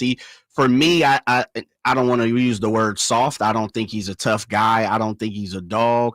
I don't think he's the type of person that I can win a championship without having an Anthony Edwards. Like, we don't have an Anthony Edwards. We need a Karl Anthony Towns to supplement with, what the Kings need. The other part of it too is I think he stays hurt too much. I think he's going to be injured going forward. Damn, Jay. Yeah, for me, he's just not my cup of tea. He's not my guy. He's not the type of person that I look for. I know he's talented. I know he's long. He's definitely not athletic. He definitely doesn't rebound at a high peak. He shoots the ball well. He does what, he's a next step up above Miles Turner, which worked for Indianapolis to a certain extent. He's just not my style of ball player. Are you suggesting that I want to make sure I understand you right. Maybe I don't. He's more of a follower than a leader? Yes. Okay. And we have too many of those. We have way too many of those guys on this team right now. Too many guys that don't want to go out there and pick a fight. I think we have too many guys who don't even want to mix it up sometimes. And I think he definitely fits in compared to at one point in time, we were anointing him to be the next big man, right? Mm-hmm. Now it's kind of he's an afterthought. Mm-hmm. What do you think, Drapes? You got GMJ over there, and he's saying, Cat's calling? No. Whitey, you trying to get me, man. You Cat's trying to calling? Nah, get me Miles Bridges. That's what your GMJ was. But I'll say this. For what he does compared to what Domas does, he fits the bill. Yeah. He definitely does. He's just not my guy. He's not the guy I would hitch my wagon to. I don't know. I'm just looking at what he did against Minnesota this series. Denver this series. Yeah, he held his own against Jokic. Yeah, he hit big shots in a game 7. Yeah, that's what I was about to say. Yeah. He was the best player for the Timberwolves yesterday. As great as Anthony Edwards is, it was Karl Anthony Towns that kept them within striking distance and got them to win. I thought he was fantastic yesterday, phenomenal yesterday, and so I don't necessarily need to bring him in to be my number one. De'Aaron Fox can still be my number one, but now you got another elite big to play alongside. Now, if you're talking about, he needs an Anthony Edwards type or somebody like that, is that a dog at the number one spot? You know what I mean? Like the leader has to be that dog, Jay? Well, it goes deeper for me. I've been the one on here that said I don't believe De'Aaron Fox is the number one. And so with my number two, I need someone that can be a number one most of the time. Didn't Jimmy Butler have real issues with Cat? Supposedly he's like he's cool with Wiggins. Yeah, Jimmy Butler, but Cat, he and I think it's for some of the same reasons. Jason, kind of Kobe Shaq type. Well, not that, but I think it's he. I won't say tested his manhood, but I think that's part of it. Like we heard in practice, allegedly he took the starter, he took himself off the starters coming back from an injury and took the bench players and the G League guys, the 10-day contract guys, and said, I'll beat Cat and anybody else in the gym. You can pick the coaches or whatever he allegedly said. And he allegedly went out there and did it. Mm-hmm. To me, that's when we have the Wilt Chamberlain, Larry Bird conversation, as much as it's a personal thing, I think there is something to that. I can agree with you. You're like, listen, I don't like his motor. I don't like the way he operates on a day-to-day basis. His battery is not full. It's not full enough for me. For me, that's what I see Cat. But I also start from the point of, and I continue to keep on saying this, it depends on how you see De'Aaron Fox. Yeah. We have to come to fruition at some point in time on how you see De'Aaron Fox. It's a great point that Jay, you're not really supposed to talk about. Yeah, right. True. But we don't. Because we know how the Kings see De'Aaron Fox. Agreed. So we know they think Fox is a 1A, right? I don't think so. I'm not Based sold on how they surround it. They think, not us. Right. I'm not speaking for. I'm saying the organization believes he's the guy, right? Drapes, I think they show us that, but I think they know if they had an opportunity to go get someone that might be on the cusp of a 1A, Maybe. Well, I think that's one of the things that's really interesting about these Final Four teams. Karl Anthony Towns is addressing some of those things you're mentioning, Jay. And I mean, if they win a championship, he could address them further. Yeah, right. Yeah. So prove me wrong. Stay tuned. When we come back, you guys are not going to believe Whitey's baseball, believe it or not, today. I'm just warning. You will not believe it. Next on Sactown Sports. On the move? Got somewhere to be? Take Sacramento Kings basketball with you. The Sactown Sports app will let you stay connected to your passion. Never miss a moment of Sacramento Kings basketball with the Sactown Sports app. Hey, it's Carmichael Dave for American Energy Heating and Air with a question. Have you recently had a technician diagnose your HVAC system and you were a bit surprised at how much it cost? Or did something seem off about their quote? Because at American Energy, they take pride in giving you honest, straightforward solutions to get that system up and running. Have their qualified technicians come out and give you a free second opinion. It's free. You got nothing to lose but some dollars off of that original quote. They're making the uncomfortable comfortable. They've been doing it since 1981, serving the greater Sacramento area. A+ with the Better Business Bureau. That's why they keep having customers coming back for more and more and more. You can call them and set that appointment at 916-520-9990. That's 916-520-9990 or AmericanEnergyAir.com. Call 916-520-9990 now. The Summer Starts Here sales event is on now through Memorial Day at your Toyota dealer. Take advantage of great deals on Toyota's entire lineup of cars, trucks, and SUVs. Right now, drive into the season of fun in a new Toyota and get low 3.99% APR financing on Highlander. Or check out great lease deals on Camry, Corolla, and RAV4. Hurry, Toyota's summer starts here sales event ends soon. Toyota, let's go places. Offer available on 2024 models through TFS to buyers with premium rated credit. Excludes hybrids. N6324. The Arnold Law Firm has seen how an injury can turn anyone's life upside down. Whether it's a slip and fall, a car accident, or any other kind of injury. For almost 50 years, the Arnold Law Firm has been here to help you through the entire process to protect you and your family. If you are ever injured or in an accident, call the Arnold Law Firm. The Arnold Law Firm, providing real justice for you since 1975. Call 916-777-7777. That's 916-777-7777. Only one radio program captures the excitement of hunting and fishing as it happens. The award-winning California Sportsman with Seth Hendrickson. Only California Sportsman takes you where the action is. Live on the water, live in the blind, and live with the top pros and experts in outdoor sports. California Sportsman with Fishing Hall of Famer Seth Hendrickson is your premier destination for all things outdoors. Seth's Saturday Morning Outdoors. Ultimate Bass and California Sportsman, 5 a.m. to 8 a.m. Saturdays on Sactown Sports 1140. Hey everyone, it's Kyle Draper here from my fine friends at Mercedes-Benz of Stockton. Now, if you're a small business owner, check out their selection of rugged Mercedes work vans in stock at their Mercedes Commercial Van Sales and Service Center right next to the dealership. Mercedes-Benz vans will haul anything that you can put in them, and your crew members will love driving them. And choosing a Mercedes Sprinter van for work can qualify you for very generous tax breaks. Sprinters are available at rates as low as 4.9% APR plus customer bonus cash incentives. The team at Mercedes-Benz of Stockton is incredible. I got my EQS from them, and I tell everybody I know that if you're going to roll in a Mercedes-Benz, get it from my friends in Stockton. It's just a short drive right off the 5, a half hour from Sac, right at the 8 Mile Road exit, or online at mbofstockton.com. That's anytime at mbofstockton.com. I didn't ask to be thrown in the streets with nowhere to go. I didn't think I'd survive. But I did ask for help, and Covenant House was there for me. 1 in 10 young adults will experience a form of homelessness this year. For these kids who didn't ask to be put in this unthinkable situation, Covenant House is there. Covenant House helped me break the cycle of homelessness in my family. They gave me the love that I needed. Over 2,000 young people will sleep safely in a Covenant House bed tonight. When youth who are experiencing homelessness have a hot meal, a safe place to sleep, medical care, and love, they can overcome heartbreaking challenges and have a brighter future.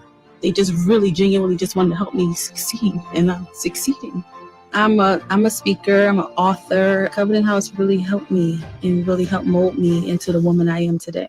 If you or someone you love is asking for help, go to safeplacetosleep.org today. What is Subcontractors United? It's a list of 3 pre-qualified and licensed contractors in over 40 trades to help with your home project needs. From cabinets to heating and air to landscapers and everything in between, Subcontractors United makes finding qualified contractors free and easy with no accounts to set up. Visit subcontractorsunited.com today and experience the joy of stress-free home improvement. Save time and money at subcontractorsunited.com.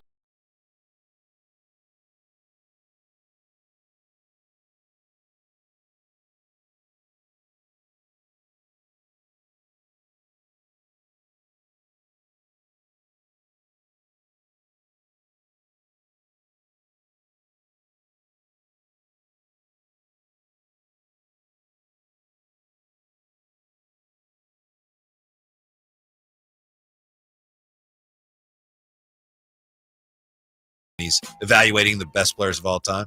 Manny Too Legit says, I want to know what Whitey and Drapes and JJ think about Jonathan Isaac. I would keep an eye on him this offseason to see if he's available to grab. Love Jonathan Isaac. Yeah, I think we all like Jonathan Isaac. Young guy, tremendous upside. Has trouble staying on the court, staying healthy. But when he does play, he could be an impact player. He's under contract, though, 1 more year. I don't know why Orlando would try and trade him right now, unless they don't think they're going to re-sign him or anything like that. He's still due $17.4 million. So I don't think they would move off of him. Why would they trade him? I don't think they would either. The only reason they might think about it is they do have some larger contracts coming due at some point, but they don't faced that crunch yet. Right. In fact, they know they have cap space to add. Right. They still got some young guys on some rookie contracts too, and so they're going to try and get our boy Malik Monk or Klay Thompson. Paolo's still on his rookie. Franz Wagner still on. You got Cole Anthony, Suggs. So they got some young players they're going to have to pay. They had a good year. They had a good year. Yeah. Real good year for them. Playoffs took that sort of like the Kings last year. They're back in the playoffs and they got a young core, and so I don't think they're going to move off Isaac. By the way, Drapes is so happy because his team lost without him. Oh, not at all. Not at all. I'm like, I know I would have helped make the difference for my squad last week. We lost 83-68. Ooh, a little dusting out there. I could have, my plus minus probably would have been about a plus 20. So we might have won by 5 or so had I played. And so we play again this plus Thursday. 20 what? Plus 20 for the game. I'm just saying I would have made a 20-point difference right there. I'd have been a plus 20. So we play again Thursday at 8. So I'm guaranteeing a victory. I am guaranteeing. Who do we play? All right, Ant-Man. Oh, we played a team we beat the first game. Oh, okay. Yeah, we played the one team we beat so far. So What's their record? The team that we're playing? Yeah. Their record? Oh, it's probably not good. If we beat them, it's I'm just saying it's probably not good right here. All right, let me look at the standings, if you will, Jay. Let me get those for you.